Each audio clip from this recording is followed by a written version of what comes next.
Mind's Eye, a science fiction action-adventure. Book 2 in the Skyward Saga series. Written by A.R. Knight. Dedicated to my cats Anna and Elsa. Chapter 1. New Empires. The black pool burbles, pops, and roils in front of me. A pair of tanned, cloth-wrapped workers sweep long-handled poles through the same mix that had brought my god to me, keeping what's inside churning, bringing it closer to what we need. Well done. I'm smiling as I look around the chamber, walls lined with lit torches, and see a second pool slowly filling as more workers dump buckets of the mixture into a stone pit. Alchemists create each new batch of the mix, a blend of plants, minerals, and water. My fellow gods will be happy, proud of what you've made. Ignos talks about his fellow gods a lot now, but that's not the only thing that's changed. With the cash, the people who call me Empress are crafting one miracle after the next. It's like watching a fire-burned jungle grow. Something wholly different emerges from the landscape. My people, our world is changing. The words taste strange to me. My people, the Char were not long ago enemies, or at best, adversaries to be wary of when they crashed through the jungle to my village. Now they scream my name when I walk the markets. They drink every word I preach. Take my every order as a dream. Months ago, I was a 16-year-old girl with no real future. A small tribe solar waiting for something to happen. Now I'm getting called by a pair of priests and told it's time to lead a ceremony. I leave the pools, following the trail of torches up and out of the temple. When Ignos tells me they're ready, we'll use a device my metalworkers are making to send a message to where the other gods are staying. We'll tell them that it's time to come home. When the rest of the gods arrive, then truly everyone will see as I have seen, will know what I know, and all of my people will be saved. I don't know about that part, but not having to struggle for food, not having to carve out the hearts of captives and pray for rain, that sounds pretty good. Still, I'm not an empress of nothing. Evidence of my people's prowess is on display as I climb the hard stone steps into the Vow's main chamber. The windows on either side let light in from precise angles so that a golden glow fills everything. Heat comes with it, comforting after the cool air underground. Incense, burning in several small vials around the chamber, hides the musk of a city in full growth. There's something new hanging on the walls. 3 clear globes with black bases latched to the stone. I go to the first one and press a small, round, raised area close to its bottom. The globe flickers, green sparks popping up from inside it. After a moment, they steady, keeping up a cascade that brightens the room. "A sparker, Empress," says one of the ever-present priests awaiting my command. "A new miracle, though this one of our own making." Our own? The inventor took what the cache provided and made her own modifications, Empress. The priest bows deep. She mentioned that if you wish it to stop, all you need is to release the button. I do so, and the sparks die off immediately. Tell this inventor to come here soon. I need to congratulate her. Your people are growing up, Empress. I am impressed. I smile at the voice in my head. Ignos doesn't talk as much these days. He tells me, pulling and weeding through more of the information from the cache. Once the pools are ready, things will move quickly and he needs to be prepared. When I ask him for what, he doesn't reply. I like it when he talks to me. Ignos is the only one who truly knows, after all, who I am, where I came from. He keeps our grand show going. Keeps my people from finding out who I really am. I reach up and adjust the emerald headdress so that it fits more comfortably. The shawl on my shoulders is similarly green, an homage to where I came from, one of the few I allow myself. I can't be seen as a solar. I can't be seen as less than the people I lead. They are ready for you. My lead general and commander and my friend Malo joins me in the chamber. To the lion's mane framing his face and shoulders, he's added a fine white and gold robe, a symbol of his rank. I think he looks better in the plain skirt of a fighter, but then I come from a simple village. Only adoration today, Empress. Don't call me that, I reply. You know my name. Malo quirks a smile. I do, but now, especially right now, you have to be a leader, and a leader needs her title. I don't argue because he's right, as he is about most things. So I follow Malo as he walks ahead of me. As soon as he appears at the threshold to the great steps, their mottled gray stone sprawling in front of him, horns blow. A cheer rises up, one that continues and grows as I join Malo. As I raise my hands to the crowd, thousands throng into the square around the vows. For a moment I can't resist, and look up behind me at the twin altars, up those many steps. They glow in the noonday light of Ignos. Each of those altars holds a prisoner, one's caught plotting against me. Not every Char likes the thought of me leading their empire. Once I'd wanted to end the sacrifices.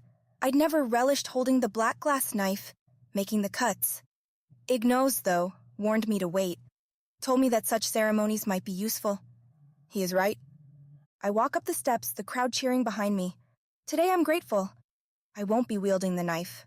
Instead, a pair of younger priests carry the burden. New ones in my order, and they'll be doing the slicing. I watch, and occasionally look over the sea of smiling, cheering faces, and this time when I speak the rites and prayers, I add new ones. I tell my followers to believe, to get ready, because their time is nearly here. Ignos is coming for them. Chapter 2. The Hunters. Sax admits that this is one of the prettier planets he's ever seen. From space, the swirling whites layered over large swaths of blue give contrast with the brown and green continents, the colors of life. And life mixed with the Sevora means danger. Briefing, how long have the Sevora been here? Baez, his pair, asks the line of terminals in front of her rose-gold body. Much more fascinating than Sax's own gleaming gray, one of many reasons why Sax is infinitely happy Baez shares his existence. They're standing in the bridge of their craft, a shuttle they've been squeezed into, seeing as Oritis are massive creatures. 4 clawed arms, 2 taloned legs, and a tail, all covered in hard scales, makes for awkward seating arrangements. Baez is talking to the shuttle, to a briefing program, and the windshield's sudden shimmer starts its response. The program scans its available data for an answer, then flashes green as it finds one, and molds it into a conversational phrase. Less than a single local orbit. The program replies in the voice of Eve, their commander. By conventional measures, and the estimated technological level of this planet, you have enough time to interrupt the process. Sevora move quickly to establish their foothold, to capture a race and build their infrastructure. If the planet is truly primitive, it can take longer. Sax, though, is more surprised at the look of this planet than anything. Atmospheric scans and visual data indicate a world rich in resources, with a hospitable climate. It's surprising the world isn't already settled, inducted into the galaxy at large. Ev, why is this an unknown planet? We're not on the fringes. Sax addresses the program as if he's talking to his commander. It's easier that way. The windshield flashes red a second later. No logged answers. Transmit question. Sax says, and the program beeps acknowledgement. Eve's ship is a long way from here. Light years. The briefing programs use quantum tuning to leap the distances. Micro changes in the shuttle's program shift the designated one on Eve's ship. But the process takes time.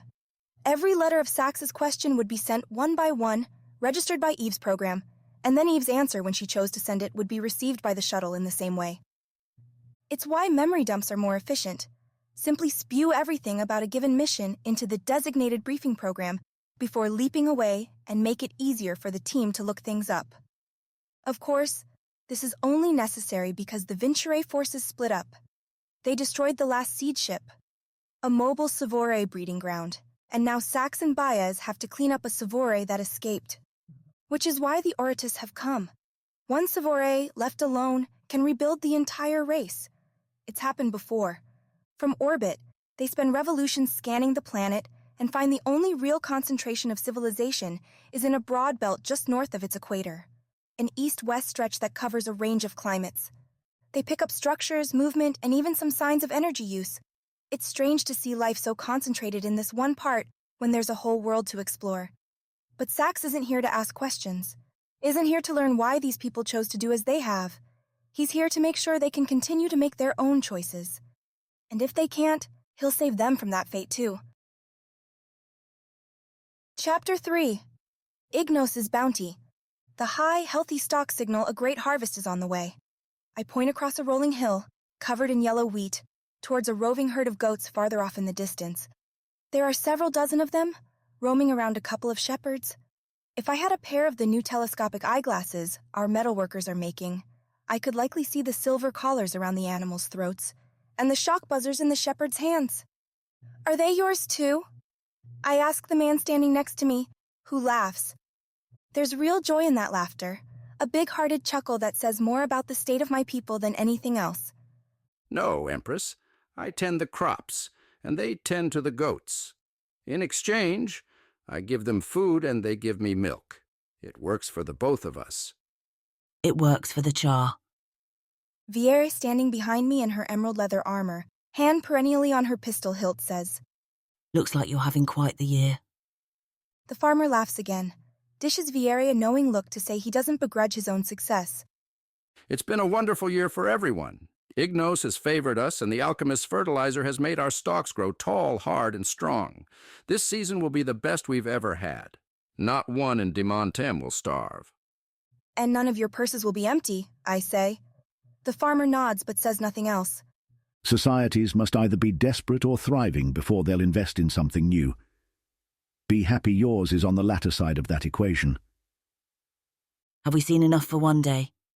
Viera asks. We've been visiting the major landholdings outside of the city, crawling up and down the wide sloping hills and mountains that overlook the glorious metropolis that I now name my home. Demontem, city of thousands upon thousands, all of whom call me, whether they wish to or not, Empress. I'm still not used to surroundings of brick and stone, and the chance to get out of the city, feel the wind in the wild free air instead of the stultifying smells of sulfur and waste, has been a treasure. One I'd rather not relinquish until I have to. Are there any more? I say, both to Viera and the farmer. Depends, Empress, The farmer says. There's not many who wouldn't step outside to thank you, but most of us, especially as Ignos draws down, have to see about feeding our own families, finishing our chores. Life out here doesn't wait for ceremony. You'll wait on your Empress just the same. Of course, I didn't mean to imply any disrespect. The farmer looks at his hands, wrinkled and calloused, though he himself is not that old. What I only mean to say is my wife, my children, they will be missing me. I shade my eyes, look to where Ignos is bleeding down towards the horizon. The act reminds me of the 4 guards standing near us. My shadows, Malo calls them. A permanent part of my life, especially after Diaken, the former high priest, hired assassins to kill me. Ferociously loyal, Malo says. Personally reviewed by himself.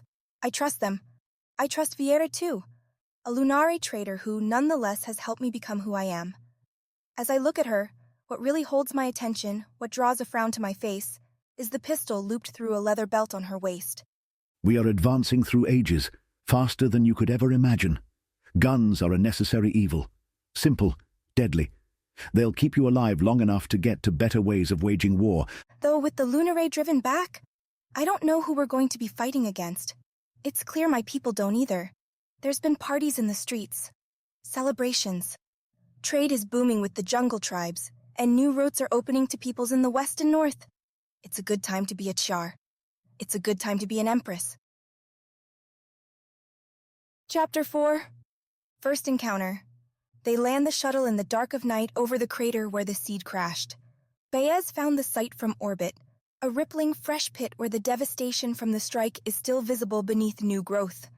It's clear to Sax as soon as the boarding ramp goes down that the seed hit some time ago. It's already overgrown with small plants and ferns. Vines stretch around the mottled gray outside of the craft. A small nest of furry creatures scatters as Sax claws his way to the ship. Insects cluster around him, drawn by the shuttle's low blue lights, which provide visibility without being overly conspicuous. Sax brushes away the foliage, confirms that the seed opened, confirms that it's empty of the life-sustaining nutrients. It's been triggered, Sax says. The Sevora's gone.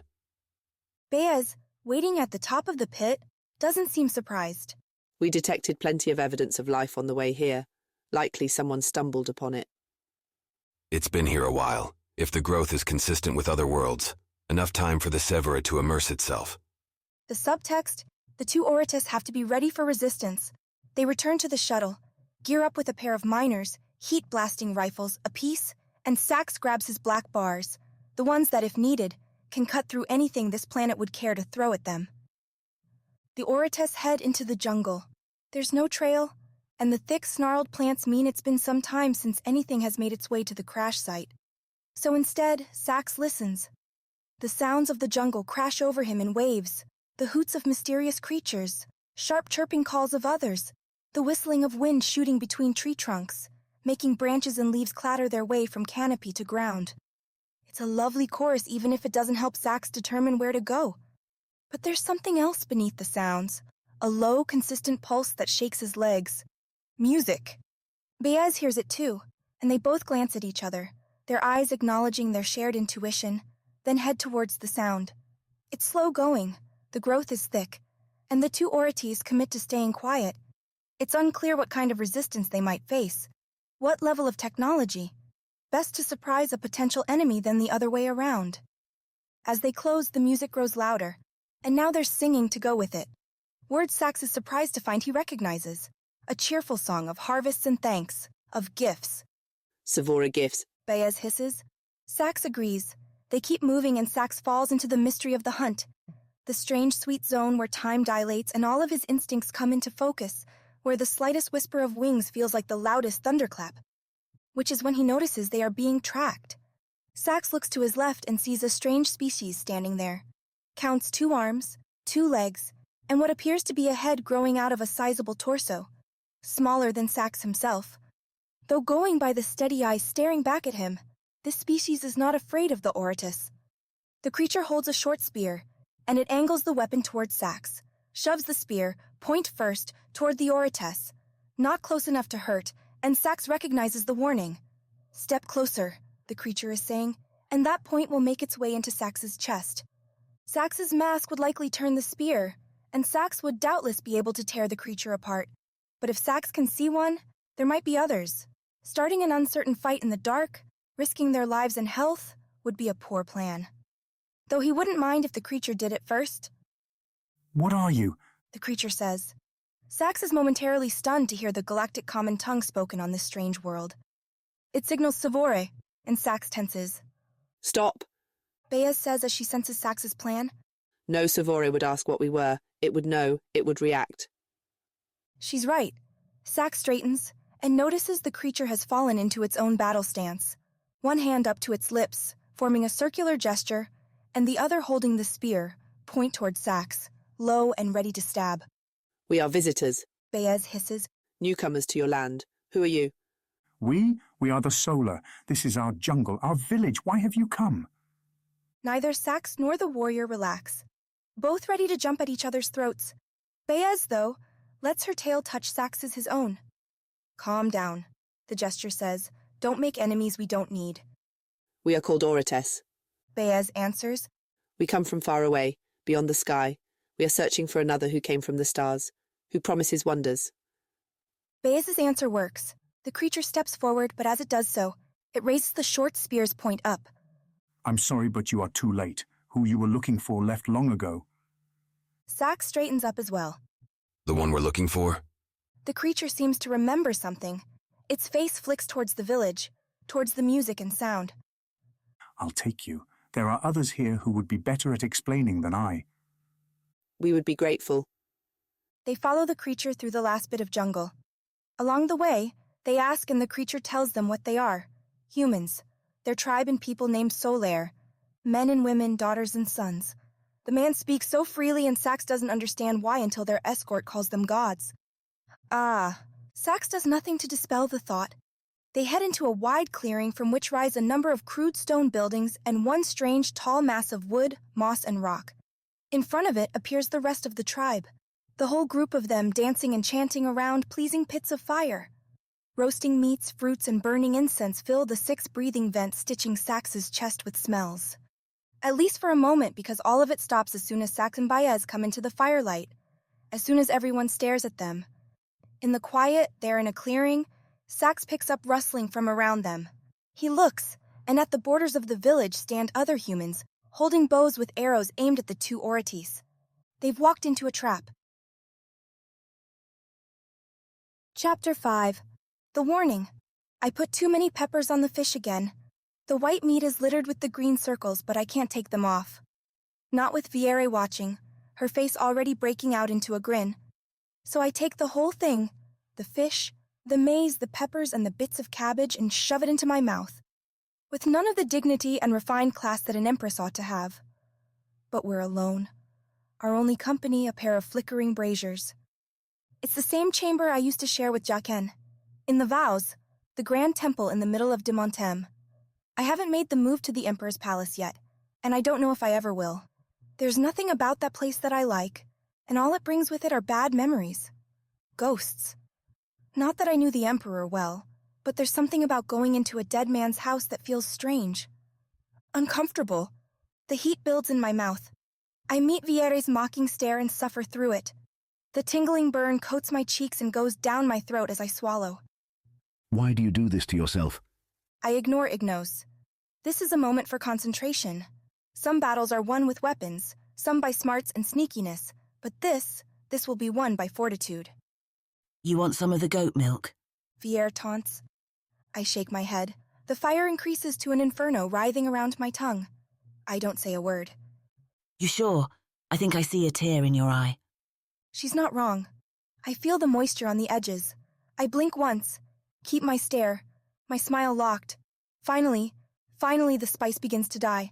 I'm fairly certain I've scalded something, but I'm still alive. Haven't thrown up, haven't spat everywhere, haven't burst into sobs. Viere notices the color of my cheeks fading away because she sits back against the wall of the chamber and laughs. Nice work, Empress. Good to know you can handle your spices. I open my mouth to answer, but it's too dry, too torched to form any words, so I close it again and swallow. Then we both hear noise from the entrance, footsteps approaching. My quartet of shadows stands outside as ever, though the persons involved rotate in shifts. Even so, I'm not afraid. Anything that could best the four of them would only get through to Viere and her fire-spitting pistol. Past that, I have my own small version, special made for me, stored in a small box at my side. A knife beneath my robe, tied around my waist on a cotton belt. Plenty of options. I don't have to use any of them, because it's Malo that appears, still sporting the lion's mane, and pulling another groveling man with him. My Empress. Malo drops into a quick bow. This one approached Demontem's gates not long ago. He claims he's from the jungle, from the solar, and that he's run all night to get here. A far journey, I say, one I don't think is possible. When I traveled here with Malo, it took a week to make it from my village to Demontem, hard marching during the daylight hours. That one man could make the same trek in 2 days? Tell her. Malo shakes the man with his hand, then releases him. The solar tribesman falls to the ground, places his palms flat against the stones, and his forehead follows them. He speaks into the ground. My Empress, I came not from the jungle. I am the 10th in the string. Together, we relayed the message along the route you yourself created. I created? I ask. Malo coughs. I look at him. Kaishi, when you ordered us to keep up better communications with Solar and the surrounding towns, we developed a system of runners, like this one. They're stationed all over Tar, stretching to the jungle east and to the city's west and north, so that as soon as one receives notice, they run to the next station, ensuring rapid delivery of critical information. You could have led with that, I say. Sorry, the man's message muddled my mind. Then let him speak it. Viere waves a hand with fish in it, one she shoves into her mouth a second later. I notice there are far fewer peppers on her portion than mine. The runner starts speaking to the ground again, and Malo pulls him up. Speak directly to the Empress. The man's eyes dart to Malo, then back to me. I nod, give him a small smile. I've learned that the smallest gestures of kindness can make all the difference in keeping someone loyal. Appreciative. Helpful. I can only tell you what I've been told. The man blubbers. They're saying that more gods have come, Empress. Strange creatures taller than any of us. 4 arms and tails. They talk in our tongue. At Malo's look, the man revises. I mean the solar tongue. You mean the Lunare? Viere interjects. Viere, I warn. The woman has a love of conflict, and I don't have the patience for it right now. The Char speak a different version of my home language, one that both the jungle, solar, and mountainous Lunare adopted. Trade urges fluency in both, though I've noticed most Char, including Malo, learn the barest minimum of their partner tongue. Keep going, Malo says. The man inclines his head. These new gods say they're looking for someone who approached a crashed. Here the man stumbles over a word, then figures it out. Ship. Someone who speaks of magic and miracles. The man doesn't say it, but we're all thinking it. Me. I know what this is, who they are. I wave away the man, thank him for the message. Malo escorts him outside, then returns. Returns in time for me to relay what Ignos just spewed into my mind. They're invaders, from another world. My enemies and the enemies of all you and your people stand for. They will destroy everything to get to you, to me. I deliver those words to Malo and Viere, then relay Ignos' commands. When I say we're supposed to gather our forces, march, and eliminate them, neither Viere nor Malo seem particularly perturbed at the thought of war. But they're fighters, so why would they be? To be honest, Empress, Viere says, it's been getting a little dull in the city. I love it, but I was thinking I might take another trip to the pits soon, so I don't lose my edge. You talk about life and death as if it's a game. Malo says to the Lunare, who sighs as soon as the Chiar starts talking. Every fight should be fought with honor, dedication. If we must pull men from their families and send them forth, the men must know what we are after, what their sacrifice is for. Then, when we claim our victory, our soldiers can sing of their triumph for seasons. Then Malo shrugs. It will help us gather volunteers. It won't be the size of our force that matters, I say, but the skill. A small band of our most talented, fearsome fighters. Ones that can fire an arrow with pinpoint accuracy, or slip through the thickest trees without being noticed. Ignos thinks there will only be 2 of them, though each is worth 100 of our own. 100? This is the first time Malo looks surprised, and I detect a bit of eagerness, too. Then we will take 400 of our best, and hope that is enough. Send the messages and inform the armorers. We'll need more weapons. I stand, the food suddenly tasting dry in my mouth. I follow Malo outside chamber, and as he leaves and descends to start the preparations, I climb up, to the very top of the vows. I can see Nomis in her shimmering silver hovering over the fiery, beautiful carpet that is Demontem at night. It's a wonder, one I don't want to lose. I ask Ignos if we'll be okay. There's no answer. Chapter 6. Misdirection. Sax readies to break for the tree line when one of the singers comes forward from the cluster. This one looks older, at least by the conventional way such things are judged. There's gray in his hair. His skin bears the marks of both battle and age, but his eyes are vigorous. His mouth is tight. Our chieftain, says the guard who brought them here, and he sinks down to one knee. Sax and Baez do not. We are looking for someone. Sax hisses as the chieftain nears. He's at least 2 meters smaller than the Orites, frail, easy to break. It's clear this species does not elect their leaders by strength alone. Perhaps they are not as primitive as they appear. Someone who changed. Baez continues for him. Someone who may have talked of strange things, of other places, of miracles and magic. Both Sax and Baez know these words and know this speech. This is far from the first world, or the first species to be discovered in the process of eradicating the Sevora. Once the Sevora became known, the Orites and others worked to spread as quickly as possible throughout the galaxy, to uncover as many places and intelligent species as they could, and bring them into the galactic fold. This did not always work. Some, too shocked by the appearance of such advanced weaponry, species, and ships, simply failed to adapt, either slaughtered each other or lost their own ways and became gears ground in the established order of the galaxy. Their cultures died, and all things that made them unique vanished in their assimilation. Even that, though, is better than serving the Sevora. Sax watches as Baez talks. The person shows the signs. There's not enough surprise, not enough shock. Not only at what Baez is saying, but at the Orites themselves. Creatures 4 meters high with 4 arms and 2 legs ending in 3 large claws apiece. Long tails and heads, with mouths full of sharp teeth. Sax's appearance alone should send these people running. That it does not means they have seen or heard fantastical things. This tribe, this village knows. I have heard such talk before. The chieftain replies slowly. It came from there. He points behind them, to the jungle, and towards the place where the seed crashed. And it left soon after. These words do not leave on their own. We need to find who carries it. The chieftain tilts his head. You need to find a god? Sax can't help it. He hisses with laughter. It's clear the village these humans don't quite know what's going on. The chieftain backpedals a step, and the guard kneeling next to Sax jerks up, spear tight. That humans is an Orites laugh, Baez says, and now she hisses of her own accord. What my pair means to say is that what you saw is no god, a species playing tricks, trying to turn you and your entire world into slaves for its own ends. The chieftain shakes his head. It wasn't a creature like you. The words came from the mouth of a girl, my own daughter. Sax nods. The thing seems to understand the gesture. Good. The Sevora take over the minds of those they capture. They look and sound like the ones you know and love, but they are not. Sax points to one of the cooking animals, turning on a spit over one of the fires. Your daughter is like that creature there, an animal roasting and waiting as a Sevora eats her life. Baez hisses a chiding sound, a warning not to be too dramatic, to scare or anger these people. The chieftain only looks sad. How are we to trust you? You tell us that my daughter is taken by something like that. He points to the meat. Not quite what Sax had intended, but no matter. You tell me, strange beings, that we should trust you, that we should give you answers. Why? Sax glances at his claws, slowly enough that it's clear to everyone what he's doing.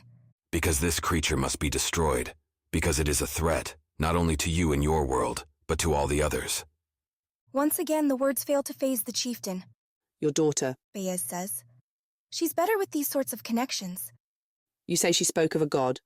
She didn't speak of a god. She is. Ignos is within her. Baez is about to reply. Sax is staring at his claws as they shine in the firelight. They're sharp, ready. Then we will take him out. Chapter 7. Training. Malo stands across from me about 10 paces away, with his arms crossed and a sardonic grin on his face. You're using that one again? Malo says as his eyes track to my right hand and what I'm holding in it. It's the only one I'm good at, I say, though that's not strictly true. I have managed to fire one of the guns, as we've taken to calling Ignos' miracles. I even hit the target. The shard, though, has a more immediate feel to it. There's a weight, as I hold onto the rope grip, that the guns lack, knowing that when I swing my arms, the interlinking glass shards will whip forward and slice anything in their way gives the shard a familiar feel. It's a weapon I can understand, one I can know. It's an inferior tool, one you'll need to discard when the time comes. Ignos thinks most of my choices are inferior, so his judgment doesn't bother me much. Instead, I square my shoulders to Malo, take one glance up at Nomius rising silver behind him, and settle into a slight squat. We've been working on positioning, keeping my knees from locking, resting on the balls of my feet, ready to shove off in any direction. Malo doesn't move, stands there, meets my stare. I'm ready, I prompt, but he doesn't shift. He's waiting for you. I see that now. The only weapons Mello has are attached to his belt, short wooden staves with vicious, sharp talons curling away from the tops. Kukri. The shard has a meter or more of reach on those things, so I take a slow step forward, then snap my wrist. The shard slides up from the ground, blowing sand as it moves and curls towards Malo's face. Only after I make the move does it occur to me that I could kill my army's leader and my friend. But Malo slides back a step, turns to the side, and all the surprise attack gets me is the tiniest of cuts on Malo's left shoulder. He keeps his arms crossed, waits for my next attack. I don't want to hurt you.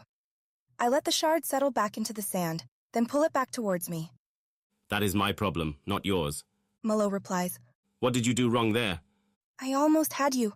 Almost. What did you do wrong? I think, but I'm suddenly irritated. Malo should be focusing on the fact that I nearly shredded his arm off, not asking me questions. I'm about to bark that idea at him when I see that he's not kidding. There's a set to his face, to his body, still turned to its side, that says answering this question might be the key between my living or dying someday. I was too slow? You were too direct. Malo faces me again, kicks at the sand. Every move you made led right to the attack you planned. In a real fight, you cannot give yourself away. Faint, then come at me again. Won't you know I'm fainting? Not if you do it right. I take a deep breath. Look to my right where the campfires of my army make a glittering constellation on the dark sand. To my left, where the valley wall begins to rise into a rocky brown cliff. Above, starlight peeks between a rare cloud drift, racing to catch Nomis's glow. I'm done for tonight, I say, loosening my grip. I head towards the fire, making a quarter turn right and taking steps, the shard dragging in the sand behind me. We've only just started, Malo says, and I hear him catch up with me. At his third step, I whirl. This time I use my body along with my arm to whip the shard around. Its glinting blades slice through the air in an arc, whistling as I spin around. I get to see Malo's eyes go wide, see him fall and land on his back in the dirt as the shard whistles above. He and I both know that, in a real fight, I could crack the weapon back and send it slinging down towards him before the Shar warrior would have a chance to move. Surprise you that time? I say. Malo sits up slow, gives me a nod. Much better. though I would not expect that trick to work on just anyone. Only on you. It's what I might have said, but Viera gets there first. She's striding towards us, and by the way she's shaking her head at Malo, it's clear she's seen what happened. The Empress alone has that advantage. Malo replies, starting to stand up from the sand. Does she? Viera says. Do you know why the Lunare win most of our fights, Malo? Because your kind doesn't care about honor. Exactly. Now you're both annoying me, I interrupt. Viera, what are you doing here? Food's ready, Empress. Viera looks over at me. Didn't want it to get cold while you're out here playing in the sand. Training. Malo joins us. There may yet come a time when neither of us can defend her, and Kaishi must fight for herself. With that? Viera looks at the shard with the same skepticism Malo showed moments ago. I like it, I say again.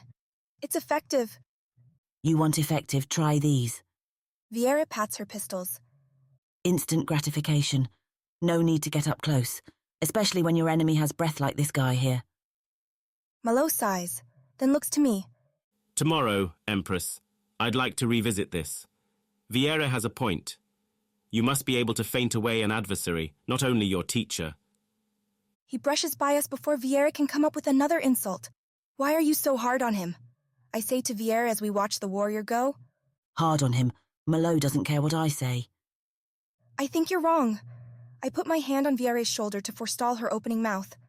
I'd like both my friends to stop behaving like enemies. If Ignos is right, if what we're up against is as terrible as he's telling me, we'll all need to work together. If Ignos is right, Empress, it might not matter. Chapter 8. The Lunare.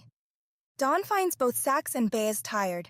They slept through the night in shifts, one for 4 hours, and the other the next. Not that an Ortes needs a full night's rest to feel relaxed, but a little bit helps. The morning meal, full of the meat the chieftain labels pork, wakes them up somewhat, followed by a warm drink of something called tea, a watery herbal liquid that nonetheless kicks some part of Sax's brain into overdrive. Then the young warrior that found them in the forest the previous night approaches, says he'll be the one to lead them east, towards where the chieftain's daughter went. In the bright daytime, the jungle is colorful, full of moving animals and birds, plants twisting in the breeze, buzzing insects that find themselves unable to get through the masks both Baez and Sax wear, and the two draw jealous glances from the warrior, who's covered himself in sticky, smelly sap that's nowhere close to equaling a mask's proficiency.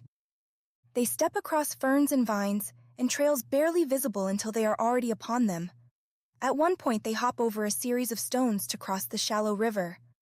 Neither Baez nor Sax speak much during the journey. He's absorbing information, keeping an eye out for hazards. Baez is likely doing the same. There's no reason to waste words. It's not until evening, with the young man never tiring, that they reach the foothills and the first sign of civilized life they've seen in a while. A hardened, deep wood wall, appearing at the end of the trail with a wide gate that extends as far as Sax and Baez can see through the crowded, foliage-filled space. On top of the wall, as the planet star slides towards setting, a pair of pale-skinned guards look down at them. Unlike their guide, who wears a simple moss wrap, these two wear deep green tunics, cotton clothes, thicker than necessary, and it shows based on the sweat that coats their faces. What horrors are you? One of the guards shouts. The other one says nothing, but aims a wide-ended gray metal tube their way. A primitive gun, though far beyond what they saw at the small village. Its presence is a sign the Sevora is here, a sign that the Sevora's influence is already spreading. The parasite is moving fast. They seek an audience with your leader, their guide shouts. They came to our jungle last night, and so we brought them to you. With Avril. What gives them the right? Sax looks at the man. He's the same as the other members of their species.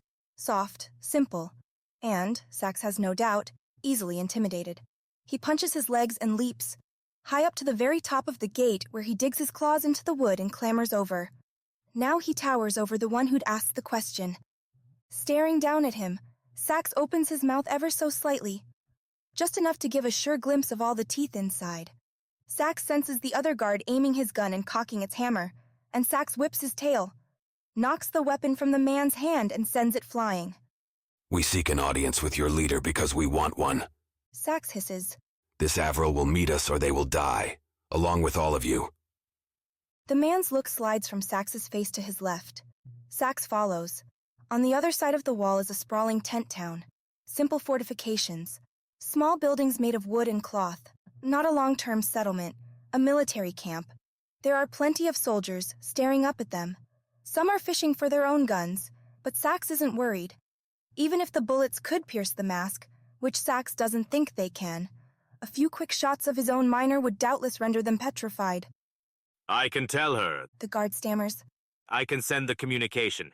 If it's agreed, we'll let you in. Take you to Avril. You will take us to her now. Sax hisses. She will not refuse. The man goes even paler, to a shade of white Sax is not used to seeing in the living. There's a bump, a scratching as Baez climbs herself over the wall, as she picks up the other guard and holds him aloft, off the ledge. We will speak to your leader, and we will do you no harm. Baez roars out to the assembling crowd. If you attempt to hurt us, attack us in any way, we will slaughter all of you, and we will enjoy it. That last seems to do the trick. Guns drop, swords return to sheaths. Just like that, the two Oritas have themselves a captured force. Where is she? Sax asks the guard he's still holding in his claws. In our capital, of course. The man says. Murillo, deep inside the mountains. Then you will lead us there, now. Chapter 9. Homecoming. It has only been months, a single whole season gone. Yet home feels like another world to me. I see the tier, standing only a fourth as high as the vows, and infinitely smaller in width and grandeur. I see our stone houses, which felt so large to my old self, and now seem as though they could all fit within a single de Montem courtyard. All of my childhood compressed into a fraction of the empire I now rule. Whatever remains of the girl that left this village dies when I see father.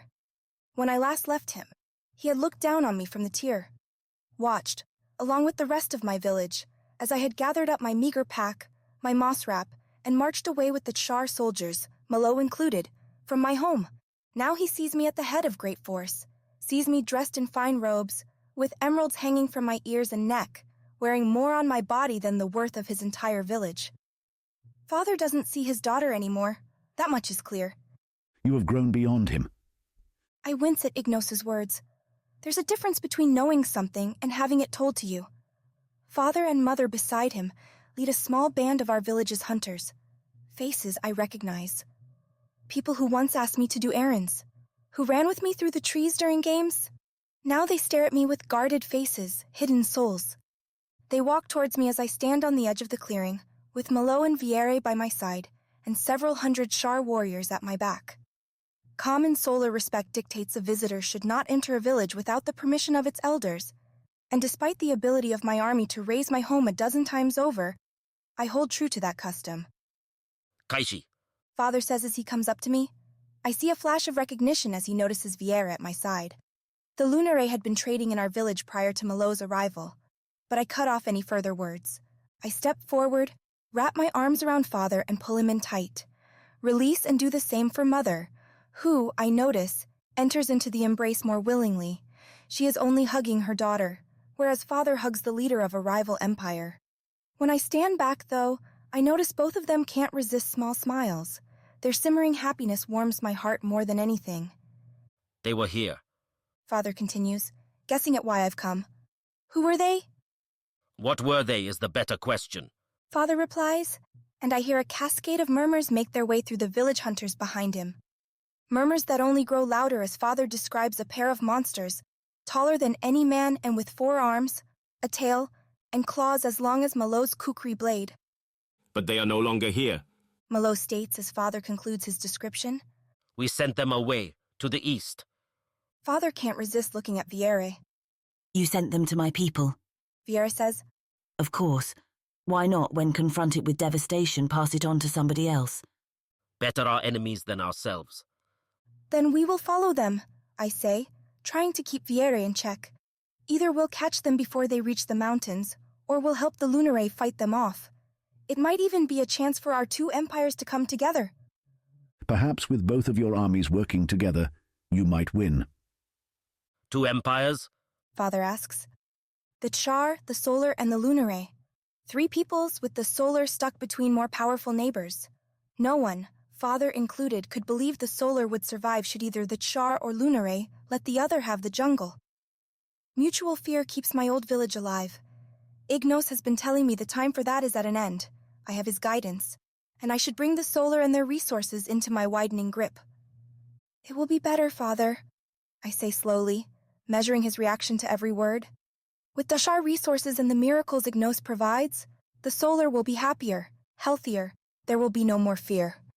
You would rule over us? Father asks, and his voice is innocent. Careful.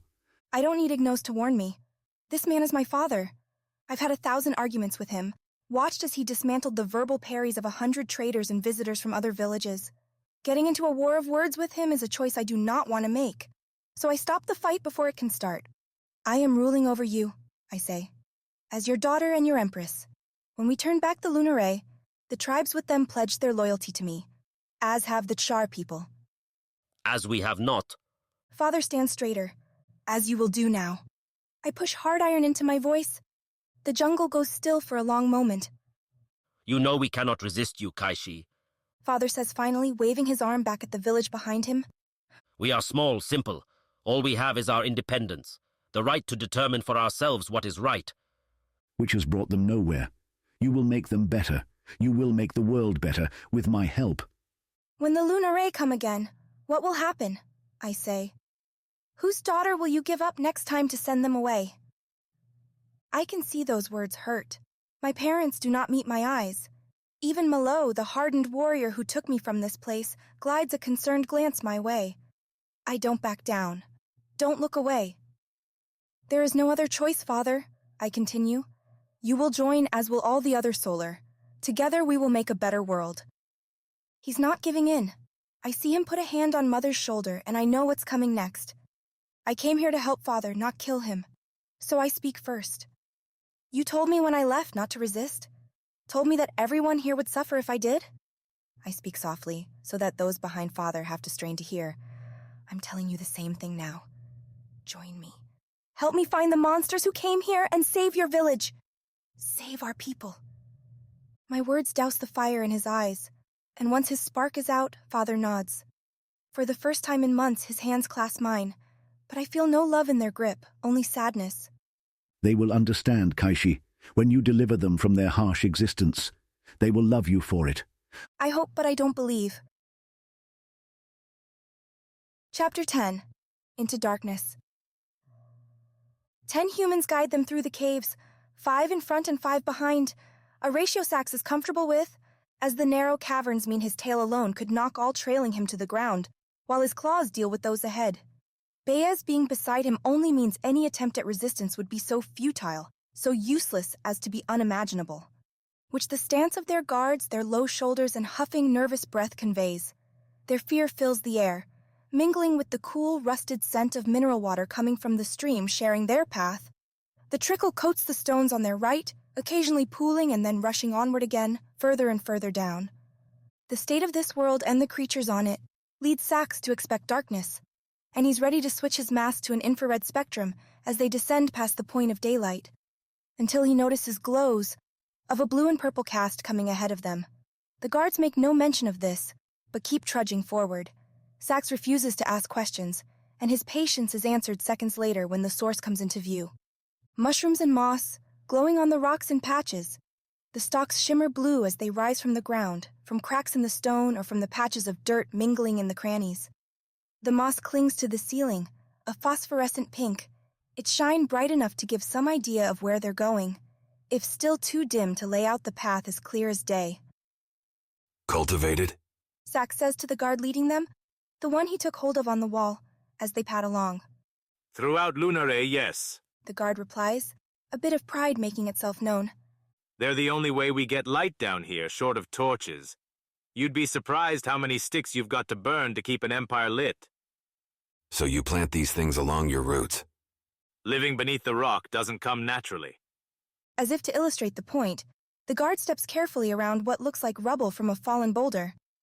Takes being clever. Takes having the guts to deal with problems instead of hoping they'll get better. It's why the surface tribes can't handle us. If they can't handle you, then why are you still here?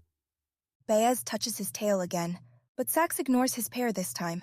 If they're marching into a dangerous place to confront dangerous people and demand the head of their leader, Sax wants to know all about them. What keeps these people going, what they're afraid of, and why they choose to live outside the light. The cave breaks into a wide chamber, split in half by the creek, and thick stalagmites and stalactites rise from floor and ceiling like alien sculptures. Patches of the moss and mushrooms give the place a surreal radiance, and for a moment Sax feels like he's back aboard the seed ship, stuck in that nightmare world of flashing entertainment, where the parasites could forget the lives they stole from those who deserved them. Hard to leave home, I suppose. The guard says as they crunch through the room. It's not like they've got it better up there anyway. Have to deal with storms, lots of bugs, dangerous animals. Down here it's quiet, and in the cities, always warm. Just saying that if we wanted to, we could take them. Not if they attacked as poorly as they defended. But Sax doesn't say that. They're far from their shuttle now, and neither he nor Baez has any idea how these tunnels go together. If their guards decided to run away, the two Oritis would have a hard time finding their way anywhere. How long have you been here? Sax asks. How many cycles? Cycles? They speak Galactic Common but don't know about cycles. One tribe uses the most primitive spears, bows and arrows, while this one wields guns. The variances here are confusing, nonsensical. Unless someone outside intervened. A standard length of time. Baez is explaining. Cycles are marked by major events, like the defeat of the Sevora or the colonizing of a new system. I don't understand the words you're using, the guard replies. But the Lunare have been in these mountains longer than I've been alive. My father and his father, too. Longer than that, I'd imagine. Long enough for natural evolution? Sax isn't a biologist, but there are certain trends between species in the galaxy. The Flom have big eyes, furry coats and small bodies because they lived, originally, on a cratered world with little light. Cold, with meager food supplies. Couldn't have been too unlike these caves. Yet the people walking the Orites through these underground pathways, aside from their pale skin, look unsuited to a place like this. Sax turns these thoughts over in his mind as they trudge along through more and narrower passages until they again open up into a chamber. This one, though, is far larger than the first. So big that Sax can't see the ceiling, the far wall. So big that it contains houses, streets, a whole town lit in blues and pinks from mushrooms and moss. You think this is big? The guard laughs, looking at the two of them. Gove is an outpost, nothing more. A spot to rest before we head on to Murillo tomorrow. There's noise coming from the village. The sound of drills turning and hammers pounding. Smells of soot and cook fires cling to the wet air, and Sax notes the creek seems to run right through the center of the town. They continue on an avenue alongside it, and Sax is very aware of pressing eyes on him as they move. Their claws are causing a panic throughout, Sax is sure. Gove's center consists of a rounded courtyard split in two by the creek. Twin walking bridges with silvery rails over gray stone arches connect the two halves. On either side is a cut geode, the two broken edges facing each other from across the water, made to stand on small pedestals. Storefronts with those mushrooms glowing in the windows call out offerings for shelter, for mining gear and food. Yet there seems to be nobody here, aside from the 10 of them. Even the sounds of hammers and drills die away as the group of them move into the courtyard center. When the guard stops near the geode, when the other 9 with him fan out around Sax and Baez, the Orites already know what's about to happen. Their claws are ready. Their tails swish. These Lunare are about to make a fatal mistake. Looks like you two don't know caves. We've had runners going ahead of us the whole way. Gove is ready for you. The guard raises his right hand, and Sax notices the fear that had gripped the man on top of the wall is buttressed by confidence. Something's given his courage back. When the rumblings come, a chorus of them that echo from the floors and ceilings, Sax understands. From each of the 7 streets leading into the courtyard, white-furred beasts stride up, each one mounted by a pale-skinned creature. Eyeless, strange and monstrous, the fastest tower above their apparent masters. These things shouldn't be here, not on a world so far from populated space. Yet here they are, and the Orites can do nothing except surrender. Chapter 11. God's Chariot. The object is unnatural. It sits between the trees, and on some of them, having crushed them to the ground in its gray bulk. Ignos tells me it's made of metal, and that it's pieced together part by part, which explains the thin lines running across it. Like scales, only squared and perfect. There's a bulb at the very front, with what looks like a transparent plate across it, glass to see through while providing protection. I walk beneath the ship, what Ignos tells me it's called, and stare up. There's several meters between my head and the ship's bottom, and here I see the gray is scarred with black streaks, as if it's been burned. I see where the 3 struts, 2 in back and another in front, extend from the ship. The connections are large, circular. Thar warriors, along with my old village's hunters, look at the ship with me. One had seen the craft some days ago, after the 2 creatures had arrived at my village, after father had lied to send them away.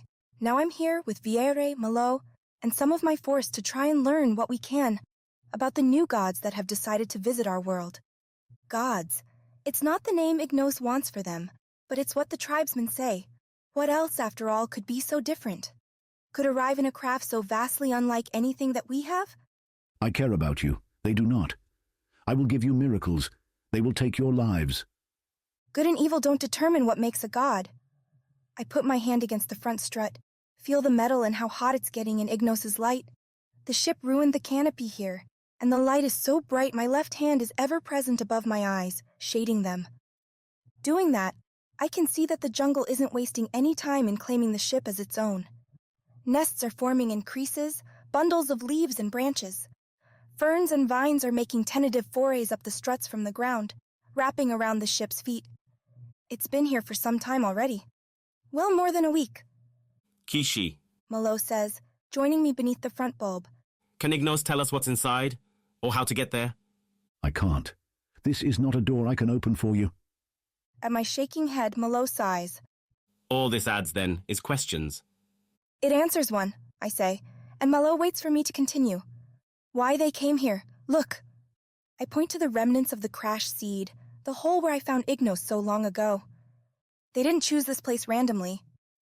I walk to the edge of the pit, push back encroaching memories, the moment when I couldn't feel my arms and legs, the sucking black ink.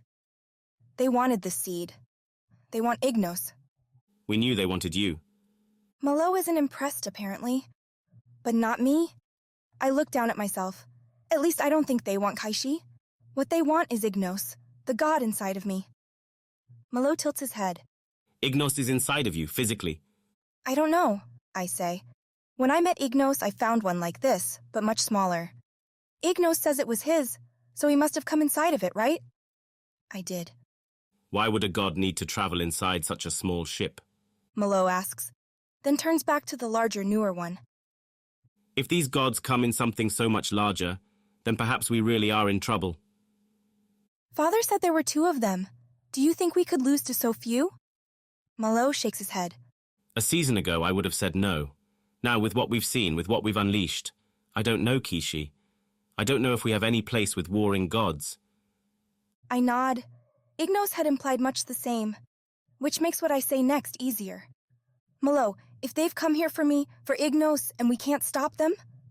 Malo picks up the tone in my voice, pays close attention. I'll let them take me. Make them promise to leave the rest of our people alone. Then we'll survive. But you will not. The Emperor, when we faced the Shar, rode out in front, I say, remembering. He put himself before his army, his people, knowing the risks, knowing that his sacrifice would be worth it. I can do the same. Malo puts a hand on my shoulder.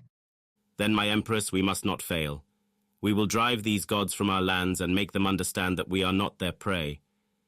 You will return to your city a savior, and the world you and Ignos envision will come to pass. His touch, his words make me smile. I hope so, Malo, I do. We stay at the ship a little longer, but can't find any way inside of it, so when Ignos slips down towards the horizon, I make the call to return to the village. In the morning, we'll march again. To the east, through the rest of the jungle and towards the mountains. Toward the Lunare. Towards war. Chapter 12. An inspection. 7 Fasoths, and now 17 guards. Sax estimates he and Baez could pull their weapons, down 1 or 2 of the large creatures with their miners before the others crushed them, which would leave the Sevora free to continue its dominance. No, a fight isn't the way. Sax loosens his muscles, moves his claws away from the bars clipped into his mask. You have us, Baez says, reading Sax's motions. Though we never claimed we wanted to hurt you. It's not about what you claimed, but about what you are. I am Avril, and the Lunare you threaten are my people. The voice comes from the top of one of the buildings, and Sax notices, leaning over the flat roof, a female of the species. This is the first one he's seen with shock-white hair, with a face far paler than the rest. Monsters, do you have names, or should I think of you solely as nightmares? She's also the first one to look at them without fear. We are visitors. Sax hisses, and both of them give up their names. There's little risk in doing so. Either this is the Sevora host, and they will all be dead shortly, or they are not, in which case the Oreats will leave and never return. We are looking for a problem that chose to land on your world. Sax and Baez perform an immediate assessment of Avril. The guards are paying her obvious deference, so she must be the leader. Yet, she hasn't ordered them killed, which any Sevora would do. Unless it's already started reproducing. Unless it means to capture the Orites as well. I could argue that you are the problem, Avril says, not moving from her perch, and Sax sees a pair of shadows behind her. Other guards, most likely. Didn't you disrupt my fortification outside the mountain? Haven't you forced my soldiers to take you here? What we did is nothing compared to what will happen if you prevent us from completing our mission. Baez replies. Then persuade me, now. Are you free? Sax asks before Baez can say anything. Free? Do you make your own choices? Are your people able to decide for themselves what to do with their lives? Sax stays away from the irony in this, as he knows he has no such freedom for his own existence. Still, if he had a choice, Sax would choose to be right here. Well, perhaps not right here surrounded by death, but... I do, the Lunare do. Avril's curious now, relaxing. What we are seeking will change that. We'll tear that freedom away and turn you into slaves. Husks made to serve its desires. If we met such a creature, we would destroy it. The Sevora do not stay in the open. Baez interrupts. They slip inside your mind. They take you when you are not ready. They could be here right now, and you would never know. They cannot be seen. They live inside you. Sax scans the crowd as he says the words, and he sees the guard's eyes follow his. Murmurs spring up, and uncertainty spreads. Questions leap to a dozen mouths and die, unasked, as Sax watches the guards assess their friends. Who among them might be one of this creature's pets? There must be some sign of this thing you seek, or why would you be here searching for it? A Sevora, Baez says. First seeks to rebuild its own society, to create a world where its kind can flourish. You will know its presence by the sudden spark of genius, by the miraculous inventions of things unknown to your world. These words strike the woman, and her face slides into contemplation. It's a long moment before she speaks. Not long ago, a grand force of ours swept forth from these mountains, intent on ending the constant strife that has plagued these lands. Warring tribes who never seem to tire of sending one another's children to the tops of altars. We prefer not to sacrifice our own, and thought to spread our more civilized ways. However, our force was stopped, halted by an army with weapons they should not have had, beyond our own abilities. Weapons they did not have months ago. East of here? Sax asks. Avril shakes her head. West, the Char Empire. Ruled now, I'm told, by a young priestess, one who, as you say, came to power with a string of miracles, who promises much and then delivers. The village elder? The old man. Either he lied or Avril is lying now. A Sevora tactic. If Baez and Sax did as Avril is suggesting, if they left and went all the way back west, they would lose so much time. Enough for a Sevora to devise an escape or develop more lethal tools. We can make you an offer, Sax says, and Avril waits, letting Sax continue. Let us examine you, find you clear of the Sevora. If you are, then we will leave and look for this priestess you mention.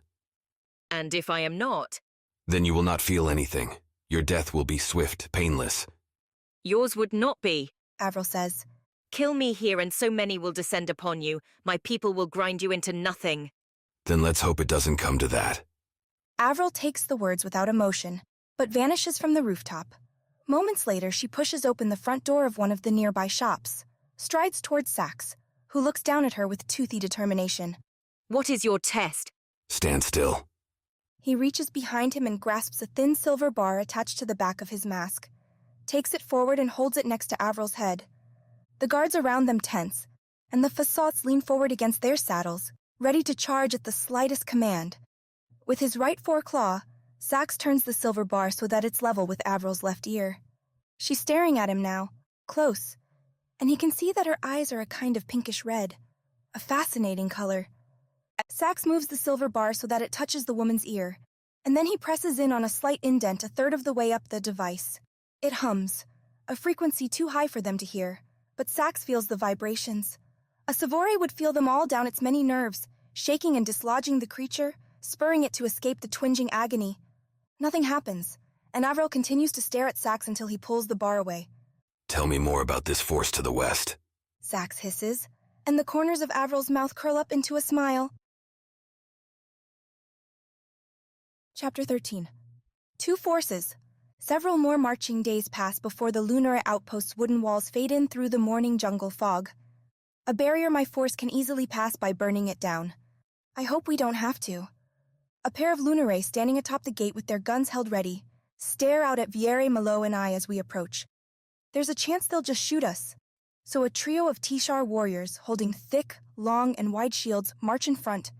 The cover isn't total, but makes the odds of a good shot low, and my line of archers with bows stretched and arrows ready ensures the Lunare would only get one off.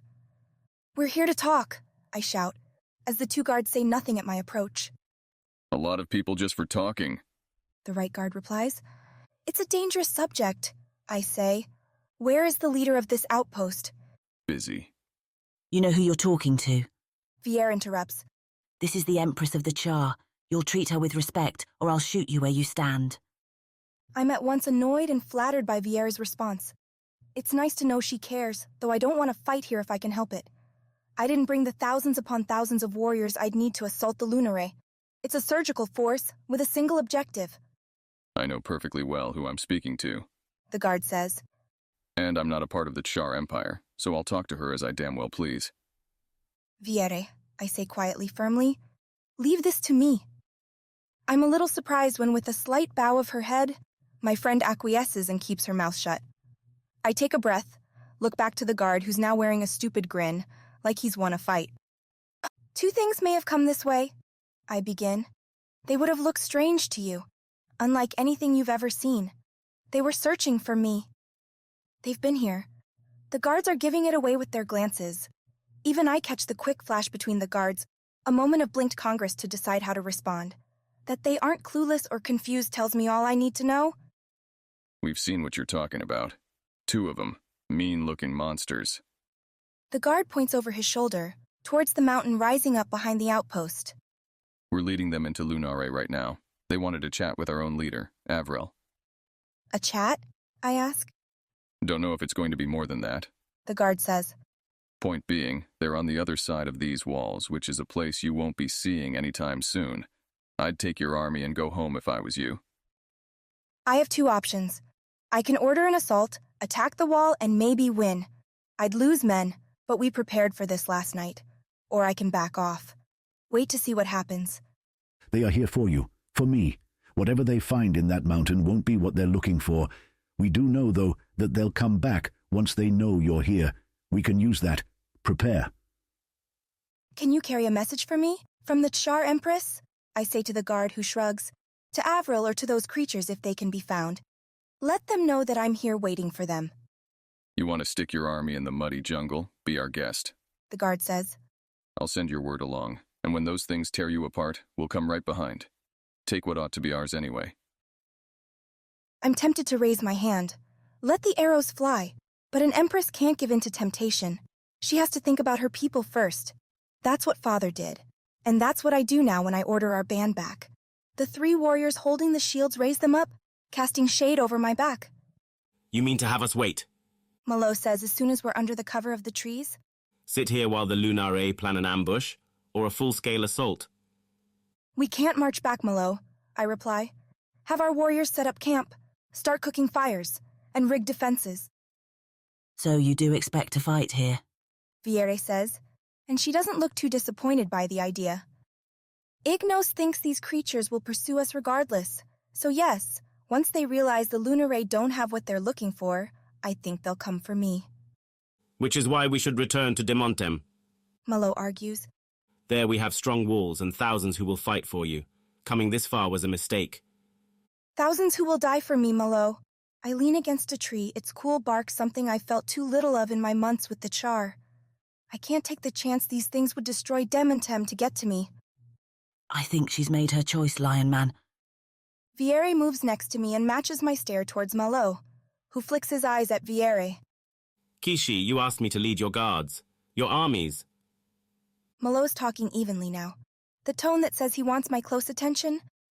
I'm not the most experienced warrior we have, nor the most brilliant general among your ranks, so I can only believe you put me here because you trust what I have to say. Because you're my friend, I reply. Then listen to me now. Malo points back towards the Lunare outpost. They are not going to sit while a Char force rests outside their borders. We will wait for these creatures, and while we do, the Lunare will prepare an attack of their own. In one strike, they'll eliminate all of us, and our country will be left without its leaders. It's a dangerous mistake to stay. The Orites, the things that are after you, will not wait. Once they know that you are here, they will come, whether these Lunare are ready to follow them or not. Ignos says the creatures will come for us quick, I say. We prepare, and we'll wait here for 2 days. After that time, if the creatures haven't made their strike, we'll retreat. It's not what Malo wants to hear, but I'm still the Empress. I'm still his leader, and the Lion Warrior does not defy me. Malo turns away, shouts the commands, and my band bursts into activity. My right hand lingers on top of the shard's handle, and I wait for death to come to me. Chapter 14. Deadly Designs.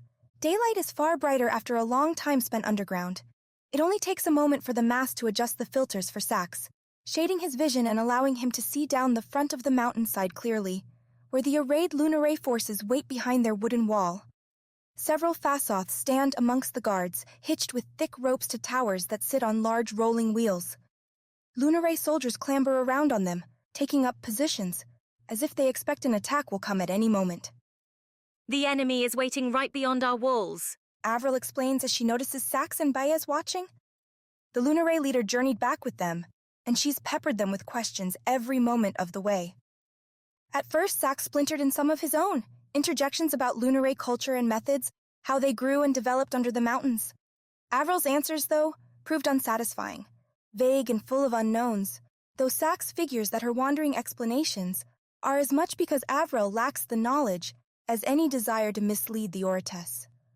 What continues to be clear, though, is that the Sevora have no place in Lunare society.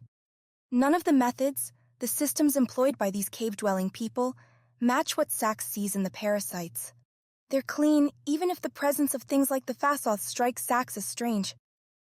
When Avril took over the questioning, though, it became Sax's turn to evade. She wanted technical descriptions, blueprints, and instructions for how to create the masks, the miners, for how to surf the stars as the Orites do. Sax gave her only the vaguest ideas, the loosest sketches. Baez contributed silence. It's not the job of the Orites to bring new species into the galactic fold. Will they attack? Sax asks Avril. The enemy? I'm told they've set up their encampment out of range but close. Put up minor fortifications. They wouldn't bother with that if the Char were going to move against us soon. So they're setting a trap. I wouldn't call it a trap. They're waiting for you. They respect you. How many? Several hundred. It's not a large force. Avril doesn't say it, but her answer makes it clear. These Char have come only for the Orites, to take Sax and Baez and end their threat. And the only reason they would know the Orites are threats is if a Sevora told them. We will strike tonight. Do you need support? Sax is about to say no, but Baez beats him to it.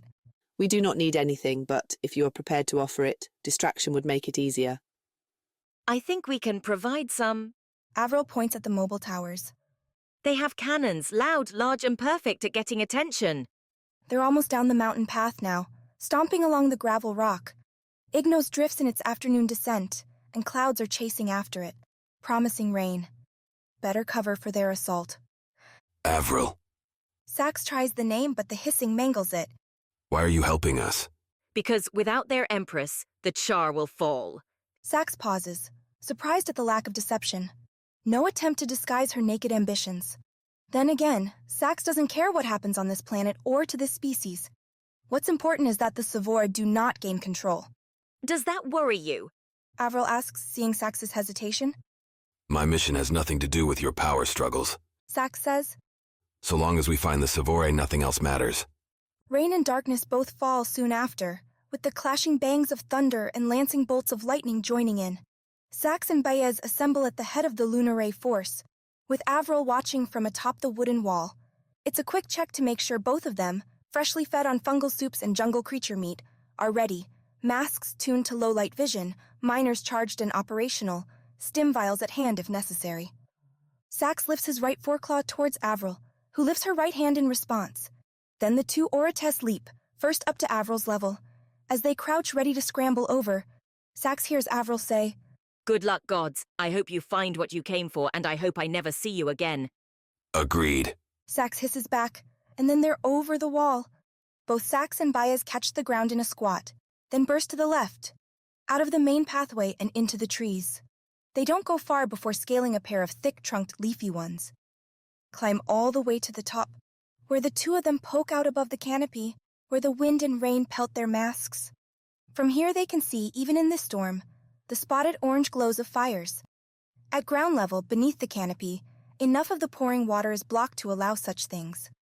Not that Sax is complaining. A clear path to their target is all he can ask for. Together, the two of them lope from one tree to the next, timing their leaps to coincide with cracks of lightning and the loud thundering rumbles. It's slow going, but Avril asked for time to get those massive things moving, and it's better for the Oratus if they're not seen.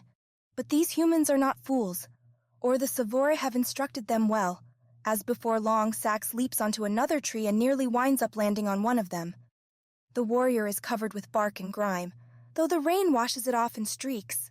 Still, in the night, he's mostly invisible, and Sax only realizes he's there when the warrior gives a shocked yelp. Sax is on a thick branch, and his tail is already wrapping around the tree's trunk, a way of stabilizing him should the branch crack. Less than a meter away, on a second branch, crouches the human, already recovering from his shock and swinging his small bow and arrow to bear. Sax doesn't have time to pull a weapon, so instead he leans forward, towards the tree, and bites through the branch holding the man.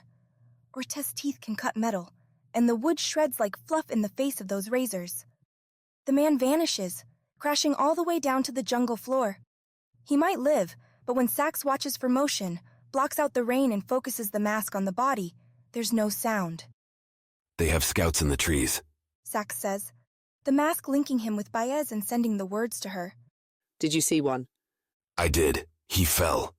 Baez's hissing laugh comes through the mask, and Sax can't help but join. Quietly, though. Then it's on to the next tree. Eventually, sputtering fires spread beneath them.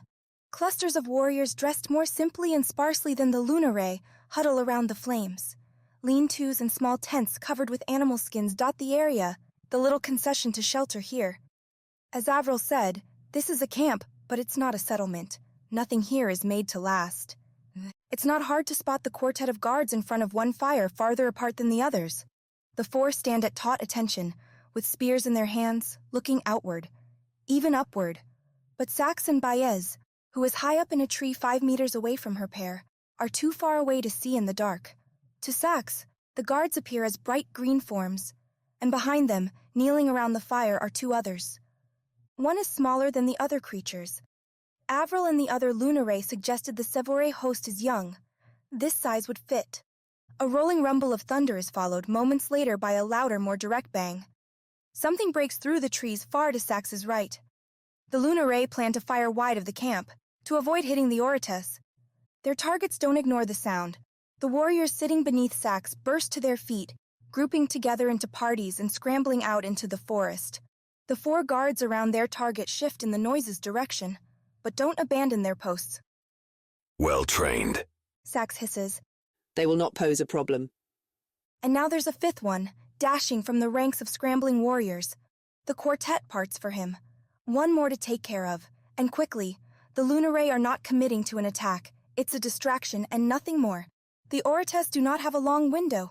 We cannot wait, Sax says. He hears an agreeing hiss. The Orates flings himself from the tree towards the 4 guards with claws outstretched and ready. Chapter 15. Fury Fought. The second crack throws me to the ground. Not because it strikes close to me, not because it blew up the dirt at my feet or shattered the branches over my head, but because it flashes me back to the last time I fought a war, only months ago. In the deserts to the west, where bangs like these signaled my rise to Empress. Viere's helping me up in a moment, and I noticed that in her left hand, one of her pistols is already drawn. My 4 shadows spread out, forming a loose barrier between us and where the noise came from. To her cries calling for groups to assemble, to march out in search of the enemy, ring out between the clatter of the rain. You're all right? Viere says as I get to my feet. Fine, I say. Just surprised. I didn't think the Lunare would attack. Me either. Malo brushes through the shadows, looking hard at Viere and I, making sure I'm not hurt. We're spreading out to engage, Malo says. Though sending fire from afar isn't a normal Lunare strategy. They might be trying to see how we'll react, to draw us closer to their walls. My warriors know not to press that far. They'll stay well back of the walls. But if the Lunare can truly strike us from within their shelter, we'll need to move, Empress. I start to agree with Malo when lightning flashes again, splitting the night apart in a wave of light. My eyes fly up to trace the bolt, and in that moment I see a strange, unnatural shape in the leaves. I'm not the only one. The shadows shout their alarm too. Viera pushes me behind her, drawing her other pistol. I reach for my shard. Malo pulls his kukri as the shadows back closer to us, where they can fight as a unit. They don't even have a chance. Bright blue bolts, things that I've never seen before, lance out like the lightning above and strike the shadows from 2 sides. 4 flashes, and my 4 guards are burning on the ground. I don't even have time to grasp what's happened before their attackers land on the forest floor in front of me. I know immediately these are the things that Ignos fears. They match nothing except my nightmares, with their 4 long-clawed arms, swishing tails, and mouths full of gaping teeth. They're hissing now, too. A rasping roar that causes me to back another step. Oratis. Uglier than I thought you'd be. Viera announces, then raises her pistols and fires both. The shots strike the creature on the right, a gray-scaled menace, and it seems as though spider-webbing cracks appear in the creature's skin. But nothing else. No stagger, no falling to the ground or toppling backwards. Instead, the monster darts forward towards Viere, its 2 front claws tearing towards the Lunare's throat. Malo jumps in front of the attack, his 2 kukri catching the creature's swings. The Orates, I use Ignos' name for them automatically, like an instinct, has 2 more claws though, and it uses those to grip Malo's waist and throw the warrior to the side. Vieira's trying to reload, but she barely readies one before the pink-scaled Orates is on her, using its tail to trip and then pin Viera to the ground, leaving me facing the 2 creatures alone. What do you want? I ask, though I think I know. You are the Empress? Asks the gray-scaled one, speaking my language without issue in its rasping voice. I am, I say. Why are you attacking us? The 2 Orates glance at one another, then the pink one looks at me. Sevora, do not try to lie to us. We know what you are. Sevora? I've never heard the word in my life. You know what we are. The pink one continues. I can see the knowledge in your eyes. Ignos told me! I cry, desperate to keep them from hurting Viera. I can see Malo picking himself up from the ground, shallow cuts in his sides where the gray-scaled one had clawed him. In another moment, maybe, the warrior could take them by surprise. Ignos. Now it's the gray-scaled one's turn to talk. My God, I say, the voice inside my head. The one that came from the crashed seed? Seed? There might be a way to survive this, Kaishi. Tell them the truth. All of it. It would have crashed down in the jungle. You would have found it, an oval, in a pit surrounded by rocks and burning things. I catch Malo's eyes with my own, shake my head slightly to keep the warrior away. Based on how the gray-scaled one handled Malo's attack, I'm afraid another assault will only hurt Malo more. I'm ready to try Ignos' idea, so I begin to tell the story. I speak fast, treading lightly over details, and the 2 monsters listen to the entire thing. Mind loosening your tail? Viere coughs. Can't really breathe here. I'm surprised to see the pink one listen, lift her tail slightly off the Lunare's chest. I'm not as surprised to see the gray one whip his tail suddenly, catch Malo's legs and trip him over. You're coming with us, the pink one says. Now. Then we're going with... Viere announces. No. The gray-scaled one says. Yes, I say, or I'll fight you, and I don't think you want to kill me. If they wanted me dead after all, the 2 Orates could have done that by now. Again the Orates look at each other, then back to me. Then the gray-scaled one takes a step forward, I see the tail twitch, and there's a sharp pain. Nothing more. Chapter 16. Living Decisions. They should all be dead, the three of them. One, the Empress, the young female, should be the first executed, then the two with her in the hold to be safe. Baez takes them for controls, to compare their natural non-Sevora biology to the infected one, a pointless experiment. Sax and Baez had come to this planet to find the Sevora, and they had succeeded. One swipe of his claws and this would be dealt with. But Sax can't defy his pair so easily. Not there, in that stormy jungle. So Sax helps Baez take the three humans out, carries them in a long sprint through the jungle, stimpaks, with Baez overcoming her distaste of the drug because of the necessity, serving to keep them moving even when exhaustion should knock them down. The scared humans don't do anything. The razor claws close to their throats, a constant reminder of the consequences. Now they're in the shuttle. The three prisoners stuffed in back. The one with the pistols, the one that had fractured Sax's mask, hadn't stopped talking, changing between threats and questions. Sax had wanted to shut her up, suggested that one human control, the silent, wounded warrior, was enough.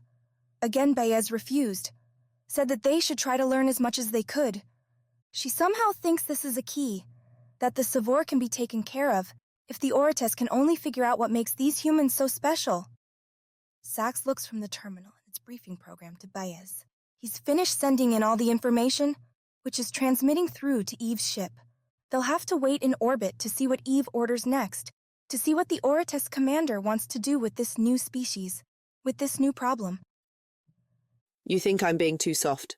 Baez says, reading his mind. As always. We began, Baez, as an answer. Sax growls. He can't keep his frustration away. We are the solution to the Sevora problem, and yet here we're sparing one? We're taking a species we don't know, a species we care nothing about, instead of completing our mission? Shake the bloodlust from your eyes, Sax. Our mission is to rid the galaxy of the Sevora problem, not kill them all. It's worked well so far. Has it? Baez steps over to the console, switches from the briefing program to the standard data repository on every Venture ship. An encyclopedia of worlds, races, history. All there for reference as needed. Sax knows what she's going to pull up, watches anyway as she presses through the screens and gets to a narrative for their very own race. A brutal history displays on the windshield, outside of which the blue-green planet spins to the left as they continue their orbit. It's a graph, mostly, a timeline covering all the major events that resulted in the two of them being here now. Look at all the fights. Look at all the times we meet the Sevora above one world or another. We throw everything at them for cycle after cycle, chase them into one inevitable end after the next, and then they come back. There's a heat in Baez's voice that Sax hasn't heard in a long time. Bloodlust, the common Orites drive to kill, is the culmination of their passions, a mixture of instinct and love that comes together to make the Orites into the pure devastation they ought to be. Yet in her voice now, Sax hears that same drive. How many times have we made it to what we said was the last seed ship, the last Sevora? Only to win and find the Sevora have already moved, that they're already growing. Then it all starts again. Billions and trillions of lives burned away, including our own. Our own? Sax looks at his claws. He's still alive so far as he can tell. What have we done, Sax? One trip on the Nova, one dying star. The rest is all battle. The rest is all blood and gore and claws and tearing, risking our lives in this endless fight. Those three back there, the humans, if they hold the key to blocking Sevora control, then we must learn from them. Find out how to end this. What if you're wrong? What if the Sevora is lying, if it's clever, and it leaves the human to infect us? Then what? Is it worth risking everything for this? I think so. Sax rises to his full height. Baez matches him and they lock eyes. We are made to be weapons, Baez. We're not scientists. We don't research and design the galaxy. We're not meant to be more than swords to cleave through our enemies. We have one here.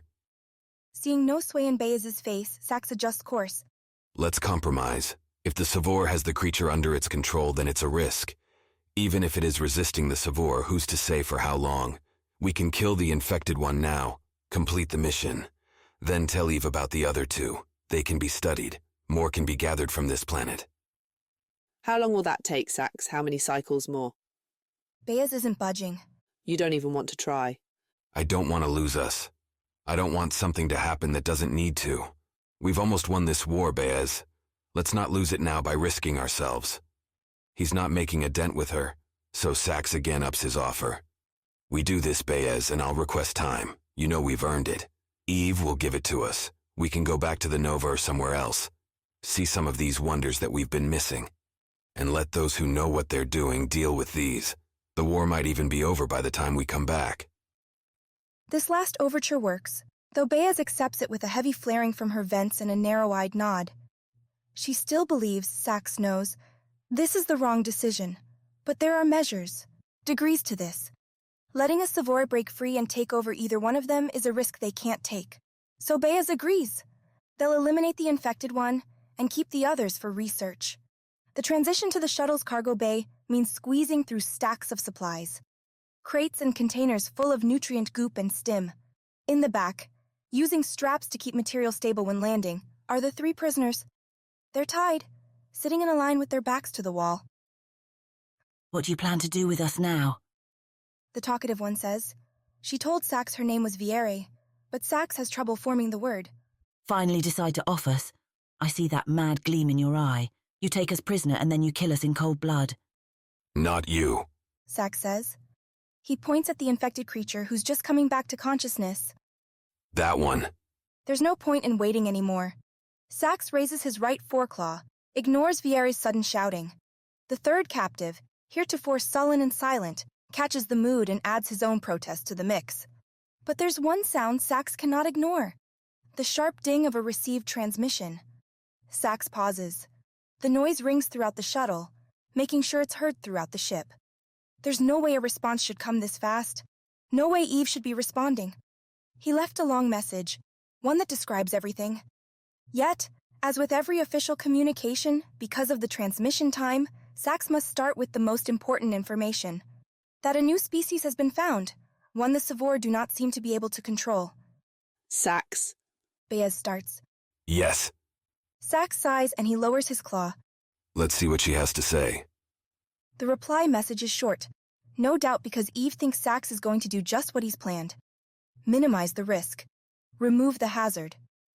Don't kill her. Take her to Cobalt Station at these coordinates. The orders are succinct and clear. A list of numbers follow. One's easy to plug into the shuttle's navigation system. The station is a single leap away, though it's not one Sax knows. Regardless, the infected one lives, for now. Chapter 17. Captive Views. Waking up after getting smashed in the head feels awful. A pounding pain that greets my opening eyes. I'm not exactly upset about the distraction, because what I'm looking at doesn't make any sense.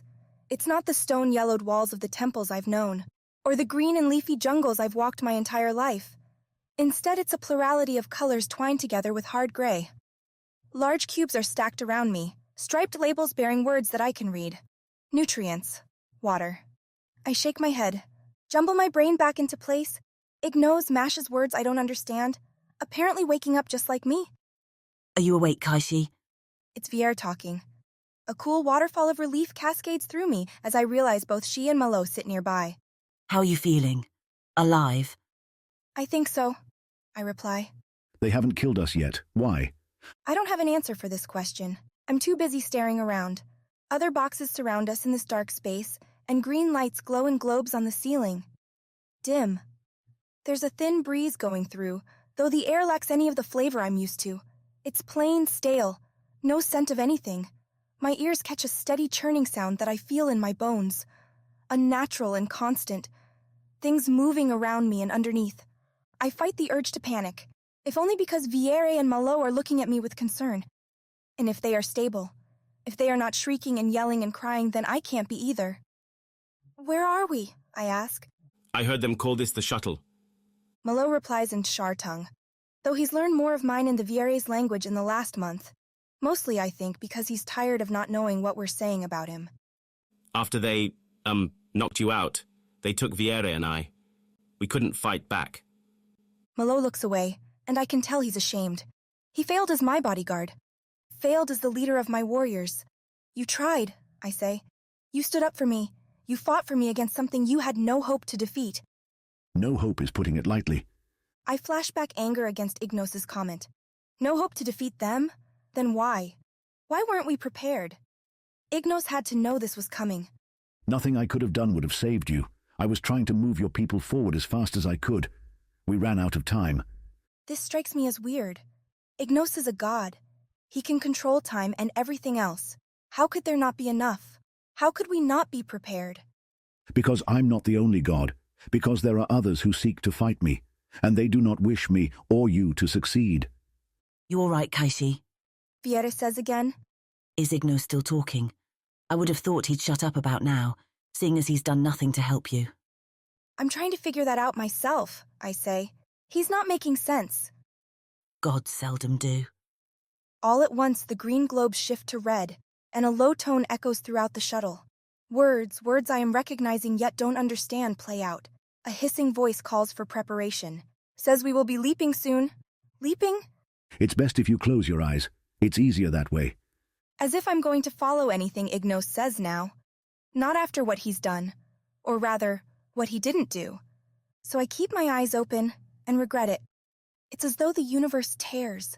Everything in front of me and around me and inside me seems to twist and shift and strain. To pull apart so far until I feel like the distance from my right hand to my left is 1,000 kilometers. I'm at once everywhere and nowhere, in pain and in paradise. Then I snap back, like a runner hitting a rock. All my senses go numb in a jar at once, so I can't feel anything except that I'm out of place. Stay calm. It will pass. I become aware that Malo and Viere are shouting. Tears are streaming down my face. It's a matter of retaking control of my own body. Putting myself back together again, as if I were a tree that lost all its leaves, and now has to reattach them to my branches one by one. Stay quiet, I say to Viere and Malo. Focus on yourselves. Find your pieces and pull them back together. I don't know if they understand what I'm saying, or if they even hear it, since they're still yelling incoherent nonsense. I keep talking to them anyway. Soft voices. They don't have Ignos in their heads. They have nothing telling them that it will pass, that what's happened is not fatal. But together, the three of us bring ourselves back from the edge. Until with Viere's face red and slack-jawed, and Malo gasping for breath, we're okay. We're alive. We'll be docking shortly. The voice of the rose gold one. I recognize it, though I'm not sure where it comes from. Congratulations, you managed to survive a leap. Her hissing laugh echoes through the boxes. Chapter 18. The space station. Cobalt hangs like a spiderweb in a dark corner of space. There's not even another star nearby. They're all twinkling in the distance. But then, that's how it is with MEJ researchers. Their projects are all so secretive. They tell the Vincere it's to avoid contamination, that they build their stations away from the habitable parts of the galaxy, where no one knows what they're doing. MEJ inventions appear, though, as if by magic. New ships or devices, methods for terraforming worlds or curing them from the same gone wrong.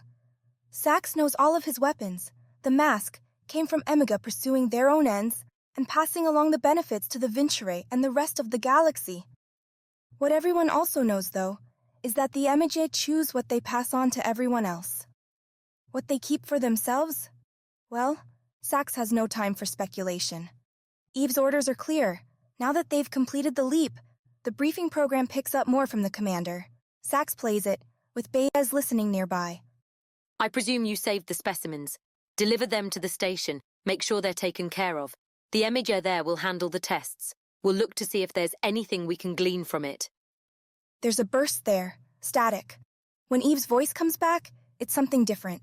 Less ambient noise. She's changed locations. Sax Baez, I'm talking directly to you now. Aven, the captive Orates you brought back to me from the seed ship. I've had a chance to look into what he's saying. There may be some truth to it, and some of his assertions concern the Emiger. Stay alert. If something goes wrong, save yourselves first. The specimens if you can. And that's it. A warning with little detail. That's not like her, Sax says. Something has Eva mixed up. Or someone's listening to her. Baez always has the more reasonable ideas. Either way, we're here. The station is a long, flat triangle. At the far point, there's a sphere, large and round, the station's core, where the Emige stays. The other 2 points are closer to them, and as they draw near, a white rectangle opens in the base wall. a docking bay. One large enough to accommodate several shuttles, which means Cobalt expected some traffic, though the bay appears empty now. The initial part of docking with the station is tricky. In order to generate some gravity, Cobalt spins around the lone point and its sphere. Baez pilots the shuttle and has to first match Cobalt's spin velocity, then guide the shuttle closer and closer to the station. Sax watches as the white-blue glow of Cobalt's inside draws near, a searing scar against the otherwise black background. Why are we going here? Sax says as Baez switches the shuttle to its automated landing procedure. If Eve thinks the MJ might be a risk, then we should leap somewhere else. Back to the main Venture fleet, maybe? She didn't say she had proof. Baez counters. I don't think we scrubbed the mission on a hunch, especially with its potential. The shuttle glides in, firing the microjets to keep from hitting the floor and ceiling. The empty bay means they aim for the open middle, so sides aren't a concern. A thick red light flares as they enter, telling Sax that the whole bay isn't pressurized. No fancy electromagnetic shields here. Instead, the bay is clear. No loose things that might get yanked out as vacuum comes in. A heavy airlock door, twice as tall as Sax and 3 times as wide, sits at the back wall, no doubt leading further into the station. The inside of the bay is all whitewashed. Not the standard Venture military gray, but gleaming pearl. Even the lights are white, spotless, sanitized. Sax finds it blinding. The microjets make the landing easy, and the struts pop out beneath the craft without a problem. Behind them, the top and bottom of the massive bay door come together to seal away the cosmos. The red light begins a slow shift towards green as oxygen pumps into the room, making sure it's safe to breathe. It's an older station. Sax looks up from the console where he's been digging into the encyclopedia. Around since the start of the 8th cycle. So why did Eve send us here then? With what we might have, we should be at the best. If you were suspicious of the MJ, if you didn't trust those in power, would you send us to the newest and the best? The MJ getting the most attention? Sax surprises himself with the thought, but it fits. Way out here on this older model station, they would be far from prying eyes. The MJ running Cobalt might not be part of Eve's concerns, might simply want to run its experiments out here in the dark, alone. Except there is somebody here. Even though the bar isn't all green yet, there's motion in the docking bay. Sax catches it as it moves, and he can't categorize the thing. It's blue and globular, resembles an Orites, though it is very clearly not that. It has no defined features, no eyes, no mouth. Its skin is perfectly smooth, as though made from a mold. It waits near the shuttle, staring at them through the windshield. What is that? Baez says. I don't know, but I'm going to be ready. Sax moves to put on the mask, safely stored on equipment racks in the back of the bridge, designed to ensure the Orites piloting the shuttle are never far away from their weapons. Even though it's damaged, the mask still serves its purpose. It wraps over his claws, his arms, his torso, and legs, covers Sax with a seal mostly intact. Enough to provide protection, enough to hold the weapons he brings. Baez does the same with hers. When the bar outside in the bay flashes green, they give no thought to the prisoners, to the specimens. They lower the landing ramp. The thing moves towards them before they even reach the bottom. Holds out a gel claw towards Sax, a traditional Orites greeting. Both Orites should give claws, clasp them tight, follow with a touch of the heads to one another, a symbol of kinship, of shared purpose. But this creature is no Orites. Sax stares at the claw until the thing retracts it. Welcome, Orites. I am Dalekite, and I see you've met my familiar. Dalekite's voice booms out through the station's intercom. It's deep and gurgling. One unused to speech. Clever, aren't they? My own invention looks just like you. This thing is an abomination. Sax says in reply. Nothing about it is real. He doesn't know from where the MJ, as that's clearly Dalekite, is watching him, so Sax addresses the familiar. Well, then I'm afraid you'll need to overcome your prejudice. My familiars are everywhere on the station. Cobalt wouldn't run without them. But tell me, do you have it? The specimen? So Eve or someone has been in contact with the MJ. We do. One of them, we believe, is infected. With the Sevora. Yes, it's exciting, isn't it? Sax almost laughs at how different his idea of exciting is from Dalekite, but swallows the urge, remembers Eve's private words and asks, What will you do with them? That is not your concern, Orites. Dalekite picks up a note of haughty irritation, as if Sax is playing at things far beyond his understanding. You are here as my guest. You are completing a mission. I invite you to do so now. If you will give me your captives, please. Baez goes back into the shuttle. It's an unspoken move, a tacit agreement between the two of them. Baez seems to understand the specimens more than Sax does, so she'll go bring them out. In the meantime, Sax keeps his eyes open for weapons. Any sign that this might be some sort of strange ambush. Anything that might lend credence to Eve's warning. There's nothing. Only the blank blue of the familiar. How long? Sax asked. How long have you been on the station? Since Cobalt was born. You must understand, Oritis, Emega do not travel. We do not move or take other jobs. We simply are, and we build our homes around us. Cobalt is as much a part of me as any organ, as my skin and bone. That answers that. Sax can't think of anything else to say, so the two stand in silence until, with the clanking claws on metal, Baez reappears leading the three specimens behind her. Almost at once, the blue familiar changes. The claws sink back into center mass, which shrinks down before limbs pop out again, only this time in the shape of the specimens. The tail disappears, and the legs soften. 5 small flagella form on each foot, each hand. Delightful. It has been far too long since I had a new species to play with. Look at these. Fingers and toes. Yes, this will be fun. This isn't about fun. Baez speaks now. The humans are all too afraid, or struck silent by the world around them. This is about solving the war. This is about finding a cure for the Sevora infection. Of course it is. Of course, that's what I'll do, but first things first. The familiar, despite not being the source of Dalexit's voice, looks at the specimens. Let's get all of you settled. Please follow the familiar. That's it for pleasantries? The blue thing ignores Sax completely, and instead beckons the humans to follow. They stare back at it, not quite sure what it wants, until the familiar waves them forward again. Baez tells them to obey, and then the humans do. The infected woman tailed by the other two, one brown and one pale. Sax and Baez watch them go, watch the door out of the bay open and shut behind them. Is that it? Baez says as they stand alone in the docking bay. Do we leave? You heard Eve. Sax is talking now through the mask, staring at Baez so the slightest whisper sends between their two masks like the clearest shout. So then we stay. Baez looks fine with this idea. We stay and watch, make sure the MJ does as it should. Sax agrees. He has no desire to see the humans survive. But the image of that blue, false Oritis lingers in his mind. If he finds an excuse to destroy it, he will. Chapter 19. Everything is new. Overload. That's the only way I can describe it. So many new things. So far beyond anything I'd ever thought. They strike me one after another. First comes the shuttle, standing up, leaving it through a strange metal ramp. Something that makes unnatural sounds as I walk upon it.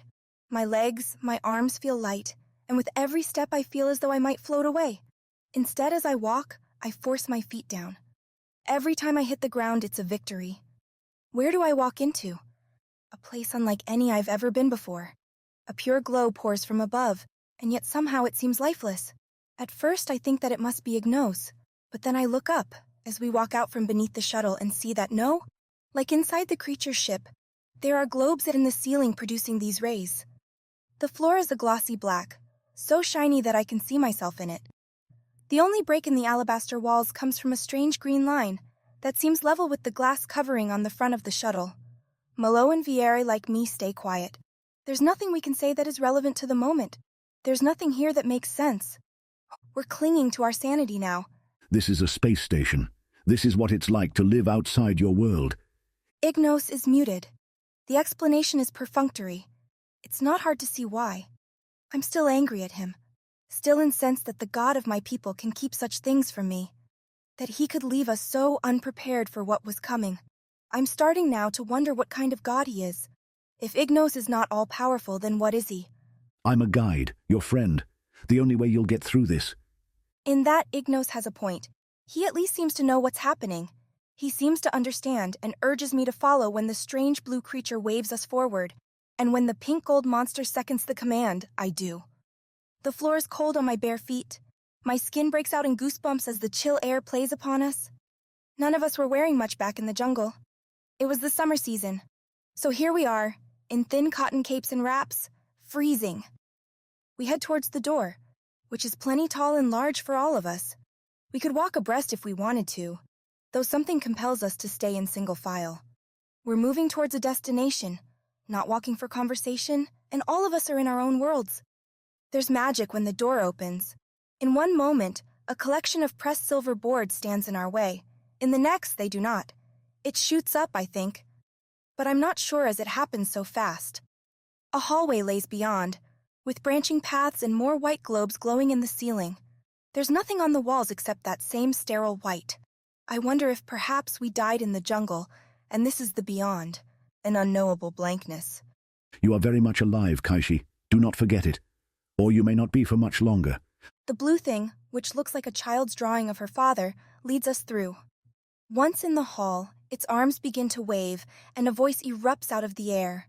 I see no mouth, I see no speaker, but sounds come through the air nonetheless, speaking in our common tongue, and I worry that Malo will not be able to understand. Welcome to your new home. Welcome. It's a place where you shall find how small your old life really was. Here you will learn. Here you will change. Here you will provide a great service to the rest of the galaxy. The voice gets excited with itself, like a priest winding up towards a grand conclusion. Only I don't like what it's saying. I've heard promises before. I've heard people both great and small talk about all kinds of wondrous things that would be coming to me. I've seen how more often than not, those promises turn out to be lies. The thing notices my skepticism, because the blue creature stops and turns towards me. Though it has no mouth, I hear words again, coming from everywhere. I see doubt in your eyes. The voice continues, and I detect wounded pride, like a hunter whose prowess I'd questioned. Do you really think that you will be hurt here? You are prizes. You are miracles. You are my most treasured possessions. Possessions? That's Viere now. Oh yes, you're on Cobalt. I am Dalekite, and you're in my home. You'll stay here as long as I need you. The blue thing spins on its heel then, and continues walking. I don't like that word. Viere whispers as we move. Hallways branch off of where we are. Closed doors leading I don't know where, but we go past them all, deeper. I don't believe it, I say. We might be somewhere else, but we are still ourselves. It does not own us, doesn't have control of our bodies or our minds. Not yet. Dalekite says. Up here on the right are your quarters. Each one of you has a room, and you'll ignore the rest. It may not be everything that you want at first, but we'll be working together to make it as you like. Follow my familiar, and it will see to your comfort. In turn, the blue creature leads us down a short hallway with 6 doors, though only 3 have green circles above them. At the first one, the blue man points to Malo. You first now, come on. Dalesi issues the command pleasantly, as if telling us to smell a pretty flower. He doesn't understand you, I say.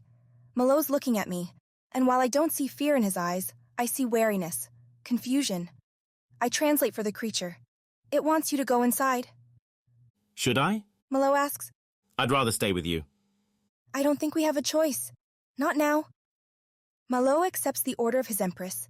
He steps past me, follows the familiar's outstretched arm, and goes inside the room.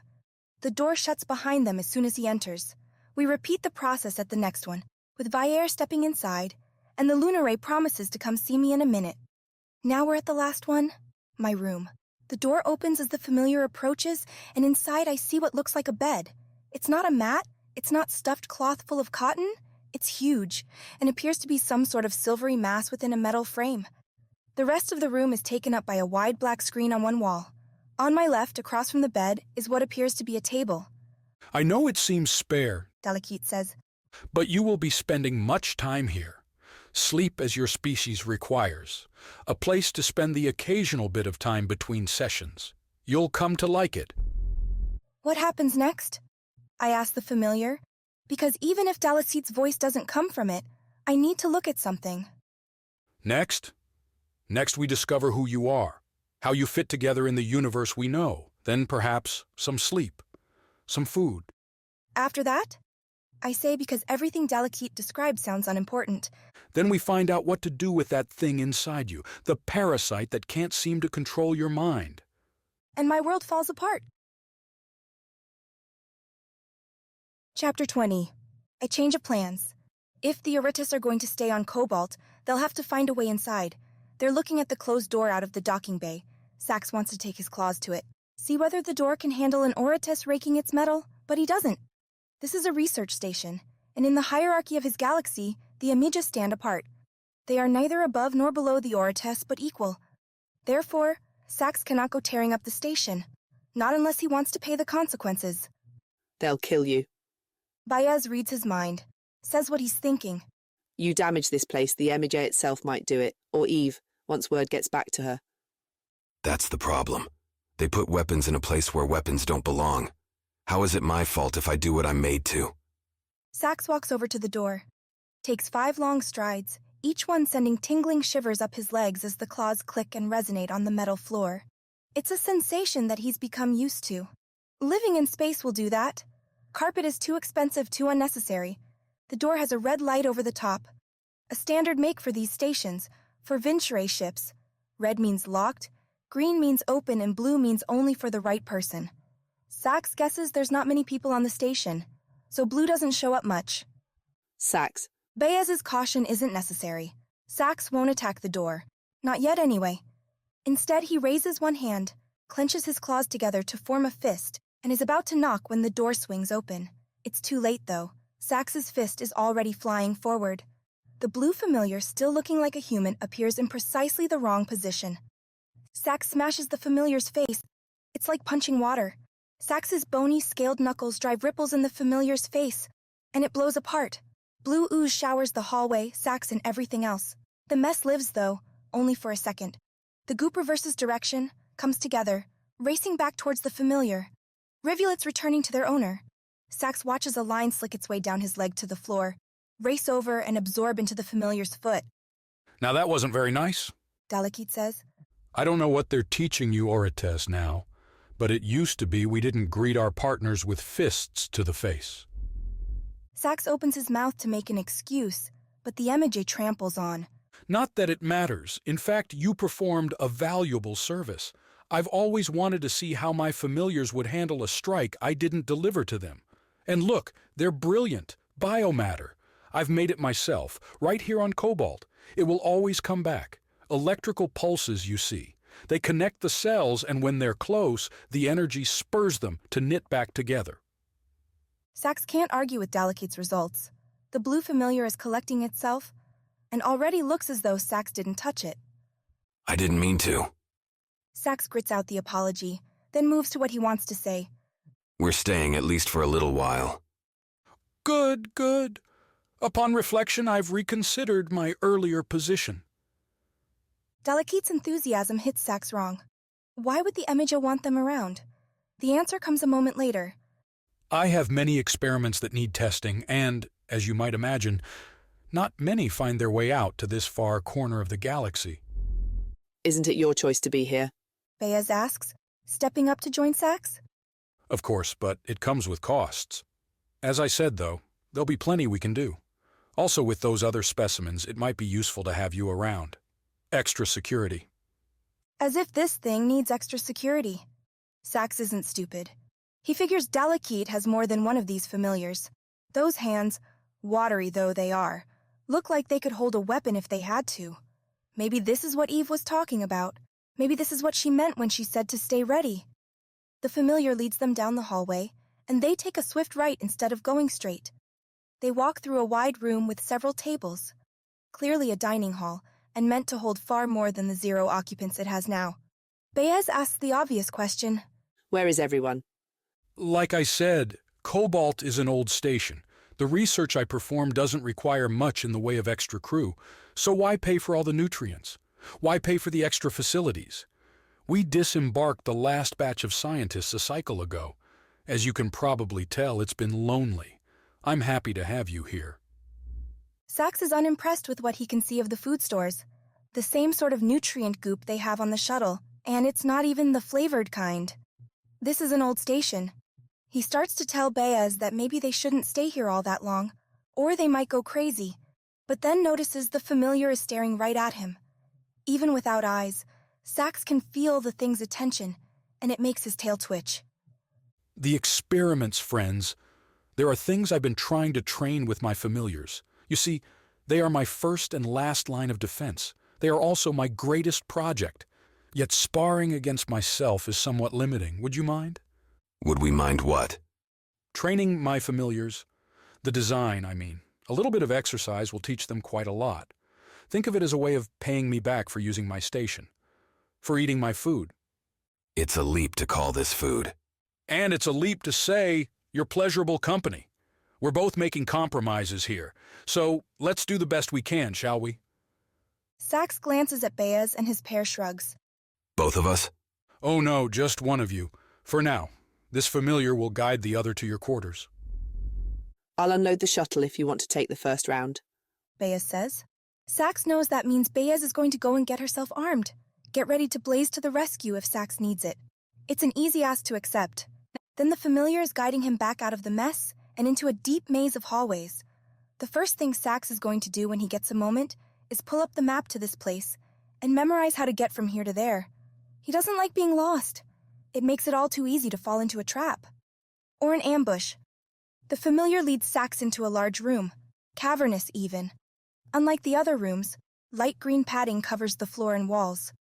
There's a cabinet in one corner and it's shaded red, the standard color for aid. This isn't just a sparring room for familiars. This is a training area for many things. The blue familiar walks to the center of the room and then shivers. Its hand and feet grow and droop. Its chest and shoulders shrink. The familiar's limbs pool on the ground, split apart, and then build up again into another person. In seconds, there are two familiars standing in front of Sax, each one slightly smaller, shorter, and thinner than the first. Aren't they wonderful? Dalekite says. Of course, I'm going to have them use this new form. An Orates takes up too much mass. They would be quite small. What do you want me to do? Sax says. If I even touch them, they break to pieces. To start with, how about we get an idea of their speed? Try and track them. There's a lilt to Dalekite's voice that tells Sax it has full faith in its creations, that the Orates will fail, and fail badly. The MJ is wrong. The two familiars jump back from Sax, going in opposite directions and running towards the walls. Sax watches for a moment, gets the lay of their lines, and makes tracks for the closer one, heading toward the wall to his left. It's strange chasing something that has no defined body, that appears to be liquid moving in a mold. But then, Sax has encountered many strange creatures in his life. Everyone had a weakness. When the familiar reaches the wall a breath ahead of Sax, it doesn't stop. It doesn't press back or turn and cower at the oncoming Orates. No, it starts running up the surface. Its feet suction to the sides and the familiar heads directly above Sax. The problem is, Sax can jump. Far. He presses his legs and leaps, 4 claws outstretched, straight towards the familiar's back as it climbs the wall. Sax is ready to grip, to sink those claws in and start to tear. But there's nothing to grip onto. Sax simply passes right through the familiar and explodes it into a raining shower of blue gel. The familiar's pieces splatter down to the room's floor while Sax manages to catch the wall with his talons and digs his claws into the soft surface. The Orates twists his head around, stares at the puddles beneath him as they gather and form again. Not fast enough. Dalekite sighs. Something to improve for future iterations. Still, let's keep going. Keep going with what? Sax says, hanging from the wall. Based on the speed of your movements, it's unlikely my familiars will be able to dodge or outrun you. So let's change the game. Why don't we try a little bit of combat, put you on the defensive for a change? Orates don't go on the defensive. If you say so. Beneath Sax, the familiar heat exploded reforms into its human-like shape. As Sax watches, both of the familiars go over to the red cabinet and open it. Inside, Sax can see the shelves that had once been used to hold aid kits, bandages, or emergency medical supplies. Now, though, the cabinet is full of danger, miners and weapons of a more personal nature. Each of the familiars pick out sharp blades, nearly a meter long, ones that curve upwards, towards the wielder. The closer they come to the tip, the familiars turn back to Sax, set themselves apart, and wait, giving Sax one chance to look at his options. Then they rush forward, their steps synchronized, and hit the floor at the same time. Sax is on the wall, which is good, as he's out of the reach of those swords, until he remembers that they can climb. The two familiars reach the side beneath Sax, and again start running up the wall towards him. Both of them raise the swords high over their heads to deliver what looks like a strong overhead smash. It's almost like they don't realize the Oratess has a tail. Before they hit striking range, Sax twists and sweeps his tail across the wall, slicing through their fragile bodies. At the sudden loss of cohesion, the whole watery mess tumbles down to the floor. One of the swords lands point first, sticking up like a monument to the defeat. Dalekith doesn't say anything this time. It doesn't have to. The familiars show that the fight isn't over. The blue liquid pulls together, now as one, and rises into a full Oratus shape. 4 arms, 2 legs, and the tail, though the end result is smaller than Sax. The familiar picks up the blades, one in each of its 2 foreclaws. This time, it keeps its distance. So it's a coward now. Sax says to the room, hoping the Emijay can hear. It's learning. Every time you defeat it, my familiar will adapt. It'll have to adapt a lot before it poses a threat to Sax. He detects a slight twinge in his stomach. The fight is so boring that Sax is getting hungry. Time to finish this. You want me to attack? I want you to treat it as an enemy, because be assured that's how it's treating you. Fine. Sax digs his legs into the wall. If the Emijay wants to see how Sax treats his enemies, it's in for a show. Chapter 21. The truth! Taken as a whole, revelations haven't spiked my life regularly, which is why I'm still reeling from the last few months.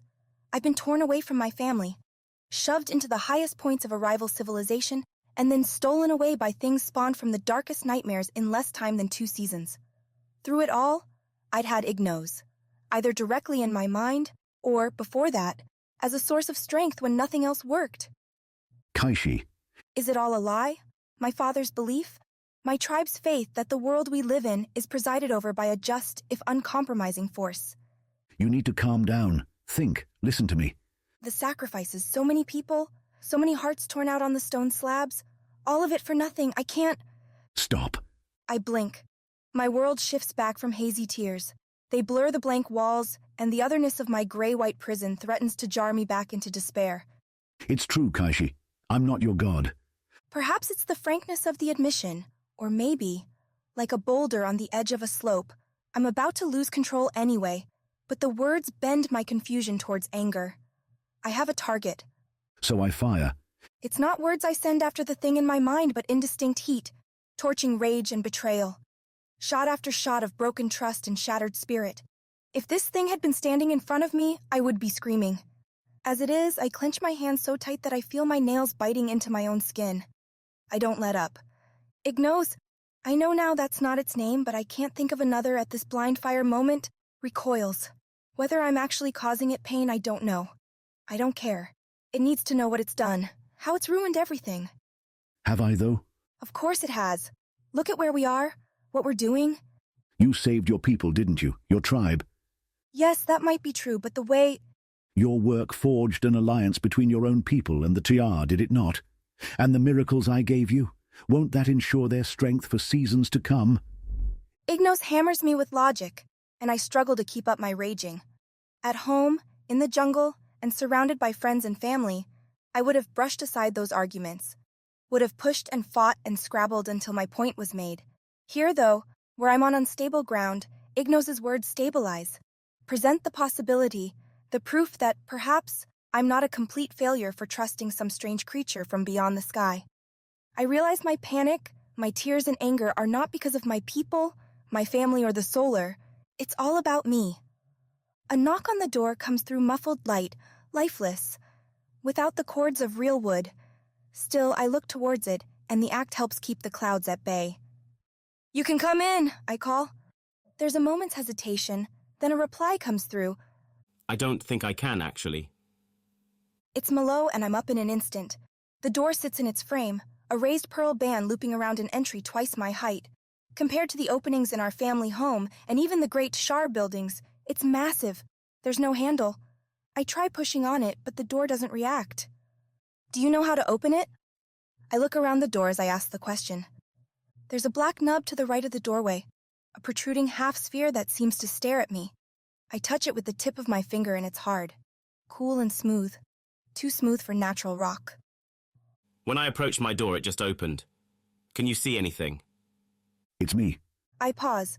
The door. It's detecting my presence and is locking you inside. Makes sense. Why wouldn't Ignos continue wrecking my life? There is a way past it, of course. I wait for a list of requirements, some elaborate ceremony I must perform to placate the Black Nub. No ceremony. Ask. Ask the MEJ that runs this station to open the door. I don't know what an MEJ is, so I assume Ignos is talking about the blue creature. Dalekite Kaishi, the voice that's always listening here. Ask it. So I do. Dalekite, I don't know what you are, I say to the air. And as I speak, I hear Malo ask what I'm doing and ignore him. But can you open my door? I don't know how. I can open the door for you. Dalekite says. But were I to do so, I would need your assurance, your promise that you would not attempt to leave. Leave? I reply. Your chamber. You must stay inside unless my familiars come to take you. What? Why? Oh, it's very simple, really. You see, I have much to learn about you. There are two ways I can do that. Either I take you, leaving you intact, and we learn together. That's what I would prefer. However, if that becomes too dangerous, if there's a chance the Sevora inside your head could leave or infect another, then it's safer to paralyze you. Extract those components of your nervous system that allow you to move. Then I will learn what I can. I recall the blue familiar. It hadn't held a weapon, hadn't seemed threatening, yet the ease with which Dalekite speaks of hurting me. It can do all it says and worse. Listen to it, Kaishi. Our chance will come later. I won't leave, I say to the voice. A second later the door shoots open, and Malo steps inside. Without waiting, he wraps me in a hug, and I return the gesture. It's nice, feeling those arms around me. Nice feeling some support of any kind, really. Even though, beneath Malo's wiry muscles, there's tension. The same fear tightening my bones. Where are we? Malo whispers the words, but they're a question I can't answer. Far from home. I give the only reply I can. For now, it's enough. Home. Malo squeezes hard, then releases and steps back. Do you think we'll see it again? I think you might, I say. Dalekite keeps talking to me like I'm some sort of experiment, something that's been discovered. I don't think it's going to let me go. We will make them. I won't leave you. You're my Empress. I laugh. I can't help it. Malo, I'm a lie, a fraud. This thing in my mind, it's not Ignos, it's just another creature. It used us. I can tell by the way Malo's face screws up that he doesn't understand. You see that blue thing out there? The one that led us here? And the two monsters that took us from the jungle? It's like them, I'm shouting now, but I don't realize it. It's from somewhere else. It's inside me and it's talking to me and it's pretending. It wants us to do things for it, Malo. It doesn't care about our people, just itself. Mutually beneficial, Kaishi. What helps me helps you. Do you see that? I ignore Ignos. It's not hard now. Before, pushing it away felt like I was rejecting my own god, the core of my childhood and my tribe. Now it's like batting away an annoying fly. I do it without a second thought. It doesn't matter. Malo settles his face into a straightforward stare. You're still you. I'm still me.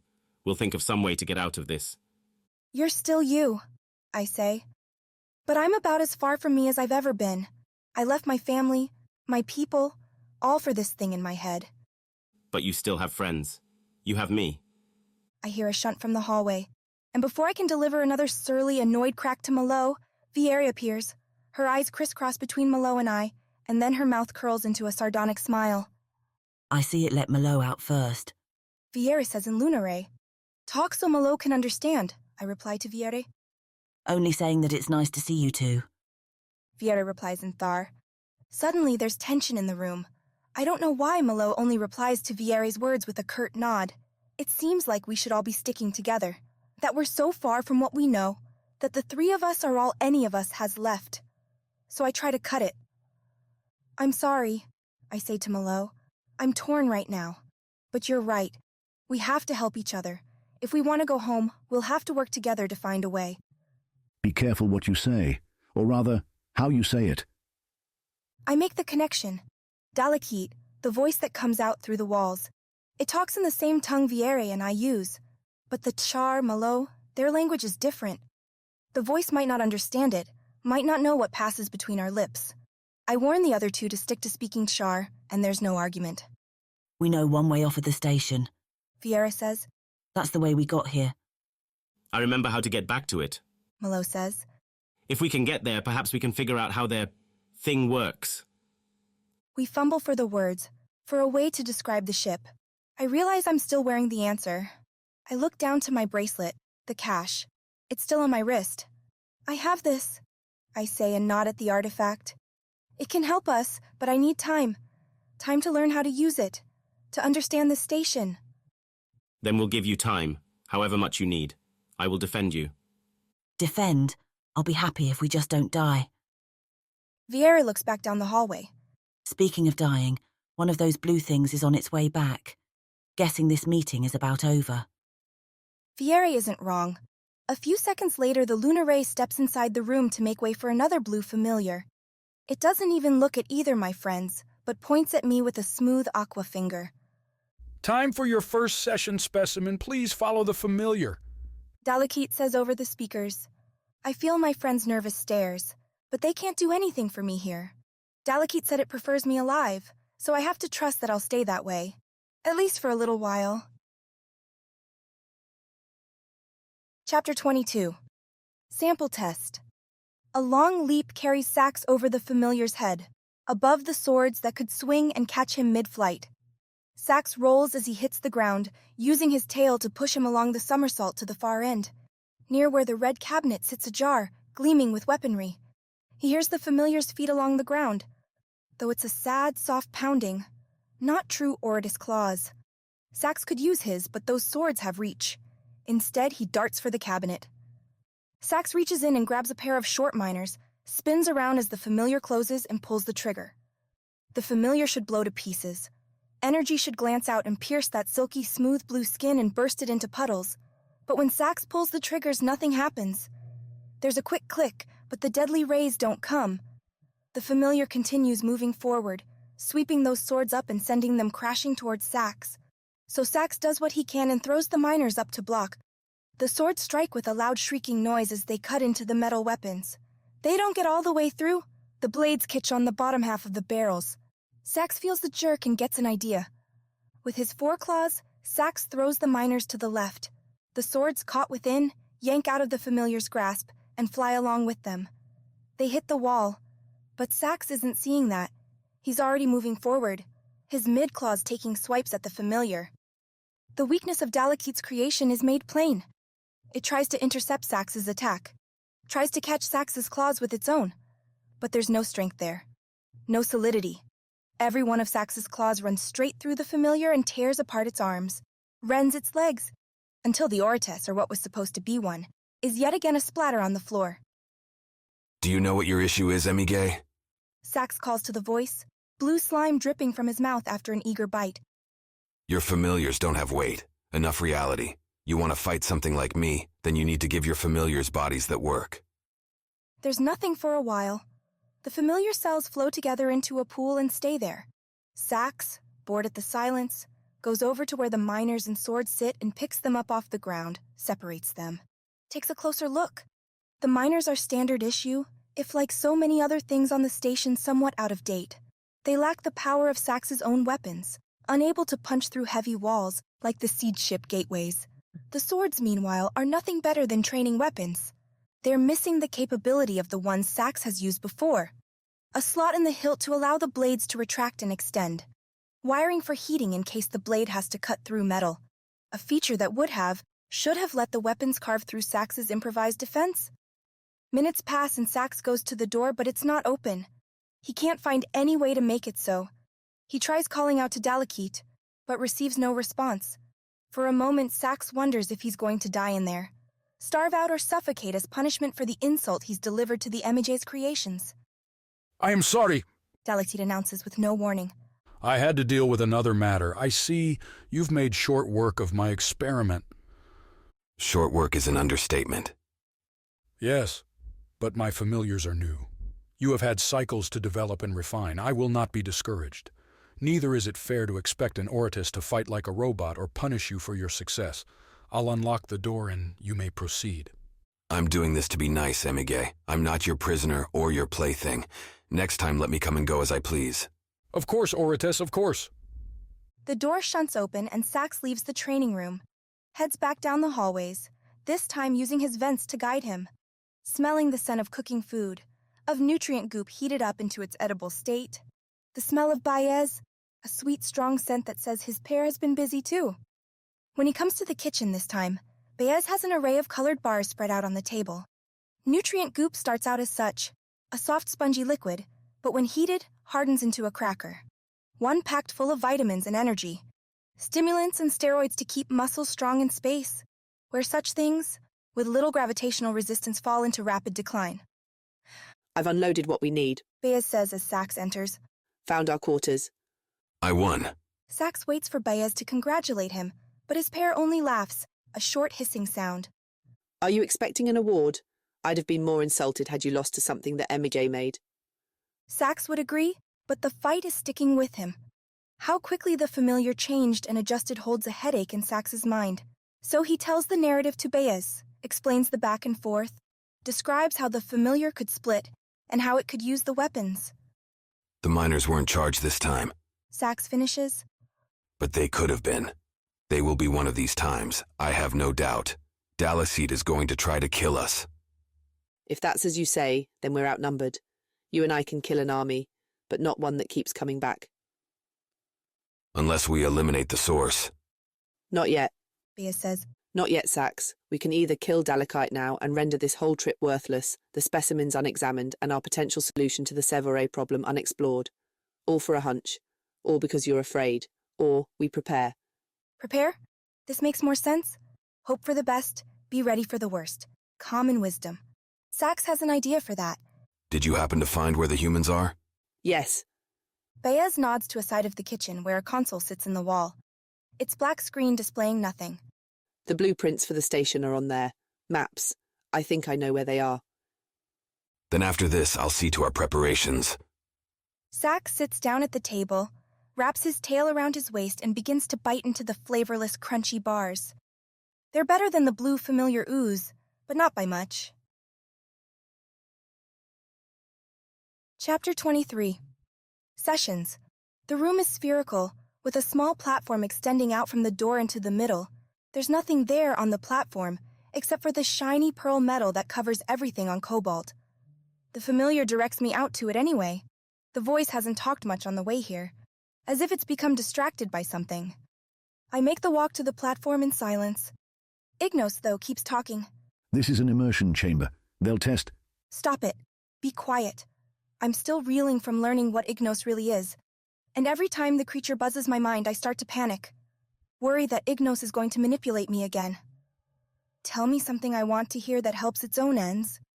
On the platform, I can look around me. It's not an exceptionally high sphere, though I think it's tall enough for one of the Oritis to stand where I do, certainly more than twice my own height above and below. The paneling, though, catches my eye. Interlocking rectangles, and the lines between each of them pulsate in different colors. Waves of yellow and orange and blue and green cascade around the sphere. It's mesmerizing. Unnaturally beautiful. I hear the door shut. I'm trapped in this room, and for the first time since getting on the station, I feel hungry, biological needs. But all of that quickly goes away when the lights go out and plunge me into darkness. This is meant to give me an idea of who you are, how your mind and body operate.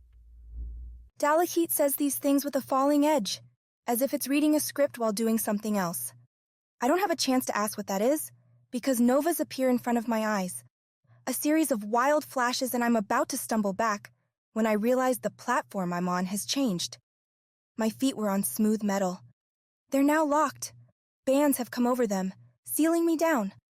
It's uncomfortable, and I feel like I could break my legs if I try hard enough, but the bands keep me stable while the world explodes around me. That's the only way I can describe it. Bright lights burst one after the next in myriad colors.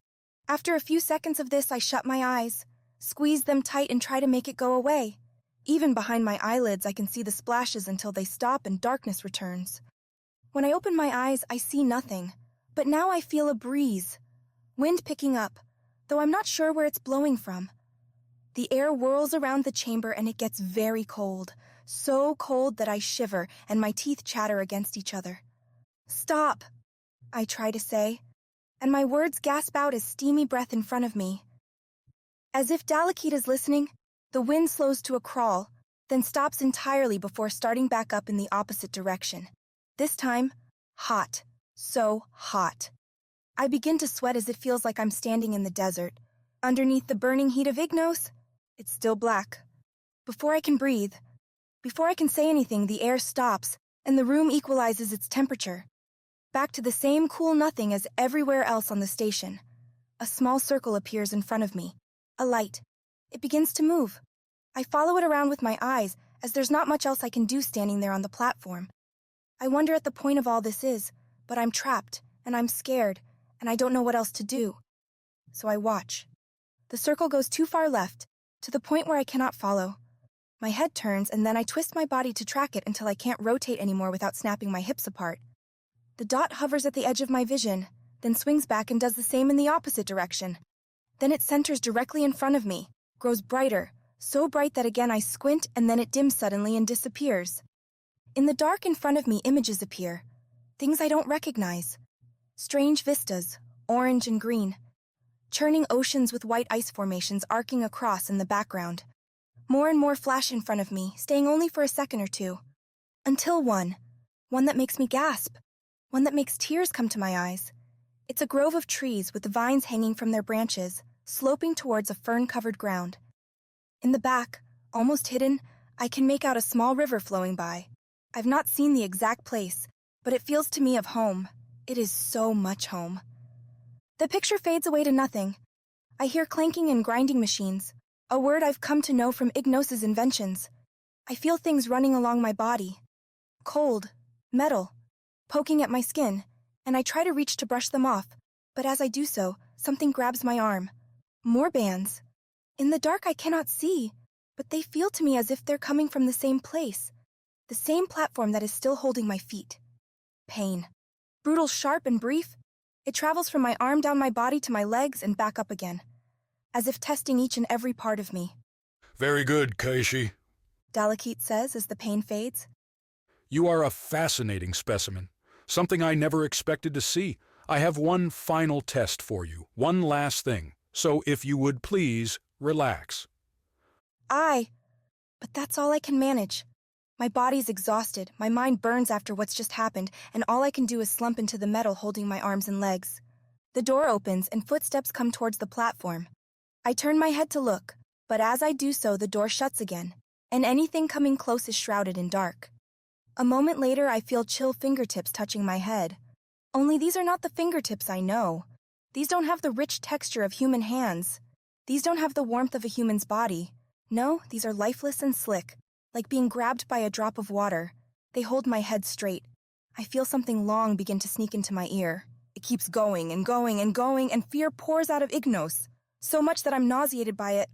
A twitch and a vibration, and I'm aware for the first time of what Ignos is. There's a frenzy in my mind, in my head, as though thousands of skittering feet are running between my ears, scratching and grabbing everything they can. The sensation is followed by a throbbing, aching blast that would have me on my knees if I were capable of falling. Then it's over. The object withdraws, footsteps recede. The door opens and shuts again. The chamber lights come on slow, and once the whole room is cast in that same alabaster white as the rest of the station, the restraints pull away. I fall on my knees, plant my hands on the cool metal, and cry. Chapter 24. Training allies. Sax leads the humans, who call themselves Viera and Malo, through the last hallway to the training room. It wasn't hard getting Dalekite's permission for the exercise, as the researcher wants to learn about the specimens as much as Sax wants to train them. So what are you? Viera asks as they walk. I understand you came from the sky, from wherever this place is.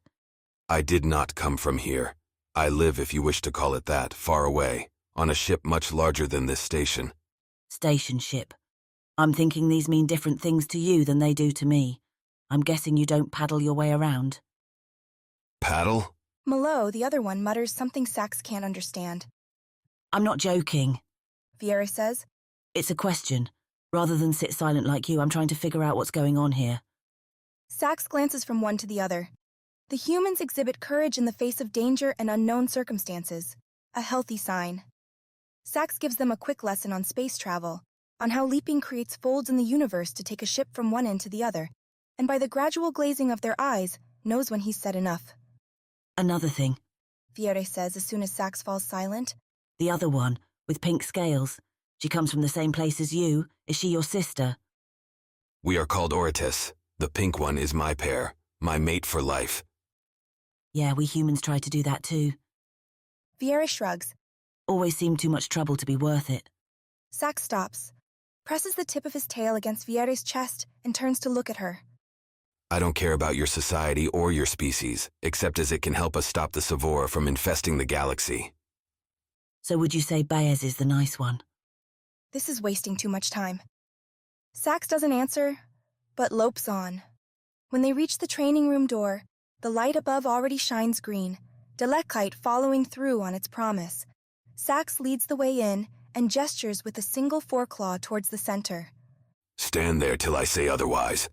Sax orders with a sharp hiss, and then he heads towards the cabinet. Inside, much the way he left them, are the 2 damaged miners, a collection of smaller arms, and the swords. Where to begin? With a visceral lesson, obviously. Sax grabs 2 small miners and turns back to the humans. Watch, Sax says and raises the miners, aims one at each of the 2 humans and pulls the triggers. Azure bolts flash out for a split second and strike each of the humans. They both twitch, then fall, collapse without a sound onto the floor. Sax laughs, then walks over and stares down at the pair. Do you see? Sax hisses. These are stunning miners. Packed full of energy, they will overload your nervous system and fry your mind for a short period. Useful because stunning shots use a relatively small amount of power, which means you can fire over and over again.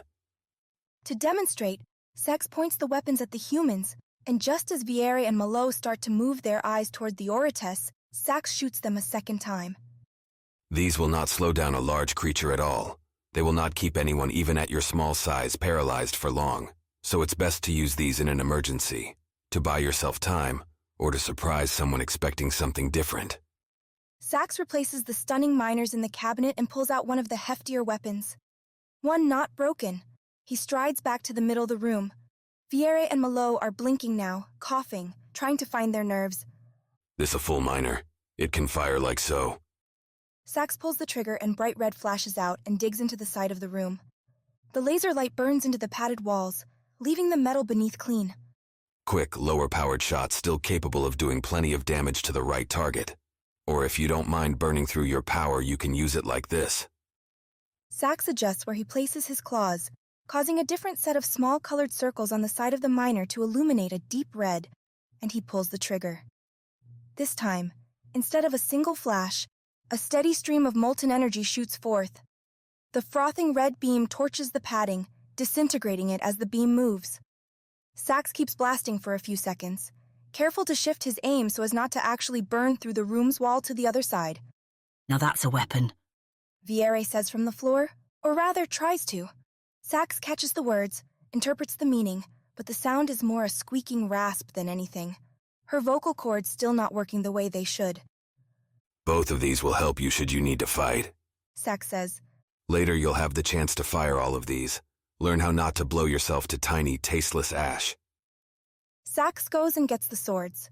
By the time he gets back to the center of the room, both Malo and Viere are standing again, though neither looks particularly thrilled. They don't stun too, do they? Viere nods at the swords as Sax walks up. They don't have to. Why stun when you can kill? Malo says something to Viere again, and the human shrugs. Do you not speak our language? Little. Malo replies. The man has his own tongue. He understands most of what we're saying, just not how to talk back. Viere explains. I'll translate. Malo repeats what he said a moment ago. Viere replies with a curt line, then turns to Sax. Malo says that killing is wasteful. Viere shrugs. Can't sacrifice a dead human. Sacrifice? Right. You win a fight, you take the prisoner, then carry them to the top of some temple or somewhere, take out their heart and ask your gods for stuff. Viere talks as though she's describing the dullest dirt in the galaxy. You monsters do something similar. We eat our prisoners. True enough for these humans, anyway. Viere laughs, tells Malo, who proceeds to look ill, which only makes Viere laugh harder. See, Malo has a deep love for his people. Viere continues to Sax. He has this idea that they're the chosen ones, that they're going to wind up ruling our planet, and, I suppose, this galaxy you keep talking about. Now it's Sax's turn to laugh. Viere points at the Oritis, then says another series of words to Malo, the human warrior, for Sax can tell Malo's profession in that way a fighter can see himself in another, doesn't appreciate whatever Viere says. He pushes away his friend and holds out a hand to Sax. Think he wants the sword? That much is clear. Sax gives Malo the blade. The warrior turns and points the tip of it at Viere. I believe you have insulted him. Believe I did. Viere replies, shaking her head.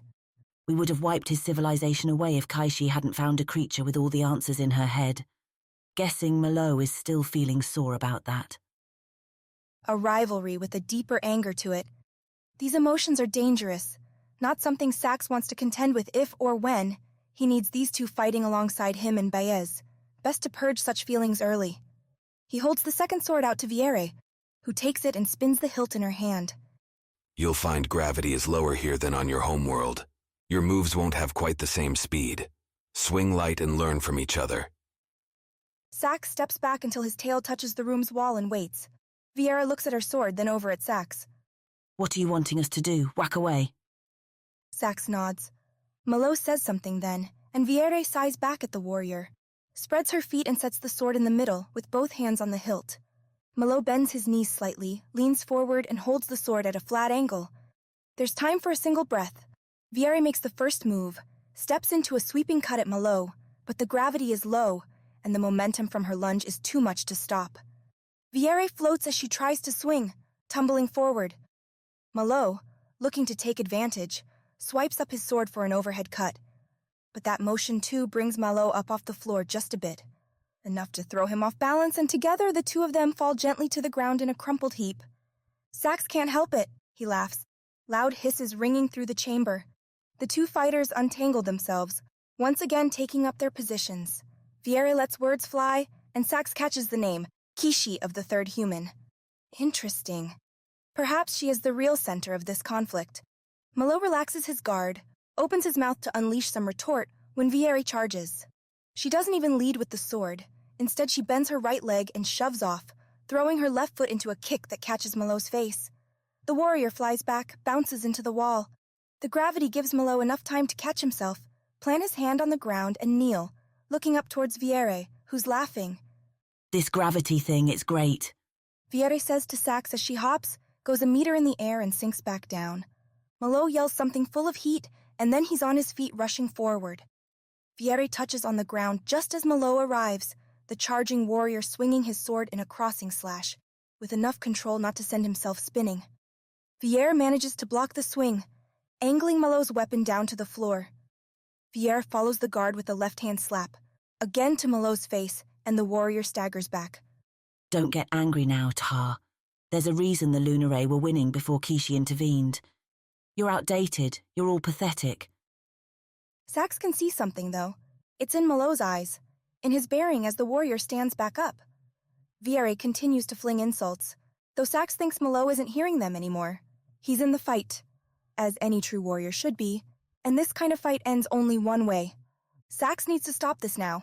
This isn't a training exercise anymore. I mean, think about it. Your army spends all this time working with sacrifices, slaughtering defenseless people on top of tiers or your giant temples. How is that helping you? Viere gestures with the sword. No what? It's not at all. I wouldn't be surprised by the time we get back to find we have all of you in chains working our minds. When Malo attacks again, he gives no signal, only a slight tightening of his arms. Then Malo launches himself, pushes both feet into the ground and dives forward with his blade pointed straight at Viere like a missile. A move impossible in higher gravity.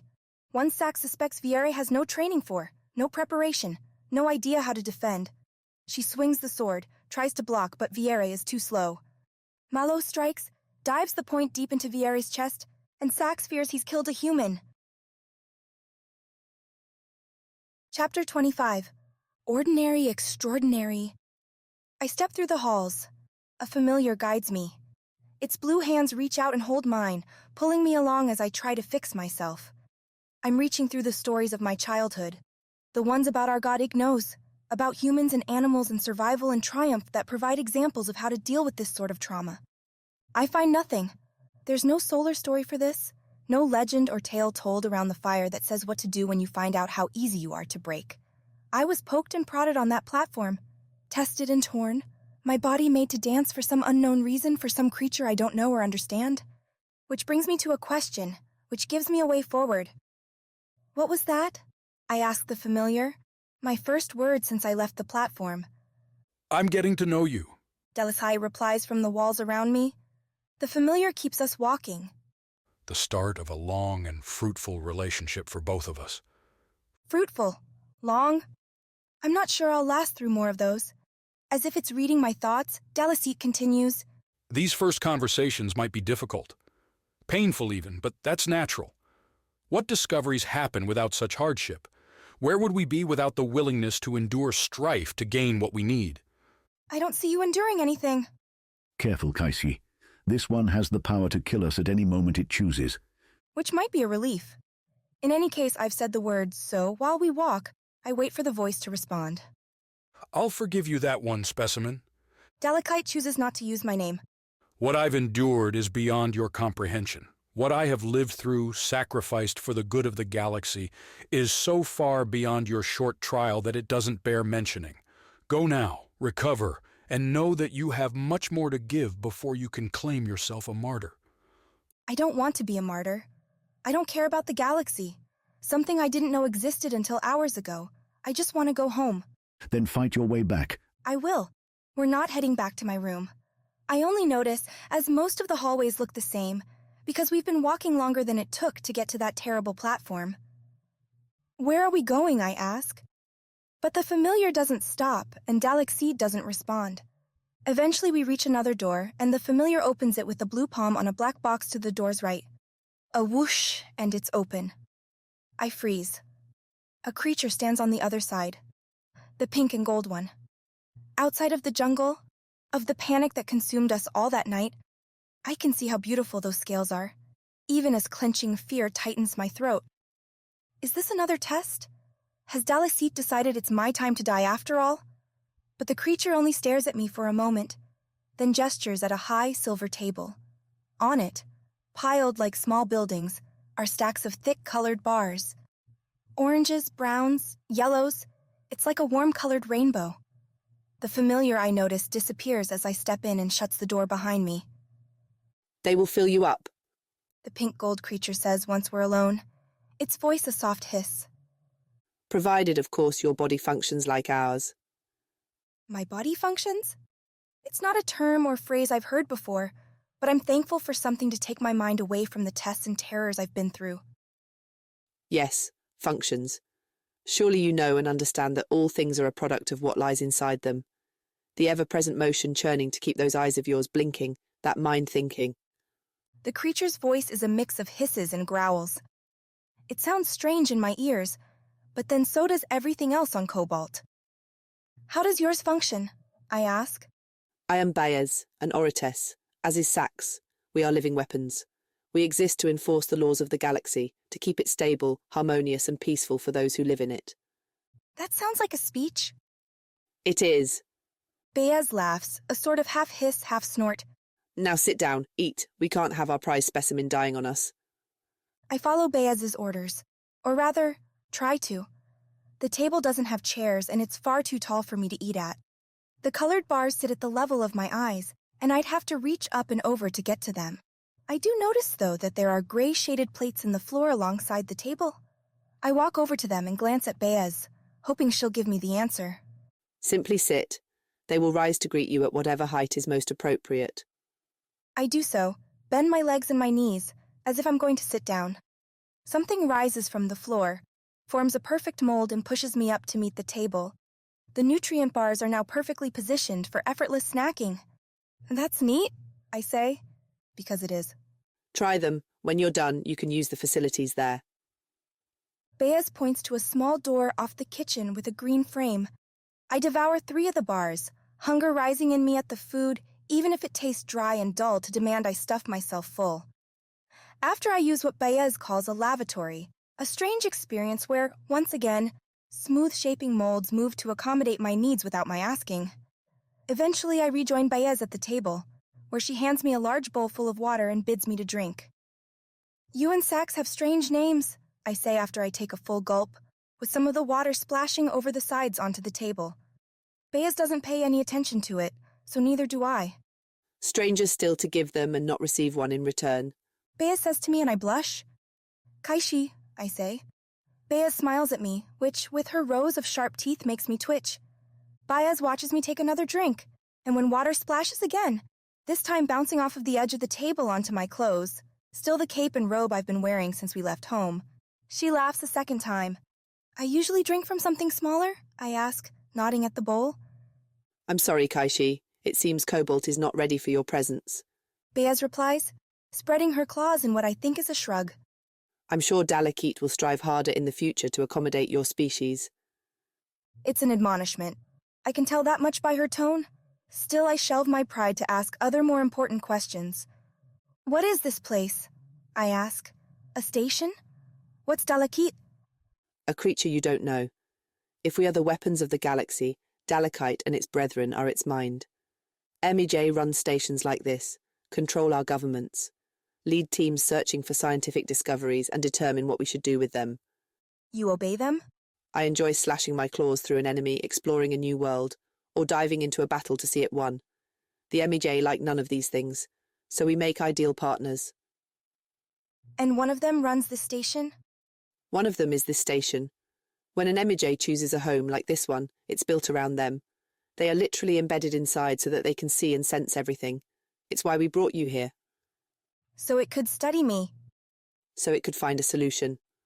Baez reaches over and rests a claw on my forehead. I should jerk back, but I'm too tired. If this Orites feels like killing me, I won't have the energy to fight back. You mean the thing inside my head? Ignos. I decide to stick with the name. Ignos hasn't offered a new one, and I don't care enough to change it anymore. What you carry is the galaxy's greatest enemy, and we will do anything to stop it. She doesn't know what she's talking about. Her kind and these Emige, they are the galaxy's true demons. They rip apart any who think differently, who stand before them. Do not trust them, Kaishi. Do not, or you will wind up their toy to twist and turn and poke and prod until you are nothing. Baez tilts her head at me, watches my eyes. It's talking to you, isn't it? I nod. Sevora, I know you're listening. Baez is talking to me and yet not? Do not harm this one, or I will taste you between my jaws, and I will chew slowly. Her eyes narrow on mine. As for you, Kaishi, know that you have friends on the station, those who will protect you. I'm about to thank her. Then I remember that Baez and Sax brought me here, want Dalekite to test me, and I say nothing. The door opens behind me, the noise saving me from an awkward silence. A familiar stands in it, gesturing at the both of us to stand and follow. Dalekite's voice crackles around us. A specimen has been wounded. Until the situation is contained, please return to your quarters. Immediately.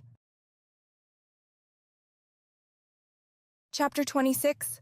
Worth a Life. Viera is light in Sax's mid-claws, barely heavier than a furry flom.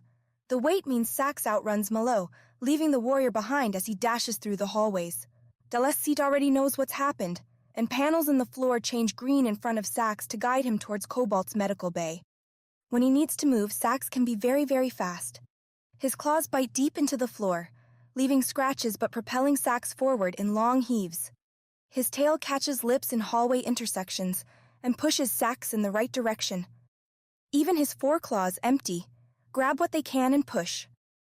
All the same, Viera is losing a lot of blood. It splashes and leaves a brutal trail.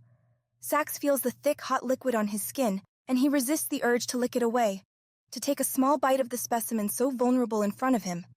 His mission is to protect, not destroy. There are 3 familiars already in the medical bay when Sax arrives, all of them looking vaguely like humans, or Flom. 2 arms, 2 legs, and at various heights. The number of blue figures stops Sax. It confirms what he fears, that Dalekite has far more familiars running around the station than it's let on thus far.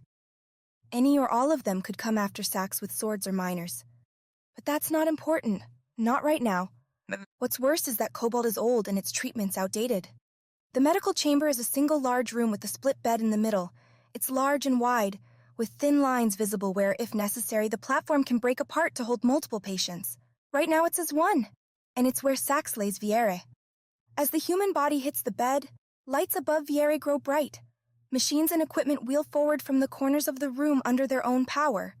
They stop at the right length for Viere's mass and width, programmed to optimal efficiency. Except nothing happens. Viere groans, and the deep gash beneath and to the left of her neck continues to leak. We have no protocols, Delicete says overhead. There are no standards for this species, no commands to follow. It's a carbon-based form. Scan and repair. Why risk damaging the specimen further? Delicete replies. If it dies, then we can still harvest it. We can still learn. Or you can try to save it, ruin it with some ill-conceived attempt. Then what would we get? Nothing. The mission is protection. Sax steps forward to the split bed, towers over Viere. There's one common rule when dealing with injuries like this, and that is to stop the bleeding, then restore fluid and blood if possible. Sax barks the orders. The familiars don't move, but the machines, programmed to respond to vocal commands, leap to action. The bed itself flashes blue beneath Viere for a second, running a scan of the human's anatomy. Immediately after, a robotic bundle of thin, spindly arms, each with a different tool on the end, bursts into activity. Reaching forward with a dozen different tiny appendages to snip and snap and sew until the gash disappears under a cascade of stitches. Another mobile rack with various bags of hanging fluids and drugs shifts near Viere, adjusts itself and aims a syringe. It stabs Viere's left forearm.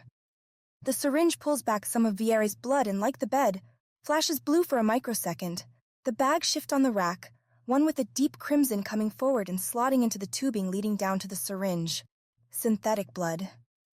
It's strange that Cobalt would have the necessary fluids for a new species, but Sax is glad of it all the same. Still, other robots tend to Viere's needs. They dive down from the ceiling to clip away clothing, to measure heartbeats and breath, to make sure that she's warmed with heated rays from above and below. Sax watches with the familiars. Old medicine. On a modern ship or station, Viere would be dunked into a biotank and regenerated through its mixture of nutrients, nanobots, and living cells ready to substitute for what her body could not do for itself. Cobalt is an old station, and old methods must suffice. Malo burst into the room finally. Sax notices the warrior is still carrying his sword, and before Malo can make another move, Sax reaches over and tears the weapon from him. Malo barely reacts, his eyes on Viere. Alive? The warrior asks. Too soon to tell. Sax replies. Your attack was good, a clever move. From the horrified way Malo looks at him, it's clear the warrior can understand Sax, even if he doesn't quite know how to speak in common tongue. But Sax isn't much of a talker anyway. They settle in, stare at the buzzing machines. Watch a human's life creep back from the endless abyss. Chapter 27. The Empress Alone. Beaz ignores the familiar, brushing by its blue protesting arms. She says she knows the way to the medical bay. But after the third turn, after we see our first splotch of drop blood, two familiars come out of the hallway ahead of us and block the path. Point us back. Both of you to your respective chambers, please. Delicete says. There's been an accident, and while cleanup is underway, I would appreciate it if everyone kept themselves out of this mess. It isn't a request. The familiar split Baez and I, the pink gold Ortis giving me one last wave of her claw as our familiars lead us in different directions. We make our way quick back to the rooms that, I suppose now, belong to Viere, Malo, and I. Both of theirs, I notice, have glowing red lights above their doorways, locked or absent. I'm shuttled into mine without comment, and the door shuts behind me as soon as I'm inside. It's strange being alone now. The fun, mystery, and excitement of being somewhere new has worn off. So has the fear. I replace it with grim determination. Acceptance. This isn't where I want to be, but if I'm going to leave, I'm going to escape. And to do that, I first have to stop denying that I'm here at all. So I look around my room, try to find something useful. There's the soft, raised bed that is obviously for sleeping. Something which I haven't done since arriving on Cobalt, and which my fuzzy brain is telling me I may need soon. But not yet. Elsewhere, other than the blank pearl walls, there's a black screen on one side, and a small door that opens to my own. What did Beaz call it? Lavatory. I look in there now and notice there's a strange thing in the ceiling in a compartment. To the left of where the lavatory's primary business is conducted. It's a lattice of holes. There's a button on the wall beneath them that when I press it, I find it's not just a button but also a dial. If I turn it to the left, it begins to glow red. Turn it right, it glows blue. When I press it in, stale-smelling water sprays down from the holes. I realize the dial here controls the temperature. Red makes the water hot, blue makes it cold. I've been chilly since making it to the station, so I take off my ragged cape and enjoy a few fleeting moments underneath those hot drops. When I press the button again, sometime later, I'm blasted with dry air from all angles. From vents with holes so tiny I didn't even notice them before. At the end of it, I'm clean. I'm about to pull my old clothes back on when I notice, behind the bed, a new cabinet is open. I'm not sure why, whether someone came into my room while I was in the lavatory, or if the opening is automatic. But bright blue, like the sky back home, clothes are in there. At least that's what I think they are. But when I pull the top one from the pile and set it on the bed, it seems to puddle together. It's a mask. There's awe in Ignos' words. I've never actually seen one like this. But what is it? The MEJ prefer things activated by touch. So place your hand on it. See what happens. I do so. Lay my hand flat on the blue. I want to call it fabric, but it's clearly not. Too smooth, too lifeless. Yet when I touch it, like the cache did so long ago in the jungle, the mask grabs onto my fingers, pulls itself up my hand, arm, and eventually over my entire body, even my head. I close my eyes as the mask rushes over them. There's a sense of fleeting pressure, and when it's gone, I open my eyes to clear vision. I'm suddenly warm, perfectly so. When I look down at myself, it's though I'm closed tight, a form I've never seen before, but one that fits my every angle, and makes me colored silver blue, like the familiars in bright light. Even my hands appear gloved, like a Lunare closed to stay warm under the mountains. The thought interrupts my fascination like the crack of Vier's pistol.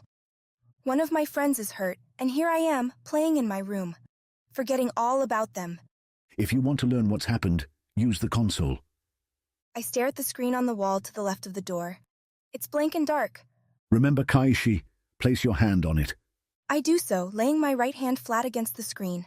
It leaves an impression, and when a leaf green line begins to outline my fingertips against the screen, I jerk it back. The illustration vanishes. Leave it there. It needs to know who you are. I stare at my hand for a second. Who I am? How is this thing going to know from my hand who I am? It looks for signals, etchings in your palm, the heat of your hand. The mask gives you to it. That's how the console knows it's you and not Malo, whether you're an Oritess or an Emige.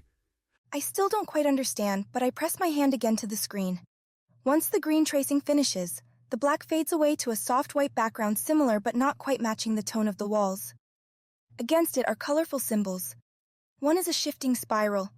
The other appears to be a circle suspended in an oval shape. Another is a jumble of letters mashed into a square, and so on and so forth they go. There must be dozens of them. A knock interrupts my exploration. This time when I look towards the door, the light flashes green and the door parts to reveal Malo on the other side. Only it's not the Malo I remember. This one, my friend, is covered in blood. He holds a crumpled up set of clothes in his arms. I know the uniform. The robe. Vier's. Is she alive? I ask, and when Malo nods, I sigh in relief. I nearly killed her, Kaishi. Malo says as he enters the room. He holds out the clothes as if I'm supposed to take them, as if they're mine now somehow. How? I reply and Malo tells me. It was for my people. Malo says at the end of his story. At least that's what I thought. She mocked us. The Char. But what are mere words in a place like this, when all we have is each other? Malo's face is the picture of anguish. He sits on the side of my bed and stares at the console, though I don't think he sees it. Do you know why we were out in the jungle, raiding solar tribes? Malo's not expecting me to answer, so I don't. Because we wanted to know what the Lunare were doing. We wanted to know what they wanted from you so that we could get it first. To keep them from having it? I say. No, so that we could try to buy a better life for us. From them. He leans forward, presses his hands against his knees, then forces his eyes to me. You saw what they brought to the field. You saw those strange creatures, the rolling machines of war. They were going to crush us, Kaishi. Wipe us away if we stood in front of them. So I was searching for a way out, a way to save our people, and I found one. You found a lie? Be that as it may, it worked. Now I'm here, but I don't think the wounds are closed. I lost myself in my hate, Kaishi, which is less than you deserve. I'm not worthy of you, of serving you or my people. Malo rises suddenly, brushes by me as if he's going to leave. Am I still your Empress? I say. There's a long heartbeat. You are my Empress. Malo replies, facing the door. Then as your Empress, I command you to stay, to help me and Viere, to be my sword when I need it and my shield when I don't. Do you accept? Malo stiffens, but there is no hesitation. I accept, Empress. Without another word, Malo strides from the room. The door shuts behind him. I'm left alone with Viere's bloody clothes. Chapter 28. When push comes to claw. Baez comes into the medbay covered in a destroyed familiar's blue spatter. Sax takes one look at the evidence and bears a toothy grin. It tried to keep me away from you, Baez explains. It failed.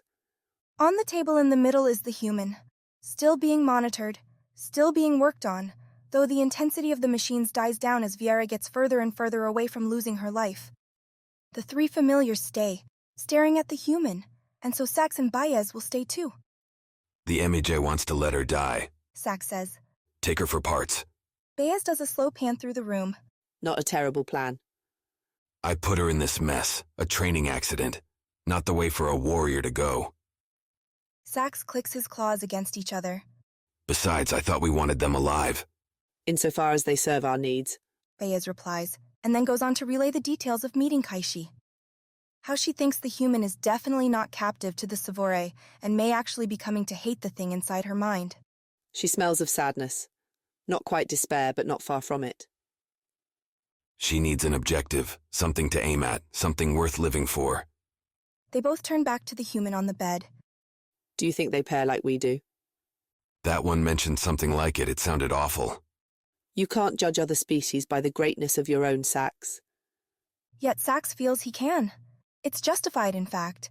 For how else can Sax measure who he is, what he is, without benchmarks? Without seeing just how far below him everything else is? The predator must know his prey. I need to send a message to Eve. Sax says after several minutes of buzzing medical machines. She needs to know what we think. Baez is about to reply when the three familiars turn as one and look at them. You disobeyed me. Dalacite's voice comes from above. You shattered another of my familiars. It was fun, Baez says. And it can remake itself. Not if you walk away wearing it. The Emega continues. When I ask you to return to your quarters, I expect you to do so. This is my station, and you will follow my requests. Those requests sound more like orders. Without really thinking about it, he and Baez separate by a meter. Enough room to maneuver should the three familiars get some idea. Though they're all unarmed and Sax still holds the sword Malo brought with him.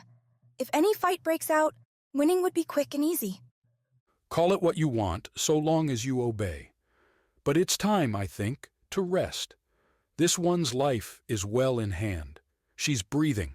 Her heart is beating. How do we know you won't kill her as soon as we leave the room? Because I'm not a monster. Besides, I can learn as much by watching this one heal as I can by killing her.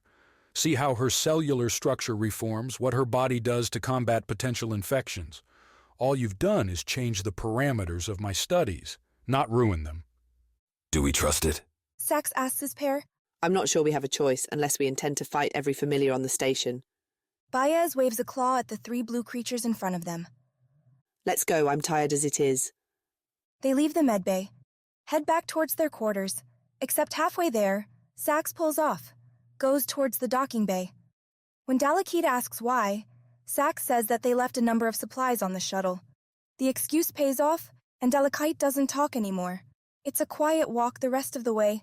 Sax acts normal as he goes up the boarding ramp, heads to the bridge where the console and transmitter lie. There's no way to cover what he's doing here, so Sax has to hope Dalakite is busy with other tasks and isn't watching through the windshield.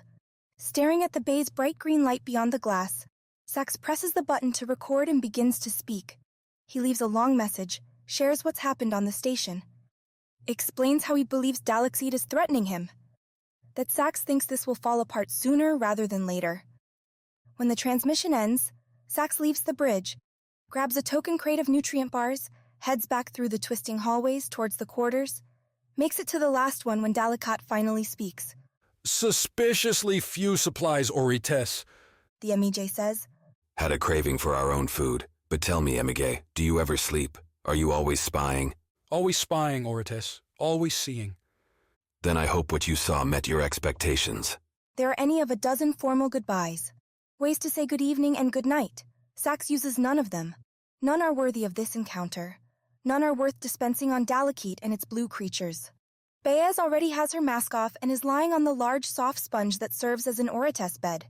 Their limbs tangle with each other on the reddish soft surface. The sponge is cool to the touch, and it bends and folds around them.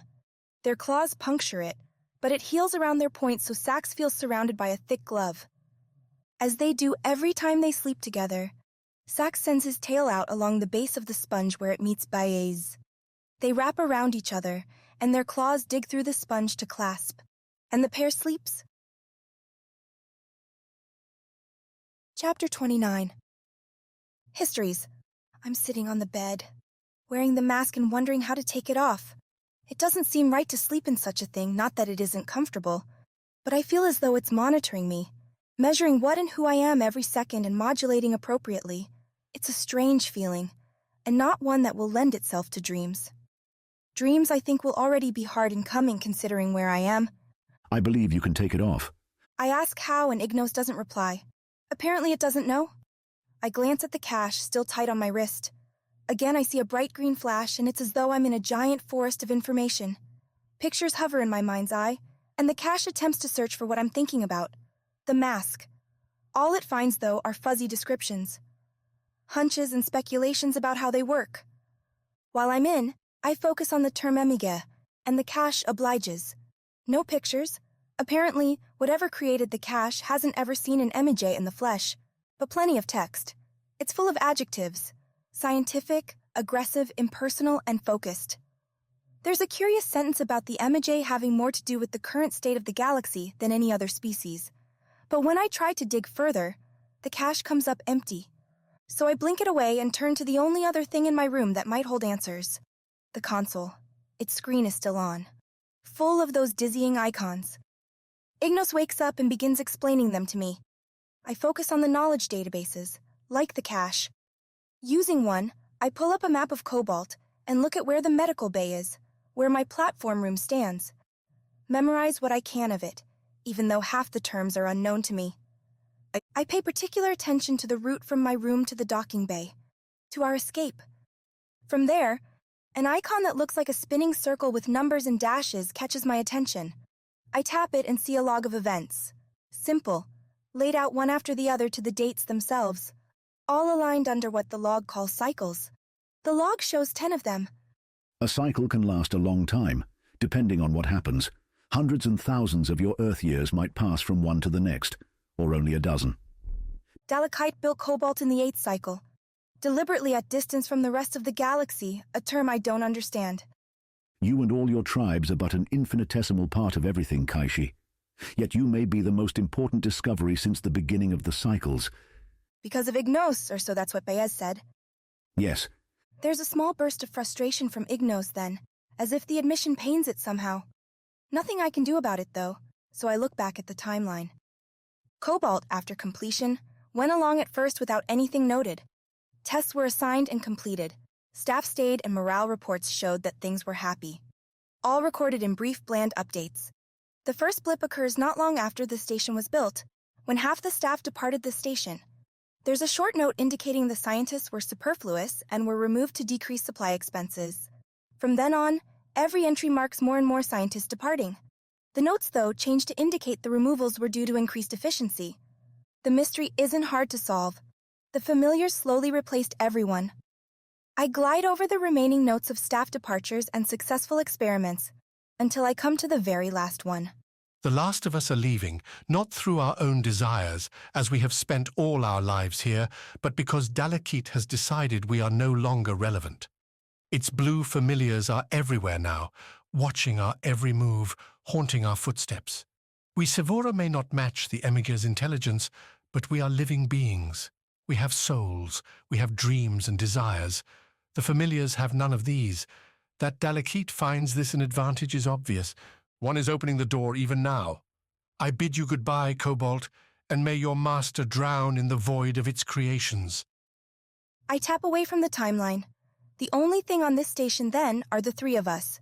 Sax and Baez, Dalekite and its familiars. Elsewhere on the console, I find, finally, instructions on how to remove the mask. The creature that appears on the screen to demonstrate makes me stumble back. It looks like a tall, brown-furred mouse with a longer, naked nose. Yet it's clear what its small claws are doing. So I try it. I spread the fingers in my hands, then press them down against my own palms. It feels like stepping out of the shower.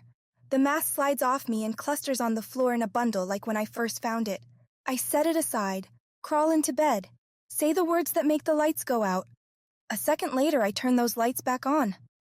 The darkness without them is absolute, total, like in the chamber with the platform. My heart races, chills and sweats mingle across my body.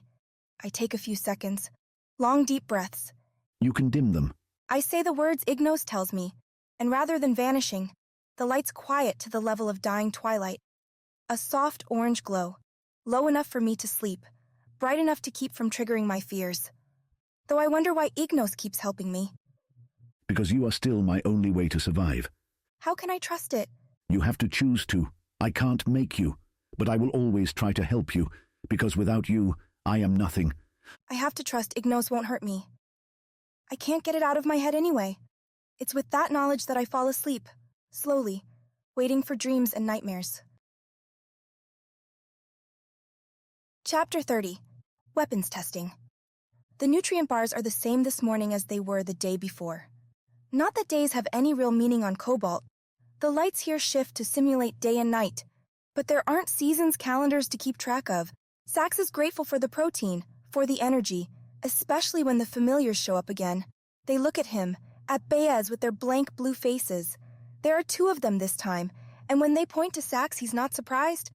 Another exercise? Dalekite says. I've made some adjustments. I think you'll find it more interesting this time. If there's any lingering animosity from yesterday's events, Sax doesn't hear it. As if the MJ has moved on, chalked it up as a squabble not worth mentioning. Sax is fine with that. He's made his transmission to Eve, and there's plenty of weapons for the Orites in their quarters. If things get worse, they'll be ready. Do you want me to go this time? I would much prefer him. Dalekite interrupts. I'm calibrating the familiars, and so I need a consistent source subject. One whose styles I can analyze, and then see how effective my tweaks have been. What kind of tweaks? It would ruin the purpose of the demonstration were I to tell you ahead of time. The whole exercise lies in how well they, and you, adapt. Sax, beneath the table, sneaks his tail beneath Baez and delivers 2 quick taps to the bottom of her own tail. He stands up, looks at the 2 familiars. Fine. Now that I've got a full stomach, you'll have all the advantage you need. To win? Dalekite laughs. Oh, you'll lose. Sax replies. Just more slowly. The 2 familiars lead him through the hallways and back to the same training room. It bears the scars from Sax's gunplay the night before. Burns Dalekite does not acknowledge. This time the 2 familiars go to the center of the room and turn back to Sax. Another chase like yesterday? I think it would be the perfect place to start, Dalekite says. Whenever you're ready. This time the familiars don't even move. They stand there. Watch Sax. He looks at them. Both familiars are the same size. Both have the same 2 legs and arms. Neither one capable of outrunning an Orites. Neither one wearing any sort of weapon. How is this going to be any different than before? Not that it matters. Sax bares his teeth, clenches his legs, fakes towards the one on the left, and then lunges at the one to the right. His clawed feet pump into long leaps, and Sax catches the familiar with his mid-claws, cuts it to pieces. The familiar explodes in a tremendous blue spray. Something bites Sax's back. A micro-stunner's tingling burn. If Sax wasn't wearing a mask, he'd be in a lot more pain. As it is, the spot in the middle of his spine feels like a lit candle is being held up to it. So, you're cheating today, Dalekite says, as Sax whirls around to see the other familiar. Rather than running to the wall as it did on the day before, the familiar sprinted right to the cabinet, cut behind Sax after the Auretis went right, and armed itself. You're one to talk. Sax roars. The micro-stunner could damage the mask if Sax let it. You said this was a chase, not an attack. The battlefield changes constantly, Oretis. The familiar fires again. The bolt strikes Sax in the chest, burning but otherwise dispersing through the mask's defenses. If that's how the Emige wants it, then Sax will play its game. He darts towards the second familiar, this time using his feet to dance to the right, towards the door and the wall around it. The familiar tracks and fires another shot. This one misses, a little too slow. Sax angles slightly left, jumps, uses the gravity to hit the padding above the door and spring off so that he's flying towards the familiar at a diagonal angle. The familiar can't get the miner aimed quickly enough and Sax smashes it, presses the familiar back against the cabinet where his claws rend it into goo. Any taste of victory dies when Sax hears the door open behind him. Turns to see 4 more familiars walk in. These are not empty-handed. Each one holds another sword. Not an old model from the cabinet either. These are newer. They shine with circuitry, with buzzing edges, made to cut right through metal or through a mask. Well done, Oretes. You've exceeded my expectations. However, you've also tried to undermine my station with your little message. I'm sorry, but our experiments are over. Sax reaches behind him, pulls a pair of miners from the cabinet, the broken ones from before. He takes a quick glance back, sees the working one that he used with Malo and Viere, but it hasn't been recharged. There's one sword still left, though, so he takes that. The 4 familiars advance slowly, each one holding its blade in front of it, level towards the Oretes. Sax sinks to a crouch, drops the broken rifles, and holds the sword in his left foreclaw. The 4 familiars march in a line, which means the ends are the weak spots. Sax doesn't want to get trapped against a wall, so he feints to the right, away from the familiars and towards space. Then he uses his tail, grabbing the inside of the cabinet to yank himself back left. Sax claws up the wall and jumps. He's not going for an attack this time, and soars high over the row of blue heads. The familiars all turn to follow him as Sax lands on the far end of the room, plenty of clear padding between him and his enemies. As Sax hits the ground, he bursts forward, charging right at the center of the line. His legs and mid-claws scramble on the ground, pushing faster across the room. The 4 familiars prepare their swings. Sax rolls. His right claws bite into the padding hard, pull Sax towards the door, towards that side of the line, and out of the range of the 2 left familiars swinging down towards where he should have been. As Sax spins, his tail lashes over his shoulders to catch the head of the closest familiar, the one on the end of the right side. The blow doesn't break it, but sends the familiar reeling back. Buys Sax a second, which is all he needs. Sax completes the roll, he catches himself on his legs and darts forward at the next familiar. Its blade sweeps to meet him, and Sax catches it with his own. But where the familiar only has one weapon, Sax has many. He presses the familiar's blade up and sweeps beneath it with his mid-claws.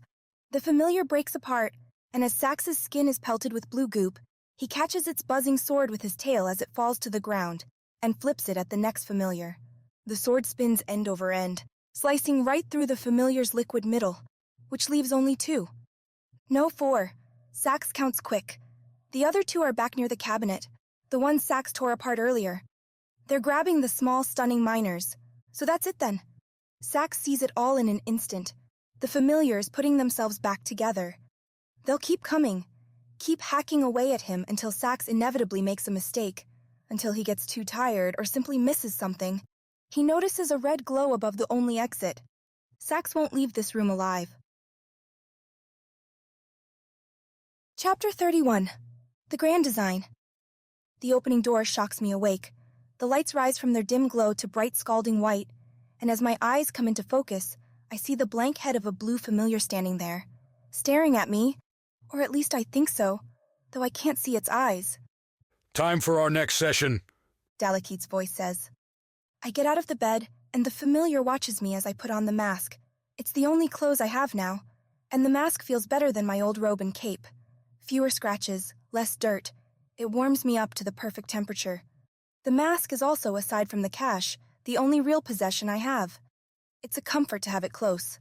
I follow the familiar down the hallway, noticing that both Malo and Viere's doors are red-locked. I don't even know if Viere is out of the medbay, and when I ask, I receive no response. Part of me wants to stay back, to resist the familiar just to see what would happen, but Ignos tells me not to.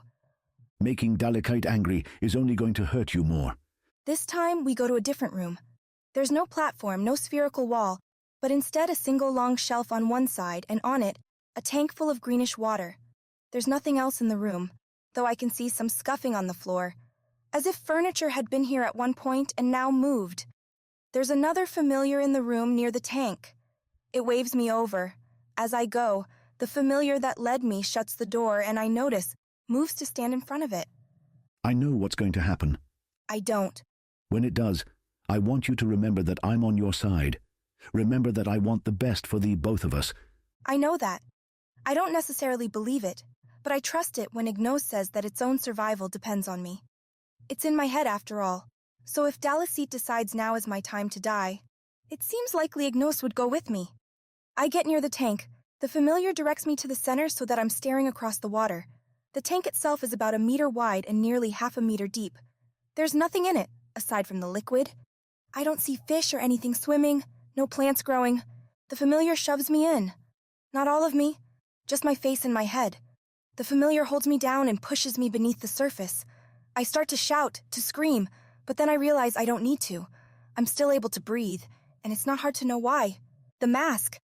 It's doing the work for me. So I stop struggling and wait to see what's going to happen next. I don't have to wait long. The familiar holding me down doesn't relax his grip, but through the blurred walls of the tank I see the other familiar come close. He reaches beneath the shelf and comes back with a shiny silver device almost as long as my arm. This may hurt, Kaishi, but it will be worse for me than for you. The familiar reaches over with the device, pushes it beneath the water. I feel the ripples as it comes close, and I know exactly where it's going. Now I struggle. My hands and arms jerk. I try to kick with my legs, but the familiars are strong. Stronger than me anyway, and they ignore my attempts. Stop it, Kaishi. They will only hurt you. They're going to do that anyway. Ignos, though, is insistent, sad. So I let myself relax. Shut my eyes.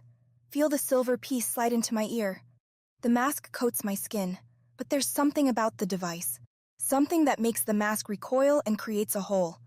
Ignos starts to tell me, and I catch the word electric before all is lost. Before in the first session, I felt it when Ignos experienced pain, when it thrashed and turned and writhed in my mind. This is similar, only not so random. It's as though Ignos is caught in a net, stuck on the end of something, and the thrashes are focused. They prickle the right side of my head and my temple burns, and then I feel it. A rushing slimy thing, leaving tiny scratches across my ear as it moves. There's a sudden pop, a vacuum, my ears clearing, and then I'm being pulled back, out of the water and away from the tank. Look at it. Dalekite's voice comes into the room. The Emigre doesn't have to tell me, because I can't look away. In the tank is something both small and terrifyingly large. A narrow, sloping body nearly transparent, so that I can see the small batch of organs inside. The very top seems to fray into 1,000 strands, long stringy things that stretch out through the tank as the water shifts, that drift all the way to the edges.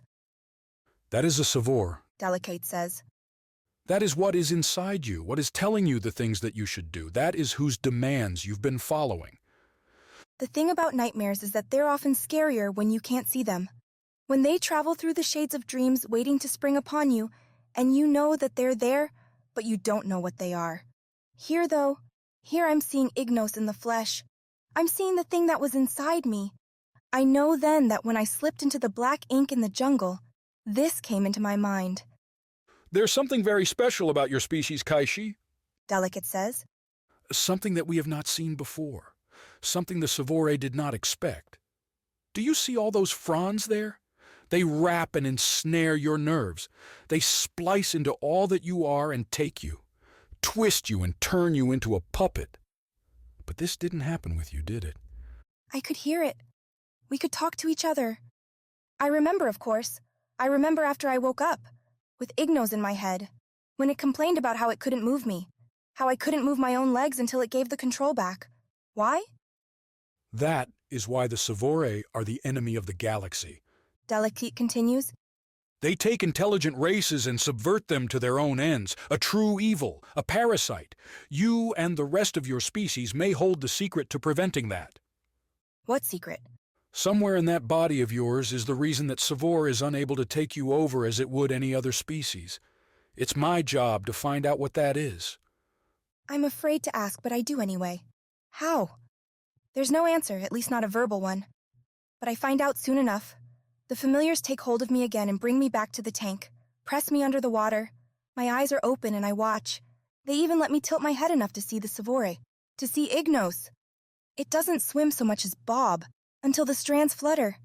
They move as one, waving back and forth and pushing the Sevora towards me.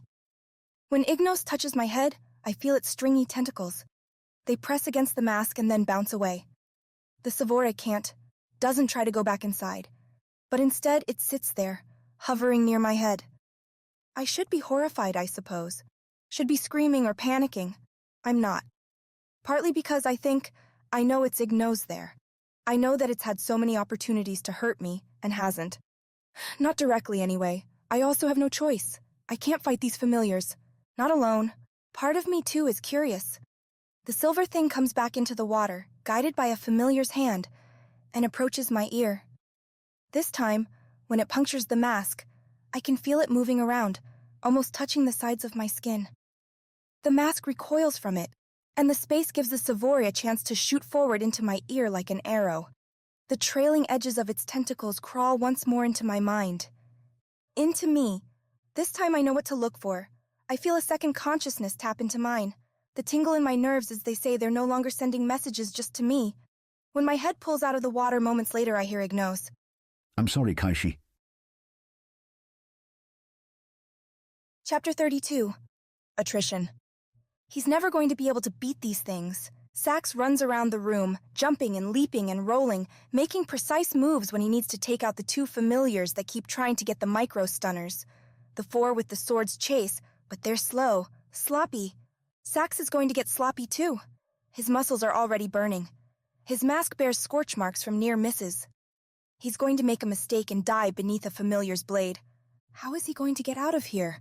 Sax takes another flying leap up the wall, and then jumps onto the ceiling, latching on with his claws.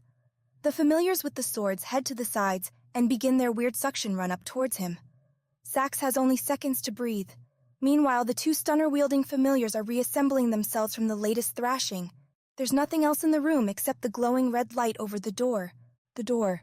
It's metal, too strong for Sax to break through with his claws alone. There's more than claws in this room, however. More than micro-stunners and swords. He glances at the cabinet. The one miner still in there. Half charged from his showtime with Malo and Vieri, but even half should be enough to blow a hole in the door. Weaken it for Sax to get through. Now that he has a plan, Sax wastes no time. He skitters along the ceiling towards a sword wielder reaching the top of the wall and turning upside down. Sax meets him, and as the familiar swings his sword, the Orites bursts forward. Sax gets beneath the strike and slams the familiar into the wall. They both fall, the low gravity and padded floor letting Sax hit the bottom without injury, though his claws mean the familiar can't say the same. The other sword wielders drop themselves, and while they're doing that, Sax gets a free run at the cabinet, jerks it open, grabs a rifle, and turns face to face with a pair of micro-stunners. They fire, and the two blasts catch Sax right in the chest. The stunners burn, searing hot, and a strange wave of numbness spreads. He can't give up now, or he'll get hacked to pieces. There's a thing that happens with Orites. When they're desperate, angry, when they're fighting for their lives. Sax calls it the bloodlust, and it wraps him up in fury now, pushes away the burns, the aches, the exhaustion. Sax surges, takes another 2 blasts, and then he's through the familiars, bashing them to the ground and throwing the stunners across the room.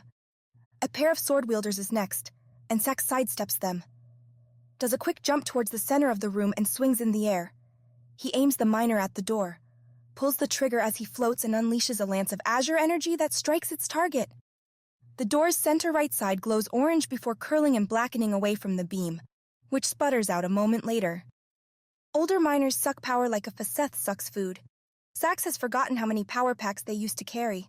The third sword wielder catches Sax from behind, nearly lops off his tail, but Sax feels the air moving as the sword comes and only suffers a gash instead. The Orites turns and with a single bite obliterates the familiar's head. Swallows the goop.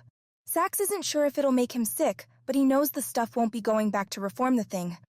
The 2 swords that he had dodged are closing in, They stand between Sax and the door, but Sax doesn't have time for this. He turns the miner sideways and whips it at the right swordsman. The familiar moves to block, but Sax follows his own toss with a leaping jump, catches the rifle as the swordsman blocks, and uses the added momentum to shove the blade back into the swordsman's own body. Sax bowls it over and continues towards the door. The last swordsman turns to give chase, but it's too slow. Sax barrels into the weakened door, which blows apart as the Orates hammers into it. Sax rolls into the hallway, scrambles on the floor, and launches himself down the corridor. He hears Dalekith's voice, calling to him, laughing at him, ordering him back to the room. Sax ignores the sounds of his prey. He heads towards his quarters. This time there are no green lights telling him where to go. No familiars pointing the right direction. Sax homes in on one thing and one thing only: the smell of his pair. The scent of her guides him through the station, and when he opens the door to their quarters, he finds Buzz already armed. She takes one look at the gash on Sax's tail and the burn marks covering his skin and hisses. It's not a laugh, it's not a greeting. A low, angry, fiery rush of air snarling out between her teeth, lips, and the vents lining her chest.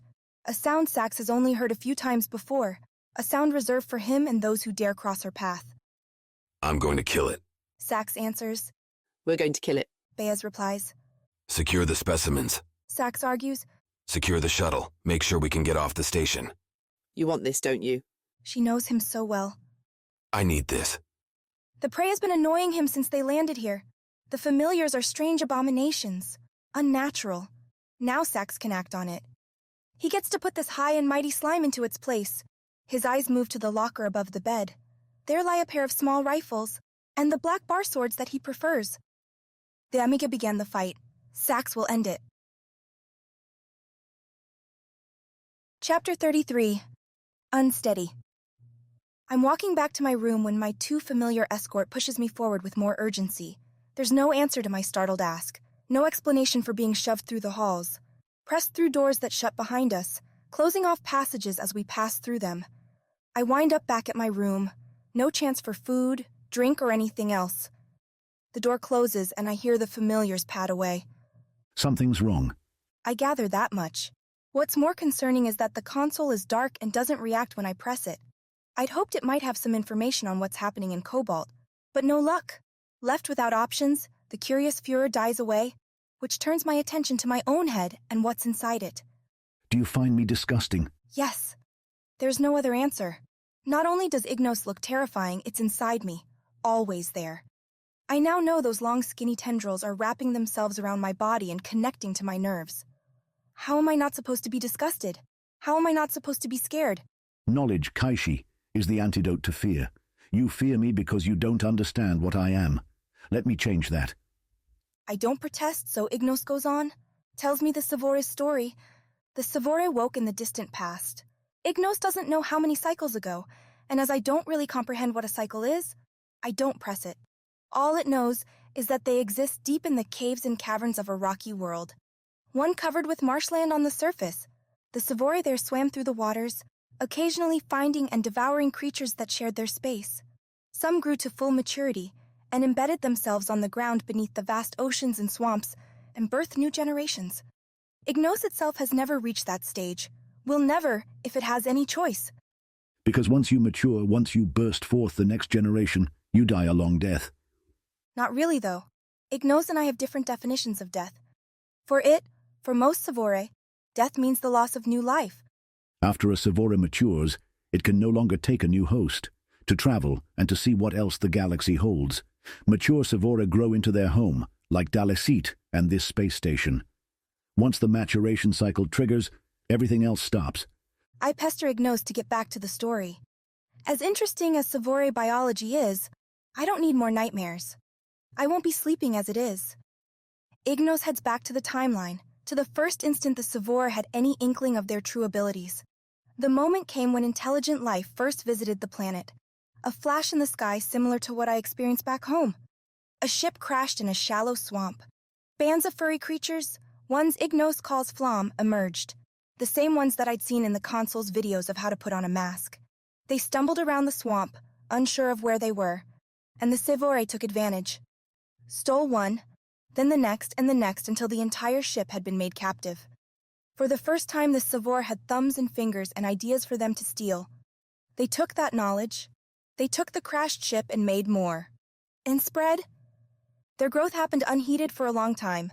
Ignos is boasting at this point, diving into a lustful, wistful history that makes it clear this is what Ignos wants to return to. The Sevora infiltrated societies, cities, whole planets, and grew to enslave them all, taking each and every sentient creature's mind and turning it to their collective will, until the Emige found them, sent the Vincere to carve them back.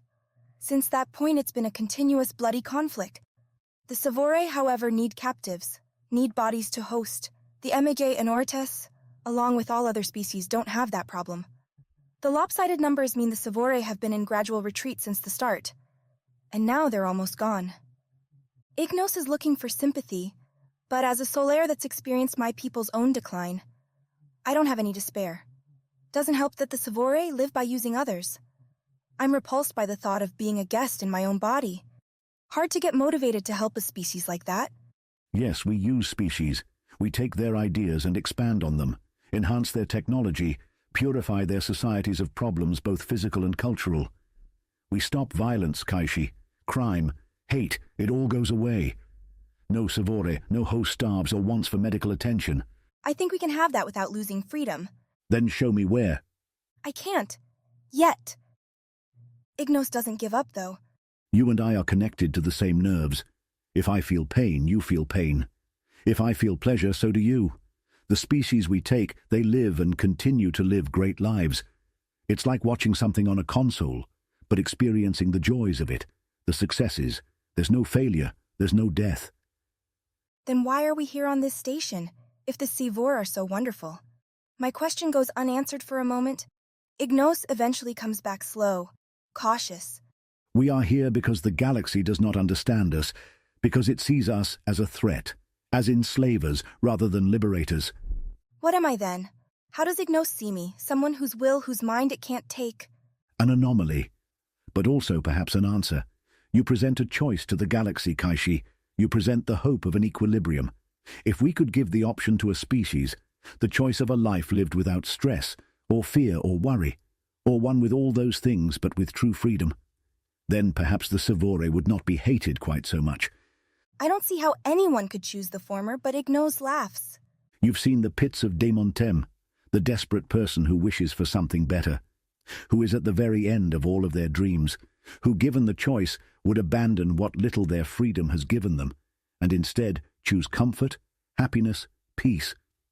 I'm about to continue the conversation when there's a knock. My mask lets me connect with the door and shunt it open. Malot's standing outside, his cape and robe torn and ragged, but I'm drawn to Viere, hanging on Malot's shoulder, tired, pale, yet still launching a sharp grin my way. I can't help it. I scream a little in delight, run forward and hug the Lunare, then the Char. Tight. Both Malot and Viere return the squeeze, and when I step back, they both look at each other, then at me with small smiles. I apologized, says Malot in Char tongue. Viere says I'm better with a sword than she expected. You're lucky, Viere adds. Do that thing again, and you'll wind up with my blade in your side. Malot shakes his head, looks at me.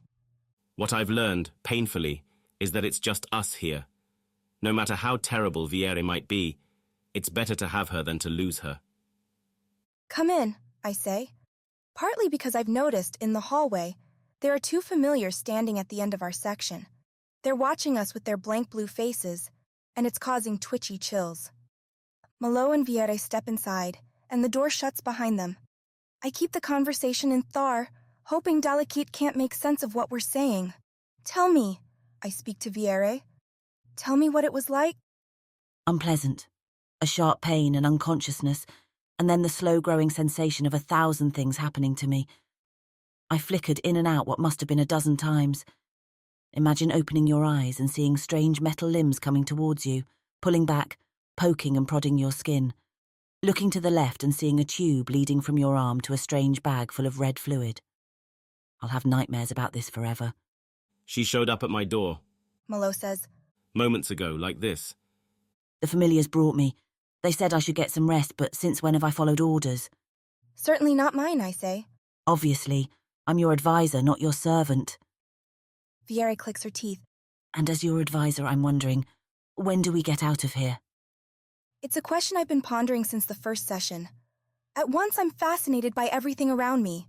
I want to know more, to understand and grow into this wide universe. But I'm getting the feeling that every moment on this station puts me at risk. Dalekith doesn't, after all, seem all that interested in my health, which makes my answer easy. As soon as possible. I don't think Dalekith is going to let us leave alive. I tell them about my sessions. I tell them about Ignos. They're stunned, but Viera is the quickest to shed her astonishment. There's a creature in your mind that's played off as a god. Can't say I'm surprised given what we've seen. Doesn't matter anyway, its answers still worked. Its machines did what they should do. So long as it's in your head and not mine, let's use it. My eyes flick to Malo to see how he's taking it. You're still my Empress. Malo replies, bowing his head. There's more to that than having a god in your head. Not exactly satisfying, but I'll take it. Here's what we need to do, I say. Get out of here, find a way to the docking bay, and then I can use the cache, and Ignos, to learn how to pilot the shuttle. You think that thing will let us walk out of here? Because I'm betting it'd rather have us chopped up to bits so it can study every one of our insides. You need weapons. I pose Ignos' dilemma to the pair. The training room. There is a whole cabinet full. I'm sure we could use some of them. Because that's what I want. You holding a sword again. What if I promise to only attack our enemies? Cut up those blue things. I'd be okay with that, so long as I'm at a distance. I look at both of them. They nod back at me. The plan is set. We're getting off this station. Chapter 34. Experiments. It doesn't take Sax long to encounter the first sign of resistance. Only a few steps out from their quarters, with Baez heading in the opposite direction, and Sax sees a familiar move in front of him from another hallway. It's unarmed, hands by its sides. Sax, with deadly weapons encircling his waist and embedded in the mask, keeps on moving. Cobalt's a large station. It'll be a long hike to get to the center. Please. Dalekith's voice pours into the hallway. Before you come to kill me, before you decide to end all that this station has been built for, I'd like to show you something.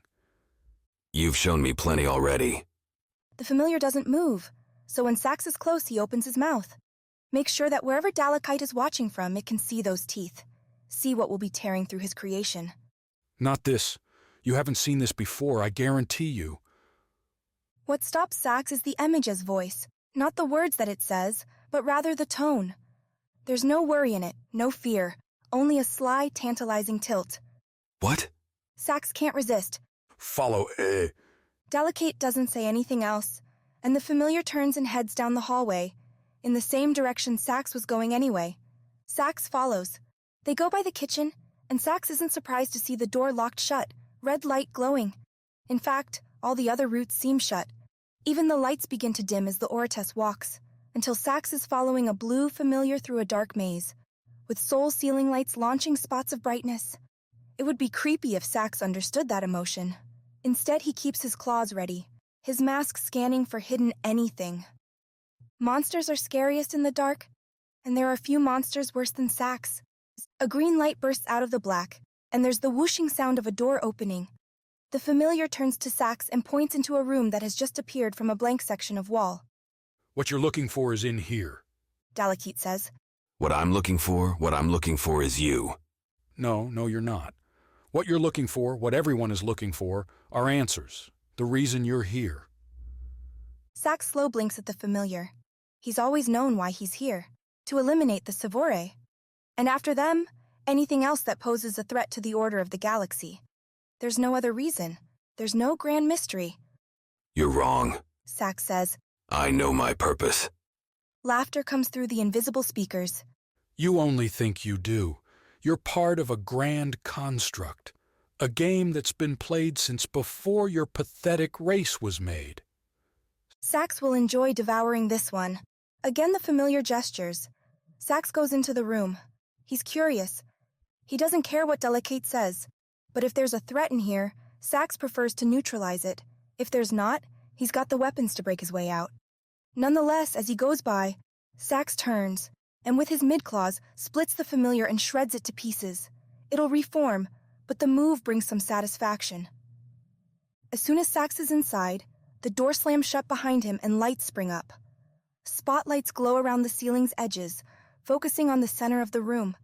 The space is large, square, and the middle floor is a series of metal grates, with dozens of small holes. On top of those sits a platform, rising a meter from the ground, flat and sleek in silver. On it, being dissembled by a set of 4 familiars, are 2 Flom. From the smell, they're fresh bodies. The next thaw, Dalekite says. The familiars take pieces and put them into bags, drain fluid into the holes in the floor using small suction tubes. What is this? Sax says the words aloud and in his mind at the same time. It's clear there's a dissection going on, but why? What secrets could the Flom, a species that has to have been torn apart over and over and over again for cycles, still hold? Do you see this? This is what science is. Continual learning, reaching forth and finding new discoveries, perfecting those discoveries that we have already made. You see my blue familiars, yes?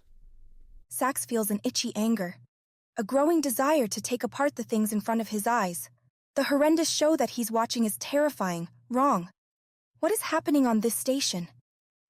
Every piece of these Flom has been preserved. Every part of them will go to my algorithms, will live on through my familiars. Live on? Do you ever wonder, Sax, how I make these familiars? Sax doesn't answer. He knows Dalekite's going to explain anyway, and it does. I take the cells of the living, spin them, and turn them into what you see before you.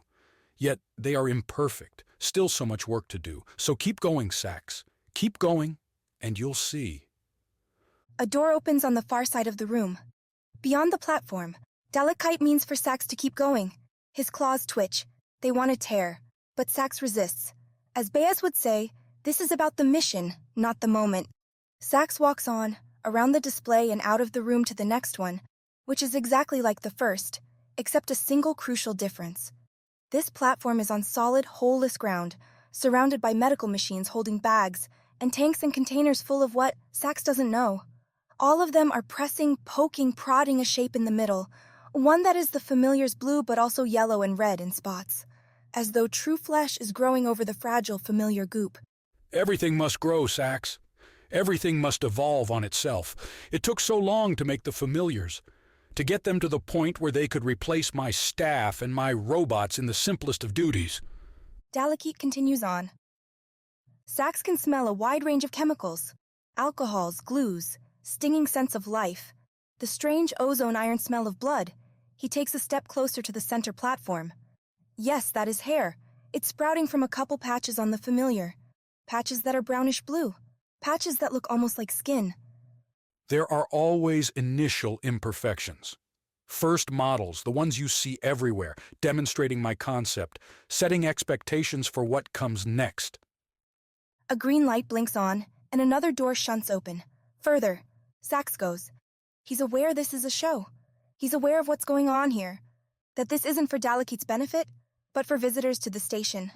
To those who are invested in its progress. Why else would the Emija bother with this? The third room holds something different entirely. It's thin and long. The wall to his right is one large screen, one that immediately lights up and begins to play a short sequence. Creatures slide onto the screen, each occupying their own space. Sax recognizes the Flom, the Welk, and the Tiven, the strange pole-dwelling creatures. All of them have green circles around their images. There are others, all with red X's, but there are 2 missing entirely, his own, the Orites, and the new ones, the humans. As you can see, I have a long way to go. The project is incomplete in many ways. At the far end, another way opens. Sax keeps moving. He can't stop now. He's curious in spite of himself. He's angry in spite of his curiosity. The next room holds another platform, but this one is empty. The spotlights angle toward the silver center, leaving the sides of the room in shadow. Come, Sax. Won't you help me? Won't you be my next great experiment? There's a sudden catch over the speakers, a frustrated sigh. Unfortunately, you're not the only troublemaker on this station. Do enjoy yourself, Sax. I'll be back soon. This has gone far enough. Sax takes a step towards the center of the room, scans for the doorway, and his mask pings a warning. The bright lights are blinding. They keep Sax from seeing into the dark sides around him. So Sax has the mask switched to infrared viewing. They're everywhere. At least a dozen, maybe more. Hugging the walls and now walking towards him. Familiars. Sax can't make out the details from the blobs of orange and reds he's seeing, so he backs up. His tail hits the platform, and Sax climbs on it as his claws draw the pair of black bars from the mask. With a squeeze, each bar jets out a meter-long blade, nano-sharpened to shear through the thickest armor. The familiars continue to close, and Sax waits. Once they step close, he'll be able to cut them all down. And they do. A crashing wave coming at Sax from all angles. He begins to cut, to whirl and slash. Green and red fills his vision, and he feels their hands, pulling, beating, tugging. An endless avalanche. Chapter 35, Escape Plan. The three of us leave my room in a line. We head towards the two familiars standing guard. They look at us, and I expect Dalekith to ask what we're doing, but no comment comes. Viera leans on me, and instead of going right to the familiars, I suddenly veer left into her room. There, I do what I did in mine and open the compartment above her bed. Just like in my room, a mask is there. I help her put it on, and then we go to Malot's and do the same. They ditch their ratty old clothes from a world that no longer seems quite so real. One of jungles and daylight, and desert, and rain. Now we're in this one, home of metal and bright lights. Our new outfits, the masks cling to our skin like silver, seemingly as we command, elicit no reaction from the familiars. Viera, still leaning on me even with the mask, speaks first. Left something of mine in the med bay. I'd like to go get it. You left nothing in the med bay. Dalekith's voice says. Now please, I'm busy with something else. Return to your quarters. My eyes drift to Malot, and he takes charge. We don't have any weapons, but then neither do the familiars. They stand equal our height, and their bodies are strangely similar to ours. That doesn't mean they know how to fight. That doesn't mean they're human. Malot jabs the familiar nearest him in the stomach, and then using the momentum of the swing, curls into a backhanded elbow into the familiar on the right. Both stumble back.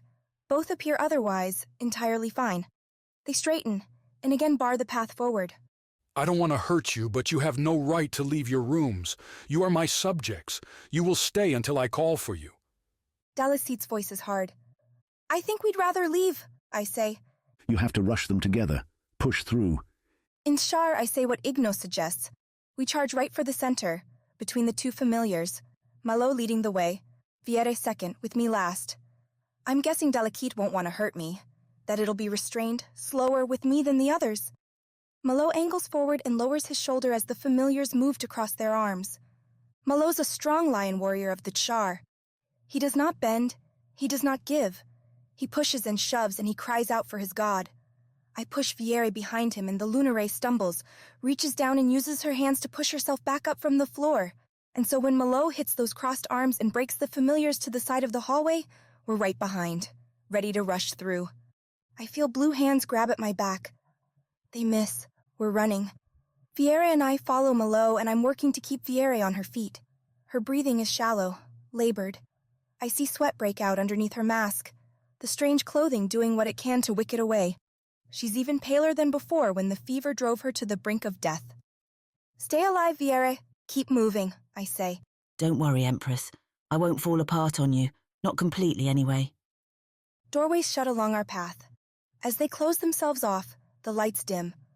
Until suddenly we can't see anything anymore, except for single train of bright spots leading us forward. We stop, and I turn around, expecting to see the two familiars following, but they're nowhere. Since you persist, I will show you what you want to see. Show you where you need to go. Follow the lights, my subjects, and you will find your answers. Dalekith says, its voice booming out around them. Do we follow? Malot says. I don't see we have any choice, I say.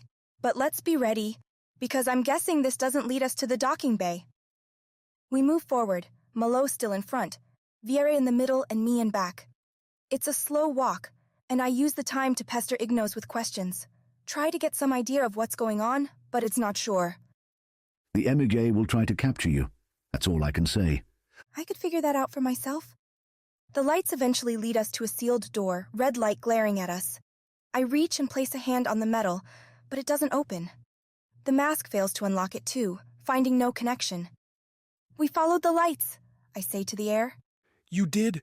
You did. If you would please wait just a moment, there are preparations that need taking care of. I look at both Viere and Malo. I don't think this is going to end well. Can't give up hope yet, Empress. We're still alive, aren't we? For the moment, I reply. Malo hammers his hand in the door twice more. Open it up. Kill us if you're going to, or let us go. To my surprise, the door does what Malo says. It slides up and open. In the room, which is brightly lit by an array of spotlights, waits a single large gray platform. On the floor beneath it are metal plates punctured with dozens of small holes. It all glistens as though it's been washed recently. Now, if you would please proceed, the three of you, onto the platform. We can begin. Dalekith's voice echoes off the walls. We walk inside and the door shuts behind me. I turn, but the only panel is dead black and unresponsive. We're trapped. Chapter 36. Never stop. He fights himself into a corner. They keep coming at Sax, even though his blades are whirling, cutting every new arrival into pieces. They keep coming because they know his swings will slow. He'll start to miss, and eventually they'll pull Sax apart. As if that's not enough, Sax notices the familiars getting larger as the ones he cuts absorb into the next wave. It's a futile onslaught getting worse by the second. Blue hands grasp at Sax's face and arms. They scratch and pull until Sax bites or slashes them away, buying microseconds of reprieve before the next familiar fills the gap. There's no way he survives if this keeps up. No way Sax can win an infinite war. So, in those microseconds, Sax searches for a solution. There are two doors in the room, the way he came in and another to his right, with a wall of familiars standing in between either choice. He ducks another couple of punches and retaliates by slicing off the arms that threw them. The crush continues. Both doors have red glowing lights above, and Sax doesn't expect Dalekith will open them. He'll have to use his minors. He has two attached to the mask, around his mid-claws. Sax grabs one with his left, while doing a wide, clearing sweep with the blades held by his foreclaws to get some space. Prepares to take a leap, and then does so. Unlike the training room, this one doesn't have a high ceiling, and the shallow angle lets blue hands grab at Sax's legs and tail, and they pull him back into the mob. Sax waves the swords as he gets pulled down, cuts away his attackers, earns himself a new clearing as he hits the floor. He's surrounded, though, so he can't stay there. Sax scrambles back towards the platform, the one place where he can get a clear shot. His legs power him forward, and Sax uses the one mid-claw he has free to grab the lip of the platform and pull himself up, or tries to. More hands grab his tail and yank Sax back the other way.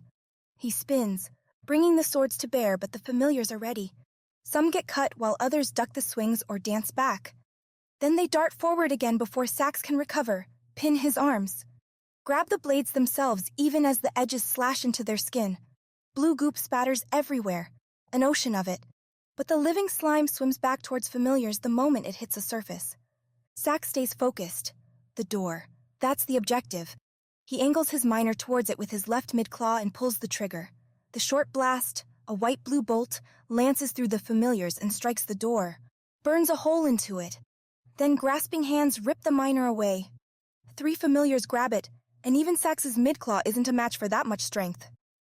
The familiars kick the minor back through the onslaught as they swarm forward. Sax gnashes his teeth, kicks with his legs, slashes with every free claw he has, but he's being buried and he knows it. A trio of familiars presses Sax to the ground, and he catches sight of his stolen minor, lying on the floor beyond his feet. Too far away to grab, but it gives him an idea. Sax darts his head forward, taking a bite out of the familiar, pinning his right mid-claw to the ground, and fills his mouth with blue slime. Uses the moment of freedom to pull the other minor from his mask, angles it down along his own body, and with blue fingers stuffing his mouth, pressing into his eyes and the vents along his chest, pulls the trigger. Sax doesn't even see the beam, but he hears the result. A white, boiling heat washes over him. The mask isn't able to deal with it, and Sax feels the skin of his tail and legs burn as the protective shield melts away. Bright flashes and roiling orange flow through Sax's vision. The infrared goes completely red and white, so Sax blinks back to normal spectrum. Turns out shooting one minor into the battery of another makes a miniature apocalypse. The lights are gone, and instead all Sax can see are streaks of scattered flame clinging to the walls, to the floor and ceiling. The blast scattered familiar remnants everywhere, the goop turning into bubbling black with the heat, Dark smoke and charred smells fill the room. Sax stays low, forces his legs, which screech at him with pain, to move. He scrambles over the flames towards the door he shot open. There's no familiars left. Or if there are, they haven't reformed, and with the flames devouring every trace of leftover goop, Sax doesn't think they're coming back. Sax throws himself at the door, which doesn't present an obstacle. It just falls away, weakened by the miner shot and the subsequent explosion. The hallway is cool, clear, brightly lit. There are no doors off of this one, just a long corridor heading, Sax knows, towards the station center, towards where Dalekite lives. The Ortis slumps against a side, the cold white bulkhead serving as support. Takes a breath, then another, and a third as smoke wafts out overhead. This one is going to hurt. Most of Sax's tail is numb, his legs too. A look along his body shows his gray scales turning black. He'll need a long time in the healing tanks. But that's for later. Now there's the mission. Dalekite still lives. Sax pulls himself to his feet. It hurts, but the muscles still respond. Badly burned, yes, but not severed. Not melted into nothing. Fury pushes the Ortis forward. Chapter 37. The Stuff of Life. The door barely closes before there's a loud bang somewhere nearby. The three of us stare at each other, and Dalekite, which had been finishing its command for us to walk to the center platform, cuts off abruptly, leaves us in silence. What do you suppose that was? I don't know, but I don't say that. I just stare at Malo, who's looking at the far door. I think it's the other ones, the creatures who brought us here. Malo says. The one, Sax?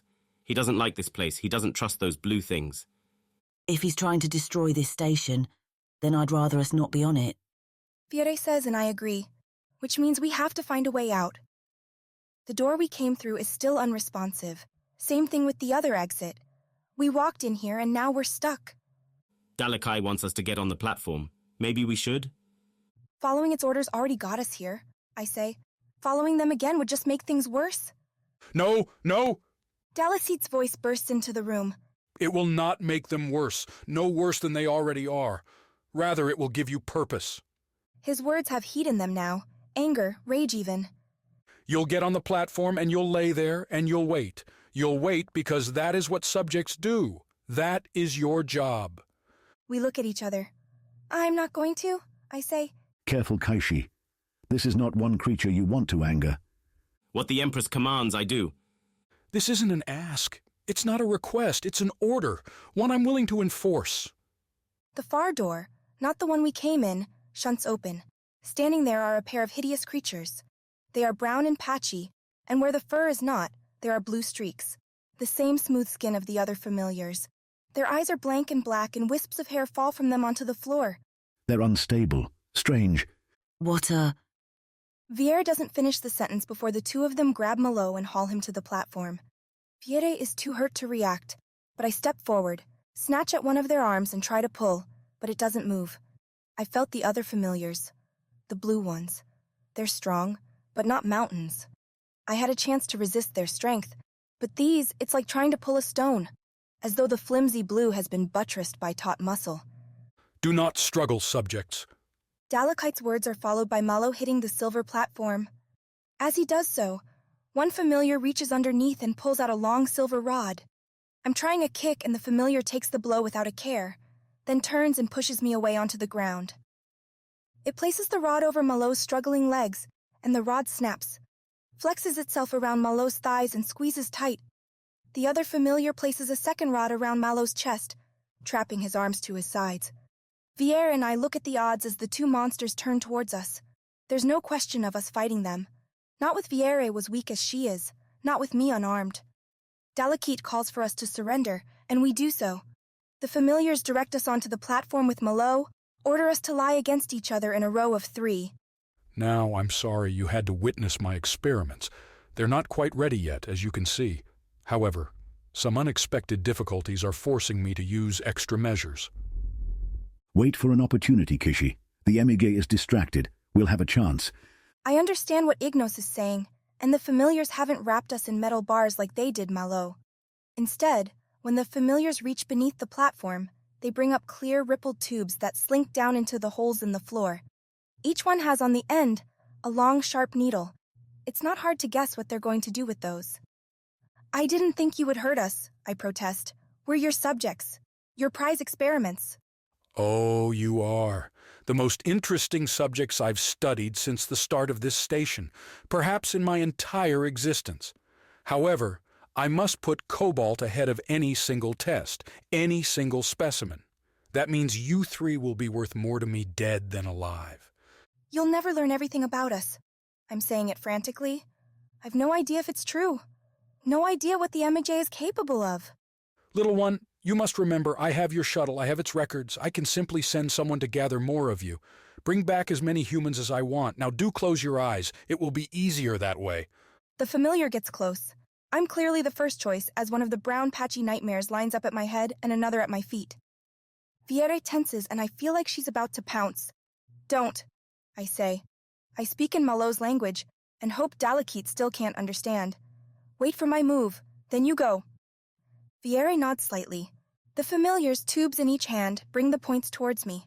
The needles glisten in the bright light, stabbing straight for my legs, my arms. Centimeters away when I move.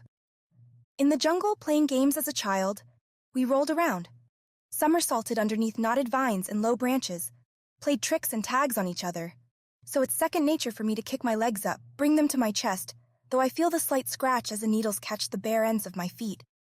I keep rolling back and press my hands on the side of the platform, feel the needles of the familiar behind me scratch my shoulders, but I ignore the sting. The mask blunts some of it anyway. I press off. I don't so much hit as fall into the familiar standing behind my head. It drops the tubes as we both fall back, and I strike it high enough that it overbalances and collapses to the ground. The other one is rushing around the platform when Viera kicks out her left foot, hits the familiar in the leg and trips the thing. It falls hard, and then Viera, lacking mobility, rolls off the platform on top of it, lands on the familiar and starts punching. I slip off of mine, grab the tubes from the floor, and try to avoid glancing at the red wet on the needle points. My familiar starts to get back up, and as it does so, as it turns its brown, patchy blue face towards me, I jam the needles into it. Deep. The tubes start to shake as the needles dig all the way in, and I realize I've kicked off some mechanism. The familiar lurches back, but I've put the tubes in far enough that I see little metal wires spring out from the tops of them. The wires grip into the familiar's skin, holding the needles steady, and then I watch as the stuff that makes the familiar begins to drain through the tubes, filling them with blue slime. The familiar begins to shrink down before me as the tubes drain its very life away. That's what would have happened to me. My blood, my muscles, skin, and bones, all of it sucked away into Cobalt's bowels. This is very unexpected. Dalekite's voice comes over, as Viera continues to struggle with her familiar. All of my experiments are going rather wrong today. I ignore the thing. Scrabble across the floor to where Vieri's fighting. Towards where Vieri's getting thrown off her opponent and slammed against the wall. Towards where Vieri's crumpling in a heap. This familiar doesn't have its tubes anymore.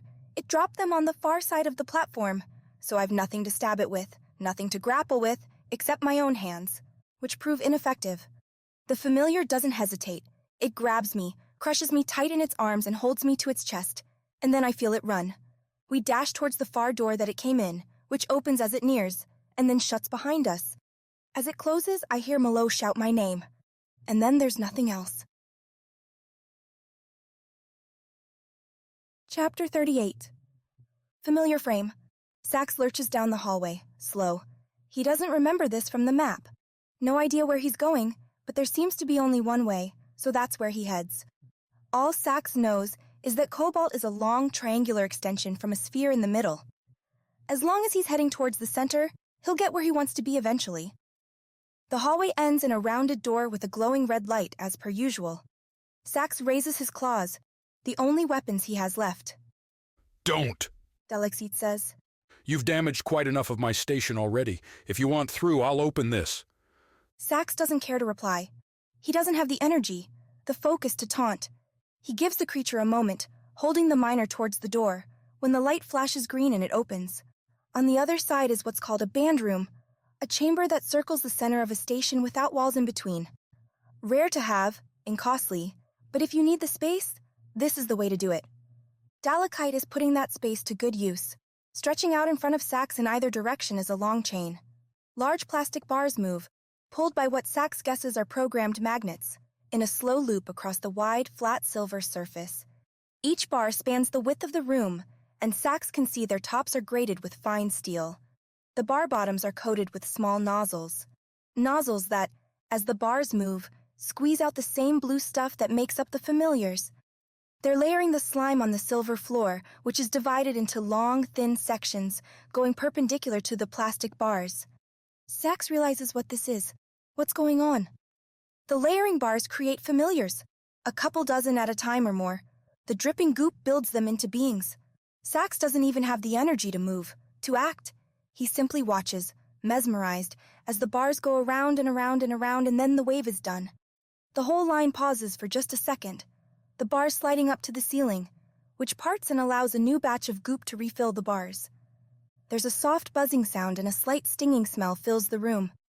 Current, strong electricity, evidenced further by the twitching familiar forms. After the sound dies, each one sits up, slowly, then stands rising off the silver platform. They all turn and look at Sax.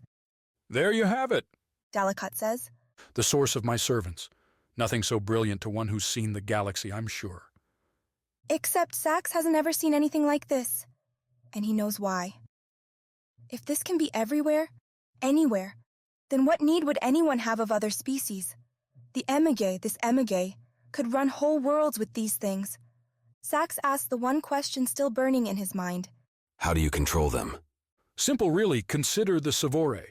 Consider how it places its own commands into a target's nerves. How it supersedes the host and sends its messages throughout. All I've done is take a bit of Sevora into my own self. All I've done is splice my own genetic material into all of these. They are my familiars after all. Sevora can't communicate through air. Sax hisses back. They need to be inside you. They have to capture you. Do they?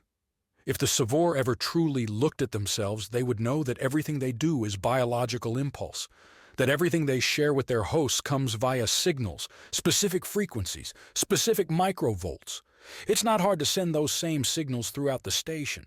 It's not hard to convince a staff of willing followers to set up a mechanism for you to do this, especially when they don't realize it's going to be their own end to do so. Then you are no better than the parasites we're fighting. I don't believe I ever claimed to be. The real fault of the Sevora, of course, is that they failed to establish their power before we realized they were there. I won't make that mistake. The Emige won't make that mistake. You already have. He may be burned, he might be exhausted, but Sax still has 4 clawed arms and a mouth full of teeth. He sets about using them. These familiars barely know what they're doing. Their movements are slow and jerky. Sax tears through them like grass, shreds them to pieces, and then makes sure to grab the bars as well, gouging up the room's wall to the great metal things. His claws take time to cut through the thick bars, but Sax slashes every one of them in 2. It's hard moving around the band, but at its center, Cobalt is a much smaller station than at the outskirts. Every bang of the bar pieces hitting the floor is a victory. Now I want to see you make your army. Sax glares around the room, unsure of where the cameras are. First I welcomed you to Cobalt, then you tricked me, lied and sought to destroy my creations. Now again you rip apart what you don't even know. You, Orites, are the single greatest example of our failure. Dalicete is howling now. Because of you, my own progress is setback cycles. Do you know how long it will take to repair this? To bring back those familiars that you burned? I don't care. Sax is hunting for the next door to the station's core, but there doesn't seem to be one. You don't care? How like an Orites? How like you to disregard all science just so you can pursue your tearing of flesh and drinking of blood? Dalexite continues to rage, but Sax tunes it out. There must be a way from here deeper into the station. The Emige has to feed. It can't seal itself off entirely. Sax clomps across the silver printing floor to the far end, scans the wall, flips the mask to infrared, and there. He sees it. Behind one section, a different color. Lower air pressure, cooler temps. Sax moves over to it, stares at the plate. Now that he's here, he can pick out the lines. A disguised sliding door, but why? Dalekit falls silent. It must realize what Sax is looking at. Do you know what, Orites? Do you know what you have forgotten in your quest to destroy me? Do tell. Sax says. He takes his claws and jabs them into the wall, points first. The metal resists, but not for long. It's too thin, not made to withstand an Ortis strike. Sax breaks through and begins to tear it asunder. You forgot that you're not alone on this station. You've forgotten your pair, your humans. Sax keeps ripping and tearing. Baez can take care of herself. The humans, though, aren't as capable. And if Baez is guarding the shuttle, then no one is helping them. I will do whatever is necessary to keep you away from me, Oritus, even if it means destroying my most prized subjects. Do you have them? They are screaming beneath my knives even now, Dalekith says. But if you agree to let me live, if you agree to leave the station, I'll let you have them. I will let you all go. The metal door falls away, the shreds of it revealing an older, darker hallway leading farther. Sax sees other entrances off to the sides. Storerooms, most likely. The food and drink Dalekith needs to survive. Except the humans. Sax is so close now, but if he kills Dalekite, or if he tries and the humans die, then it's as Baez says. The mission fails. Their chance at peace fails. Do we have a deal, Oritus? Chapter 39. Spark of Resistance. It's dark in the room, for a moment. Then as the familiar drags me along with one arm, the entire wall to my right lights up in white. Strange shapes begin to populate the space. The first one is brown furry, like the familiar dragging me, only without the blue patches. Next to it appears a strange slug-like creature, and a third, long and straight, with what seems like a shell covering its body and little arms and eyes popping out of holes. Several more appear, one rounded with what looks like many small feet jutting from its central circle. This one, unlike the first three, is shaded red. I'm looking at them because I can't think of anything else. I'm breathing fast, my heart thundering as the familiar pulls me along the floor.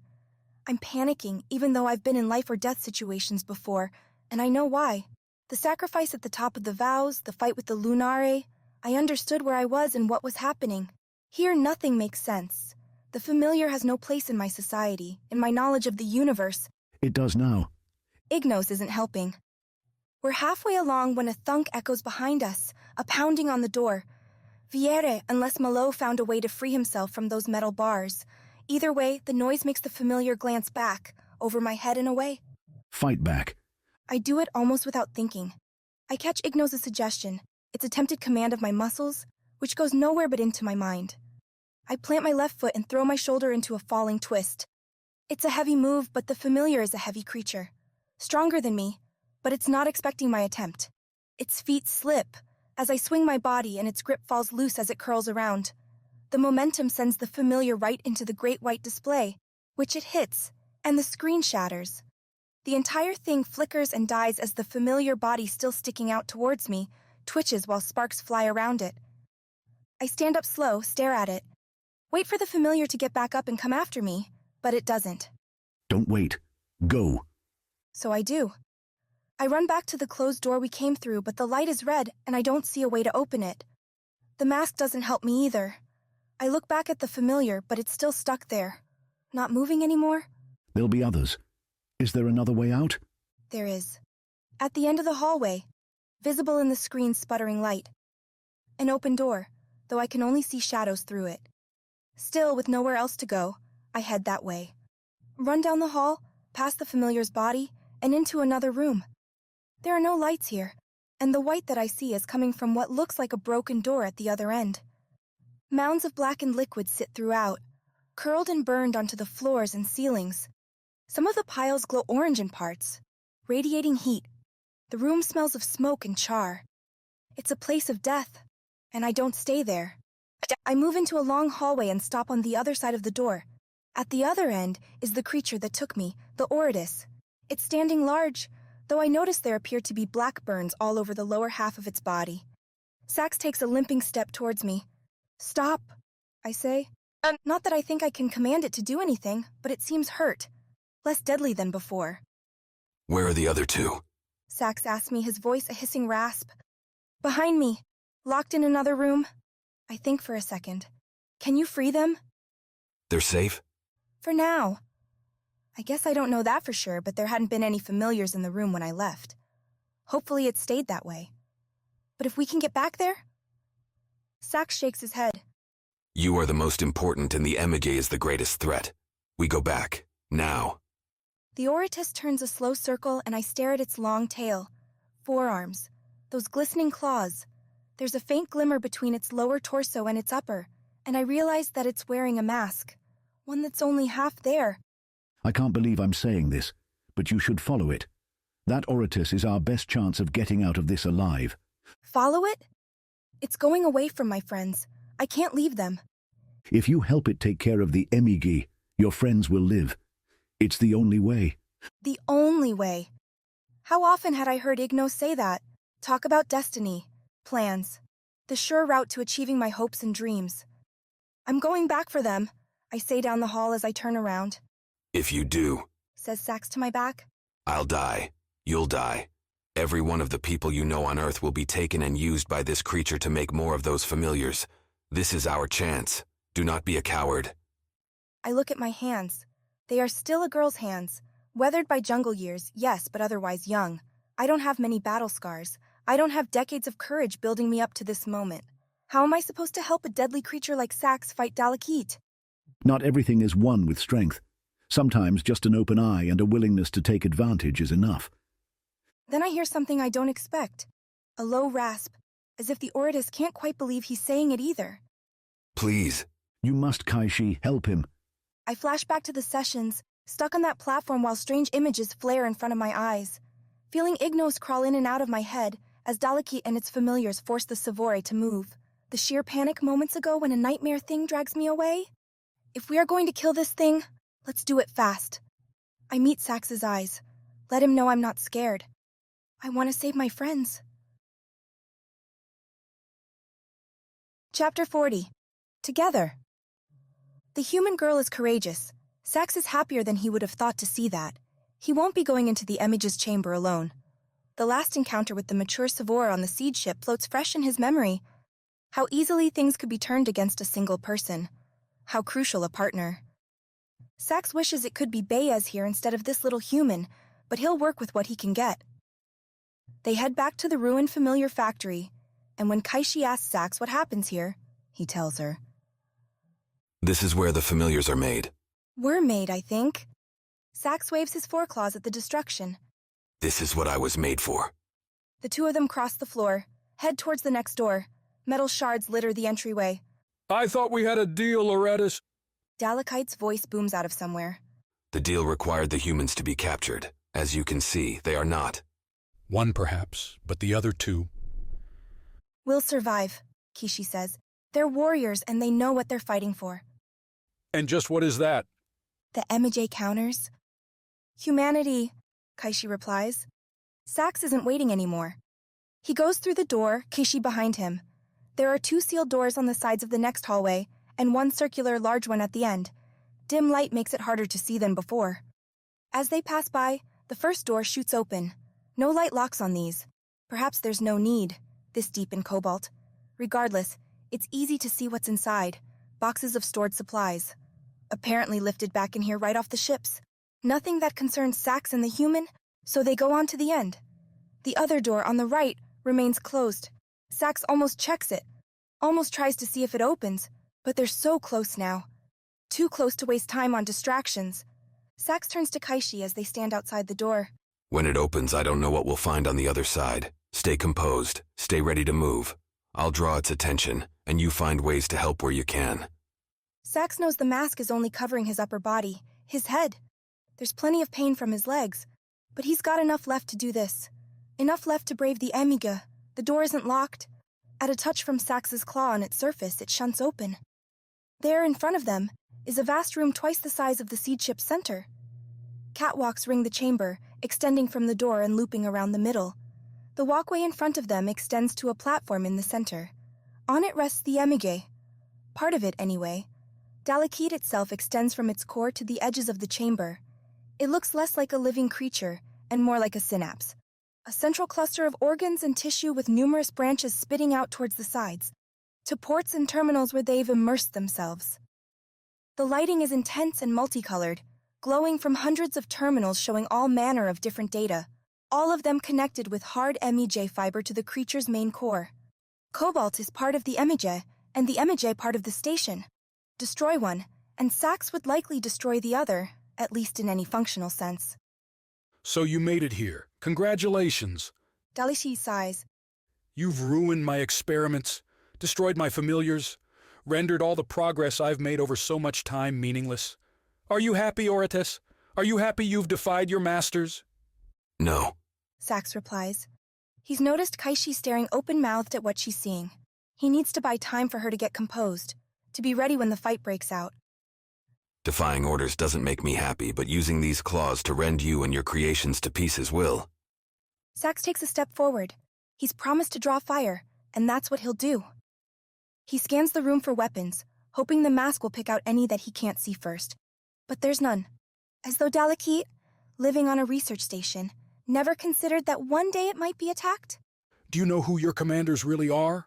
Dalekite says, and it's disconcerting to Sax to see the creature talking to them, but hear the voice come from all over. The Emige has no mouth.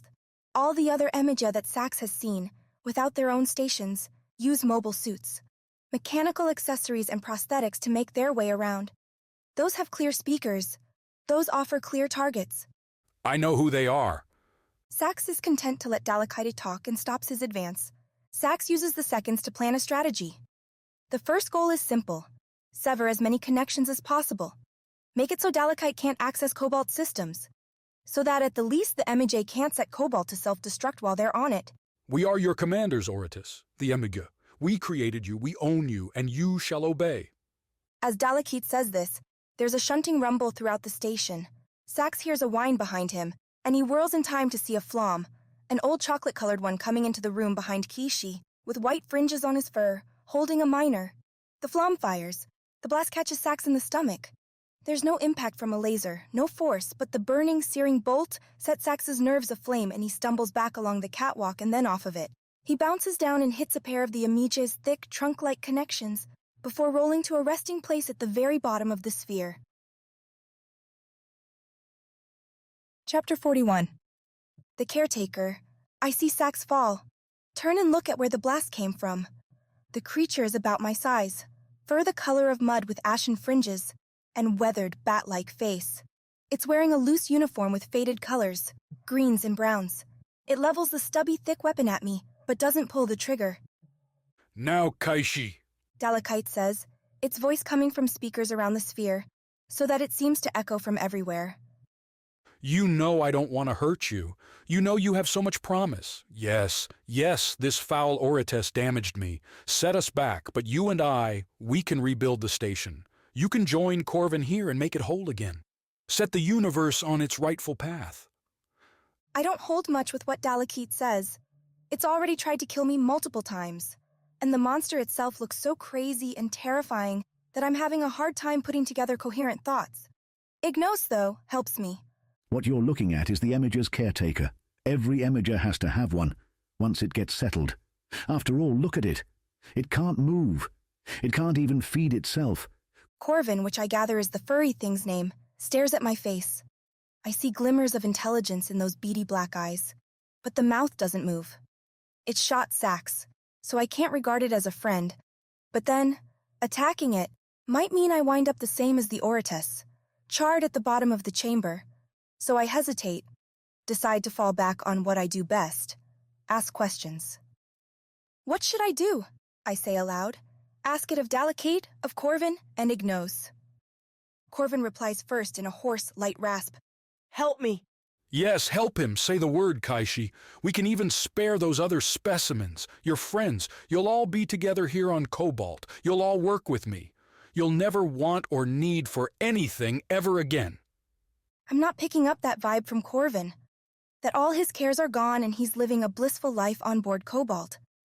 There's pain in his tight face, like he's struggling with something. So I take a step towards him. Kaishi, what are you doing? Don't antagonize. I push Ignos away. The Sevora isn't human. The Sevora hasn't seen this look before. But I have. I saw it in the eyes of the sacrifice on the top of the vows in Demontem. I saw in Viere's eyes before she passed out as I cauterized her wounds. The look of someone waiting to be rescued. Of someone needing another's help. I can't resist that. What is he? I asked the Emige. Corvin? Oh, he's a Flom. My caretaker. Implanted, of course, to make sure I can influence him as necessary. I need him less with my familiars, but I've made sure he's lived a long and fruitful life. And I may need him yet until I'm certain the familiars can handle every duty without issue. I move closer to Corvin, and he turns his weapon towards me, that wide black barrel aiming squarely at my chest. Ignos screams at me, telling me to say something, to do something. So I step quick, past the point of the weapon. Corvin starts to twist, but he's slow. I lay my hands on the barrel, grab it. The weapon's still warm from the shot fired at Sax. Corvin tries to move it away from me, but I'm stronger than he is. Stronger than an old flom. It's not hard to pull the weapon from his hands.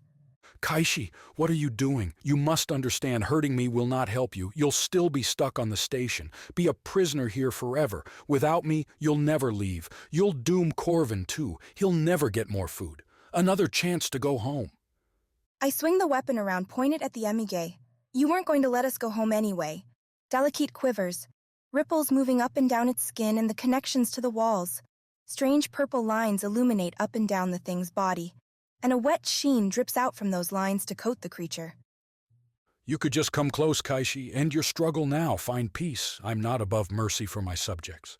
The flom behind me makes a move, tackles me. Corvin isn't heavy, but he's enough to throw me off balance. I hit the laced metal floor and the weapon bounces from my hands, rolls off the edge of the catwalk. As Corvin grabs for me, I kick him away, my foot connecting with his face. Corvin staggers back, puts his furry hands up to his head, closes his eyes, and shakes back and forth. I climb to my feet, hear Dalexite's laughter. Now you've lost your weapon, Kaishi. What are you going to do? Beat on me with those fists of yours? I'd like to see you try. That is the one thing I would have changed about your kind. But they didn't ask me. No, they did not. I don't know what he's talking about, and Ignos feels just as confused. Still, I have to find some way of destroying this thing. Then I remember. I glance behind me. The door to leave the chamber is still open. I back through. Running away? Or have you decided that you truly belong on the station? I hear Dalexite ask as I go. I don't reply. Inside the hallway, I see the second door, one that didn't open when we first came through, has slid aside to reveal spare accommodations, where Corvin had been hiding. In the room to the right, the supplies still sit. Crates bearing names and terms that I don't recognize. No weapons, no solutions here. I head back to the broad chamber where Sax claimed the familiars were made. It's not far, and there, split into pieces, are the metal bars with the nozzles. The things Sax said created the familiars. I take a piece. It's taller and longer than me, but I'm able to lift it. Either I've become stronger since coming here, or there's something else going on. I run back down the hallway carrying it before me. No, Kaishi, don't. No time for new plans. I use the metal bar like a spear, dive right into Dalekite's chamber, keep my feet pounding on. Corvin recognizes what I'm about to do. I see his furry head jerk, his paws reach towards me, but he's a second too slow. I thrust the metal head right into the glistening mottled Emige skin. The spear bites into Dalekite, and I hear it scream. A scream that changes quick to a gurgling laugh. I try to pull back on the spear, but it's stuck. Before I can react, the Emige twists its body, rotating itself and the spear with my hands around it, so that I'm lifted into the air above the creature. I notice then that the spear is smoking, melting down into the Emige. Its skin is coated in absorbent acid. It's how they eat, Kaishi. Clever, so clever you've killed yourself. Dalekite chuckles through the speakers. The Emige would never make a species smarter than us, always with weaknesses, always with flaws we can exploit. Make a species? I try to climb to the top of my makeshift spear.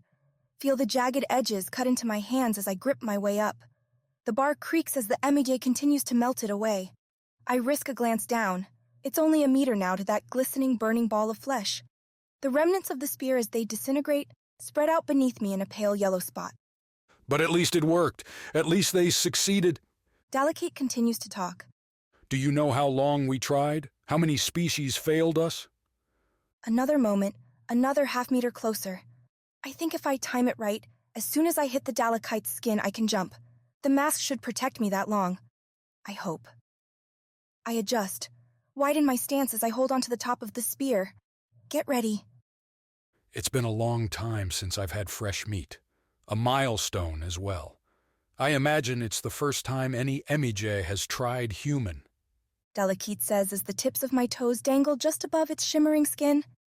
There's a bright flash, blue and white, iridescent. It burns and boils up through the Emige, turning the brown and green skin of the creature black and orange as it fries and bursts its body into flame. My spear creaks and breaks at the heat, and I plunge into the boiling inferno. Chapter 42, Last Acts. Sax is dying. There's a hole burned into, through his chest. A miner at close range, and a damaged mask is a mortal equation. That he's fading out of existence, the left of his two hearts torched to nothing, isn't what bothers the Oratus. It's the thought of a mission unfinished, a goal left standing, which is why the clatter of the miner as it slides down the sphere towards him sparks dim, blurred life in Sax's nerves. His eyes break through the veil of pain and he sees it, black and dented and scraped, but there, within reach of his right mid-claw.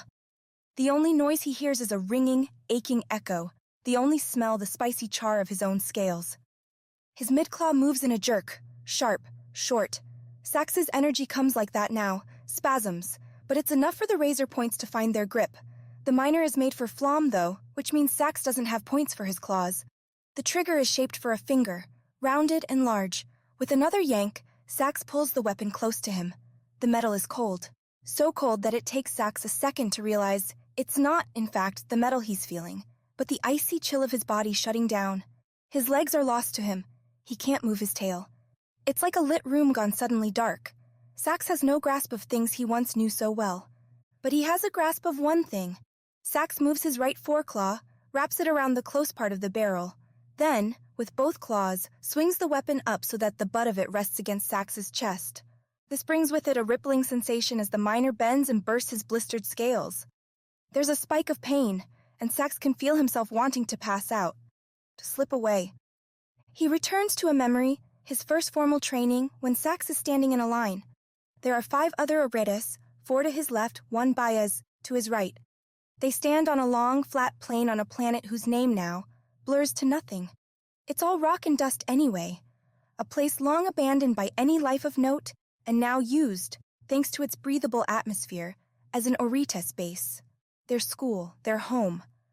Along either side of the tanned, rocky plain are set tall black pillars.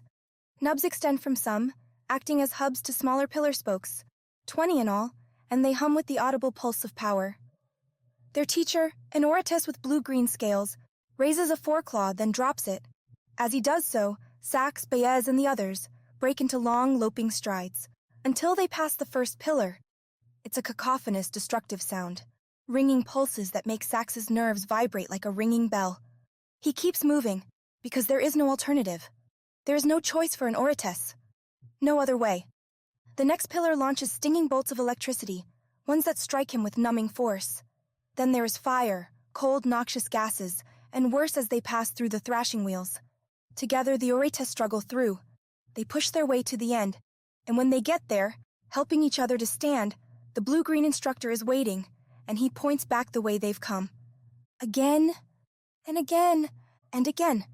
Sax steadies the miner with his left foreclaw. His left mid-claw, too close to the miner's blast, has, like his legs and tail, vanished from his consciousness. He rests his head back on the metal floor.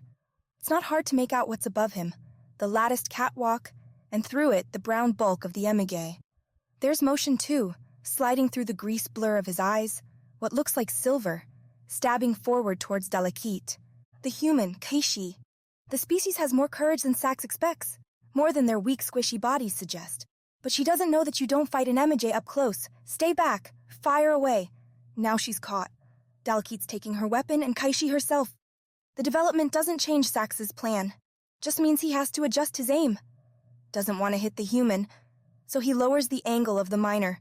Off-center now, but a burn like this ought to be enough. Sax presses down with his right mid-claw, pushes and holds the trigger in. There's no kick. A miner runs on energy, and there's no recoil there. The blue-white bolt that comes out, that keeps burning, is beautiful. Grand and spectacular, and Sax would watch it for infinity if he could. The miner melts through the catwalk, hits the bottom front part of the Emige. The liquid coating the creature's skin superheats, bursts into its own flame that spreads across the entire creature. Dalekith's connections to cobalt shrivel and blacken, burning skin falling around Sax like volcanic rain. Sax realizes he's still holding the trigger and lets go. The world seems dark for an instant when the bolt vanishes. Then it's replaced with an orange glow, like the familiars.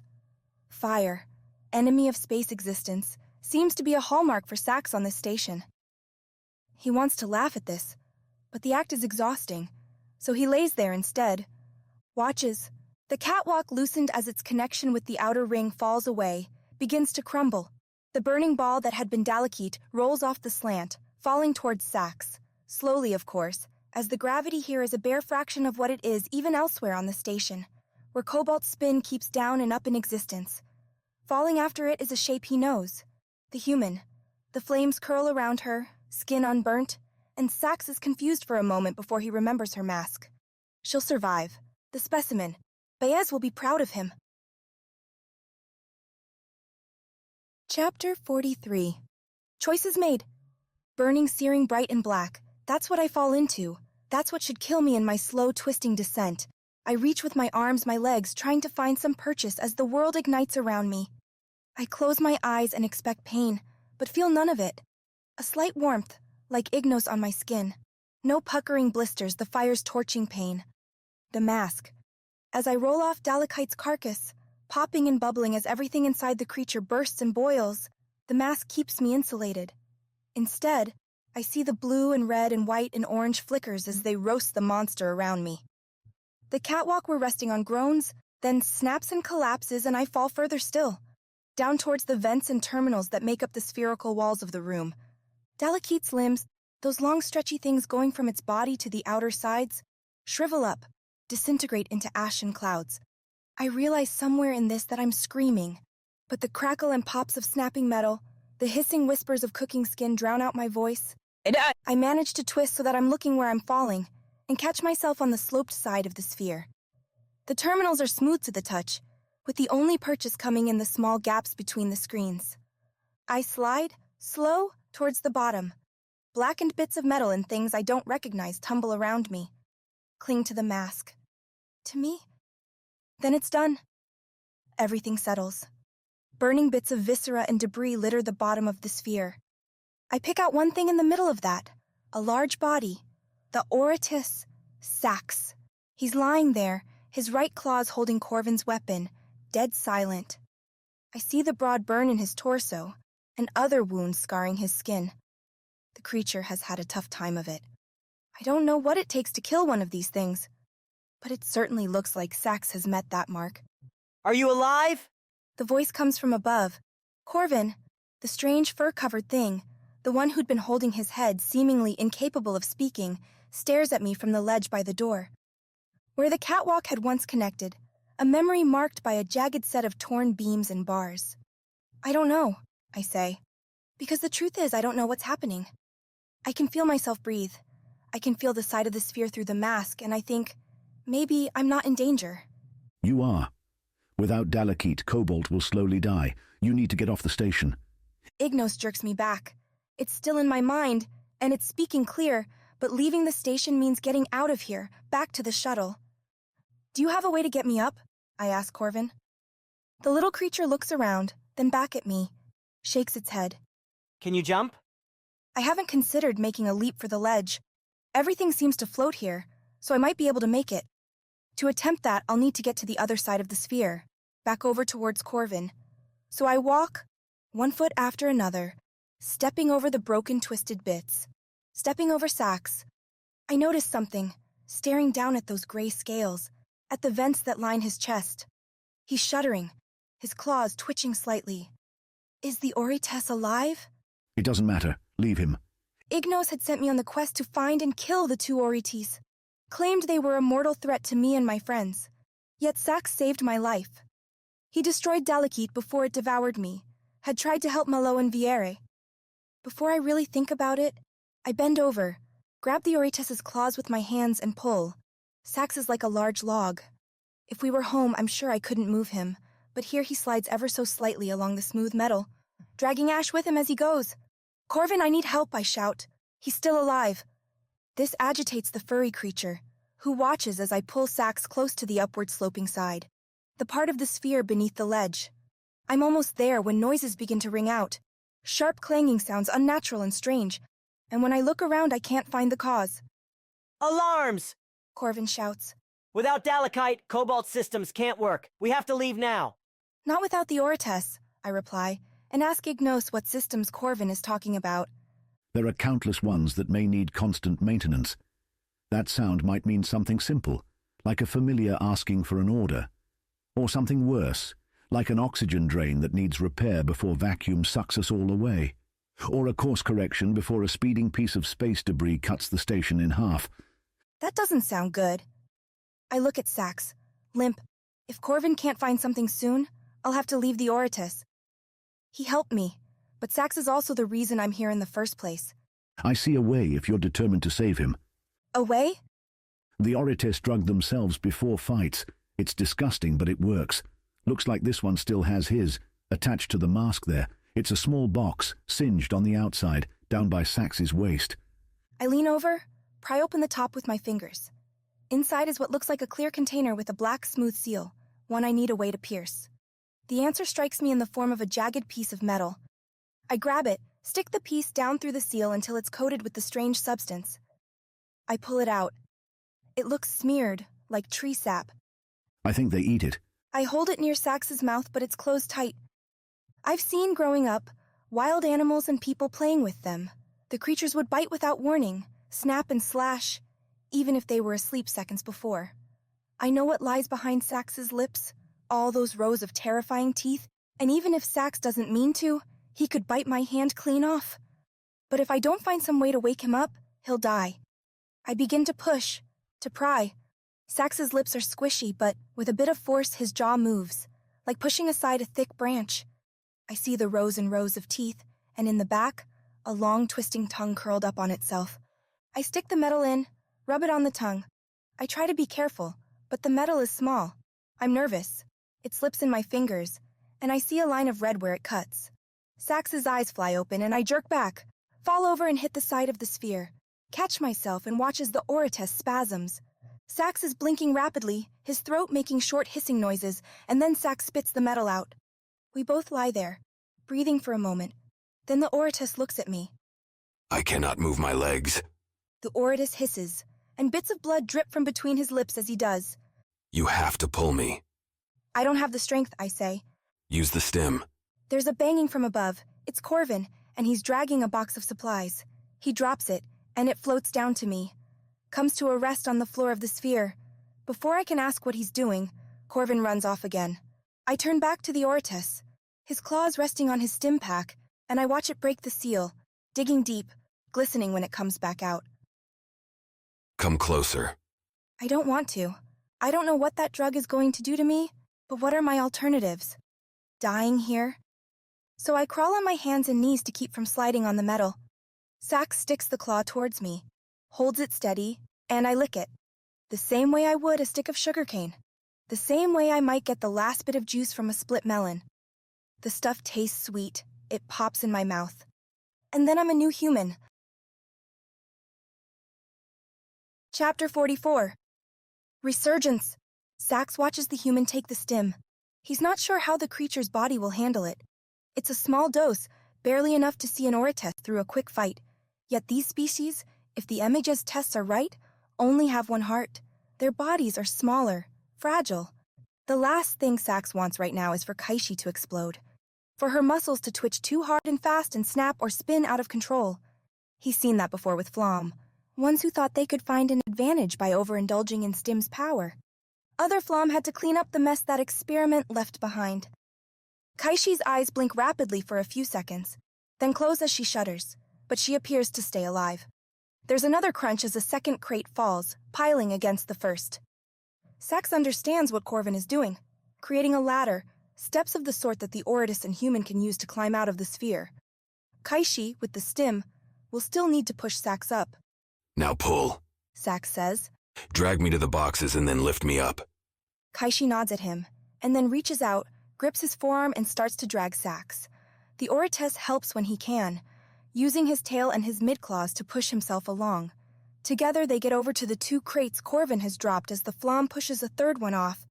They're resting on each other, with the base pushing against the bulk of the collapsed catwalk at the bottom of the sphere.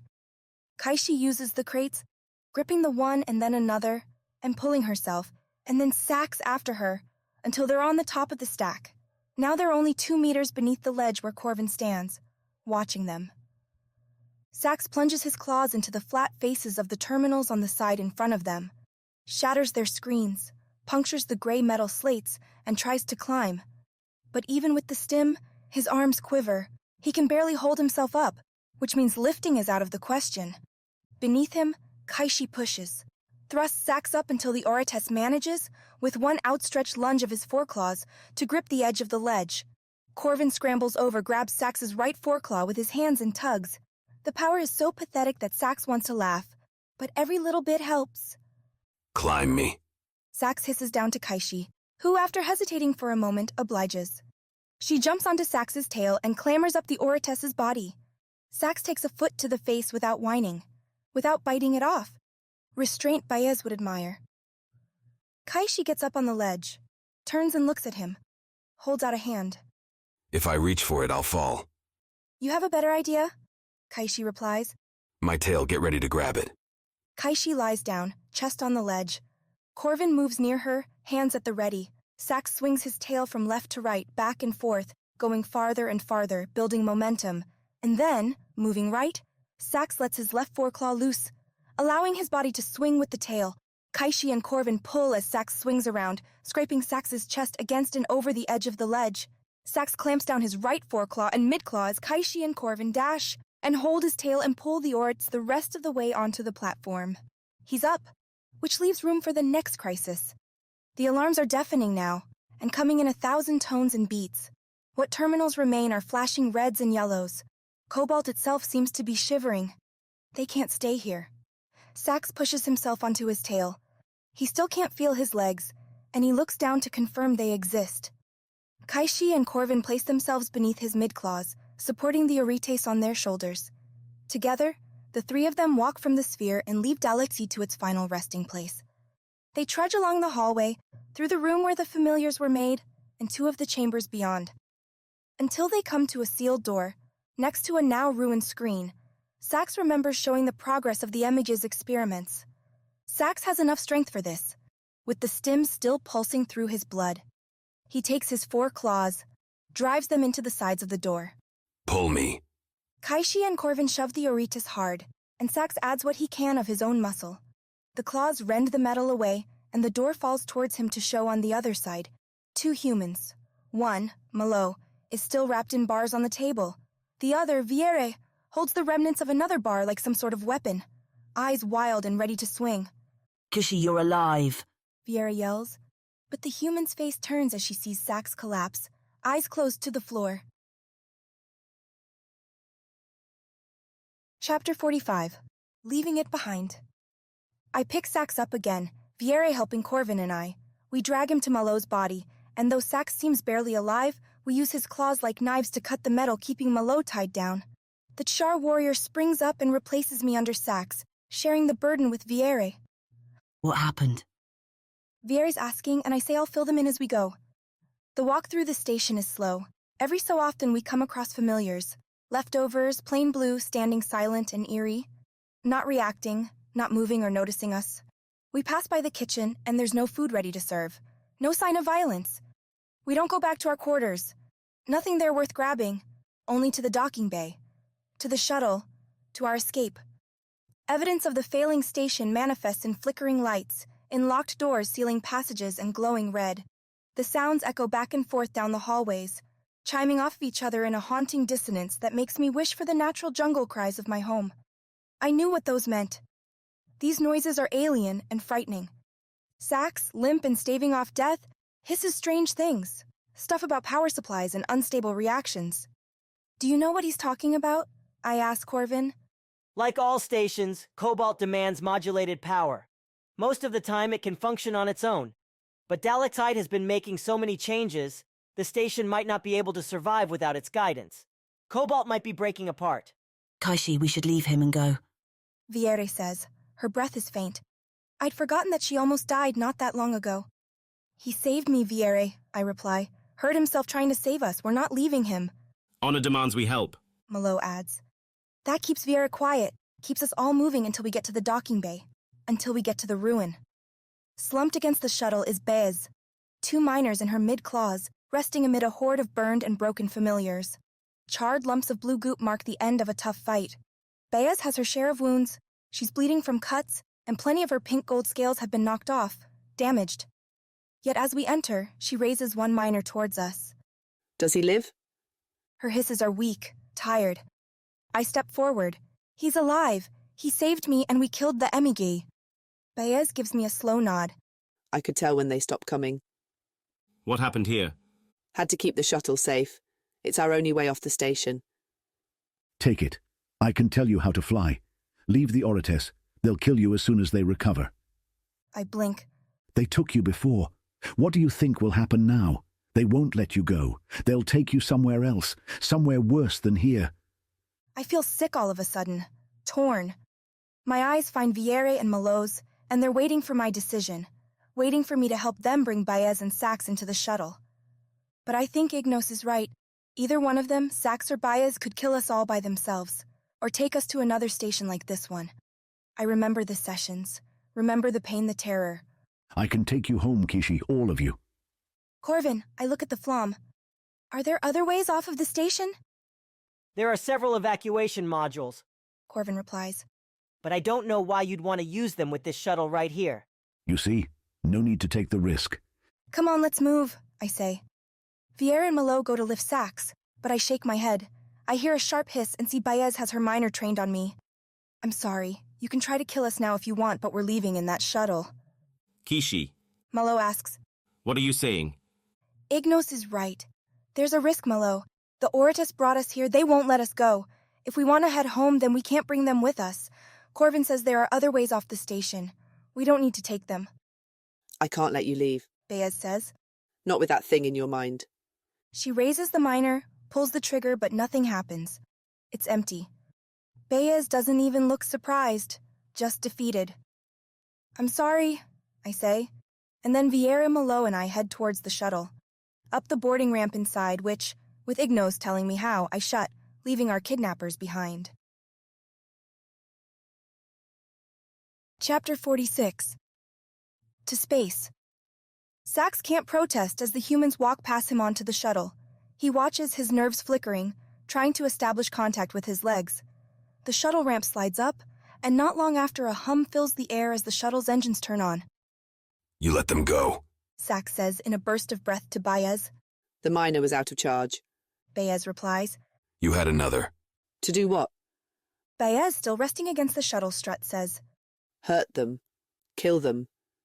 Keep them here. They wouldn't have gone with us willingly. They would have died, and then this would all be useless. We know where they're going. We can follow them. Baez makes a good point. If they're going back to the humans' planet, they'll be easy enough to find, to track down again. But that means the Oratus have to live long enough to do so. The shuttle shakes and the struts begin to move. Baez falls to the ground as her support pulls away. She drops her miners and drags herself towards Sax, who, himself, with the help of Corvin pulling him along, heads towards the door out of the bay. They have to leave before the magnetic shield lowers for the shuttle, before vacuum sucks them into space. Whomever flies the ship isn't an experienced pilot. The shuttle goes up slowly, gets a meter or so off of the ground before doing a lazy turnaround. Plenty of time for Corvin, Sax, and Baez to make it to the door and back through, to slam it shut and seal them in the hallway. There's a familiar standing there, staring at them, unmoving. The evac modules are this way, Corvin says. The Flom doesn't seem perturbed in the least that Kaishi took the shuttle. Then again, he's spent so long on the station, Corvin might just be happy to leave, no matter how. There's a low rumble, a churning beneath the continual blaring of alarms, as the shuttle rockets out through the bay. We're in deep space, Sax says. There's no habitable planets around? You know what it was like with Dalekite? Corvin says, his voice high and jittering, yet somehow solemn. That thing dominated the station, drove away the staff and replaced it with familiars. It experimented on all of us, and it nearly took my mind. Now I'm free to go find someplace new, to get off the station. The evac mods give us a chance, so I'm going to take it. You're welcome to come with. Then let's go. They head through to the station towards the evac mods. The smell of ozone and burning electronics fills the air. Cobalt is falling apart without Dalekite, its heart and soul.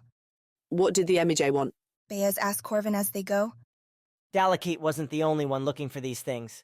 Corvin shudders as he speaks as he walks. They communicated. All of the Emiga. The familiars are a test, a way to remove the need for us. Us. Species are unpredictable, Dalekite told me. They need, they want. Familiars have neither of those things. They will obey without question and on a large scale. Then why not machines? I don't know, I didn't really have conversations with Dalekite. More like it ranted at me. They reach the trio of circular doors, each one leading to its own evac mod. Corvin takes them to the one on the left, punches the panel, and the door slides open. Inside are a pair of benches and a lot of bound packages full of rations and water. Medical supplies. Enough to last for quite some time. They head inside, Sax and Baez working to arrange themselves in the least painful way possible, breaking into the packs of healing salves, bandages, and beginning to patch themselves back to life. Ready? Corvin says. Launch us. Sax hisses. With a few quick presses, the mod is shut tight, and a second later they blast off into space. Chapter 47. One last leap. I stare into the black infinite and realize I have no idea what I'm doing. Beneath my hands are a string of terminals not too unlike what I saw in the Emija's chamber. Screens displaying graphs and what look like maps. One scrolls a message full of names I don't know or understand. From someone named Eve. Ignos tells me to ignore it. To ignore everything except for a single screen on the far right side. I have to step over there to reach it, as it's clear the shuttle is meant for longer arms, larger bodies. Malo and Vieri behind me stare around dumbfounded. I can't imagine what this would be like without a voice in my head explaining everything. This is the part we need to use. It sets the leap trajectory, a folding of the universe around the ship to move us where we need to go. Then again, maybe having a voice in your head doesn't help all that much. I'm going to give you a series of numbers, and you need to enter them precisely as I tell you. Part of the display holds a series of circles with numbers inside, going 0 through 9. To the left of the number pad is what looks like a glowing sphere of bright points. Things that, if you shot them in the night sky, would resemble the stars Ignos says they are. Ignos reads off the numbers, and I don't know where he's getting them from, but I enter them anyway. Press my finger on the little circles representing each digit. As I complete the entry, the stars in the display begin to shift, to zoom in and narrow until one isolated region is represented. It's clearly a map, though of what I'm not sure. The galaxy, Kaishi. What lies beyond the sky of home? A home we're going back to. I turn to Malo and Vieri. I've entered the directions Ignos gave me, I say. We're going home. You should strap in. I look around. There's no clear way to do that. No seats or anything to hold. The bridge holds only tiled metal floor and terminals. You have to hit the button first. I glance back at the display, and the number pad has transformed into 2 square blocks of color. One green, the other red. The green one. I touch it and there's a pleasant-sounding chime. The broad window grays out, and then a giant number 10 appears. It begins to count down. The floor beneath my feet and the ceiling above my hands rotates, and shiny black webbing dangles from above, while thick bars slide over and across pairs of tiles on the floor. You must step between them. Put your feet underneath the straps, I say, stepping into my own. When I slide my foot between 2 of the strapped tiles, a bright green light flashes, and then the strap restricts until it almost hurts, pinning my foot to the floor. The same thing happens with my other foot when I shift it in. Above me, the netting slides down. It fits to me, molding around my back. I feel something click behind my feet. It's almost like I'm standing in a hammock. A comfort I sometimes had back home. Thick moss weaves hung between 2 trees. The counter reaches 0. This is what we did before, isn't it? I ask Ignos. It doesn't have time to answer. The universe warps and splits. My stomach slides into and out of itself. My head bursts with ringing confusion. The gray in front of me turns a broad white. Then a rainbow of color splashes across, as if I'm spinning quickly through a room of flowers. It fades just as fast, turns back to black. To a star-filled expanse, one giant entirely tan circle in front of us. Wisps of gray scattered over its surface. I'm breathing hard, but coming back from this leap is not the disaster of the first. I'm ready in a few seconds, Even Viere and Malo aren't crying, aren't panicking, though I notice Viere's fists are clenched tight against the netting. Is this it? Are we home? Of course. This concludes Mind's Eye, Book 2 in the Skyward Saga. Text copyright 2018. For more adventures, check out blackiebooks.com. Thanks for listening.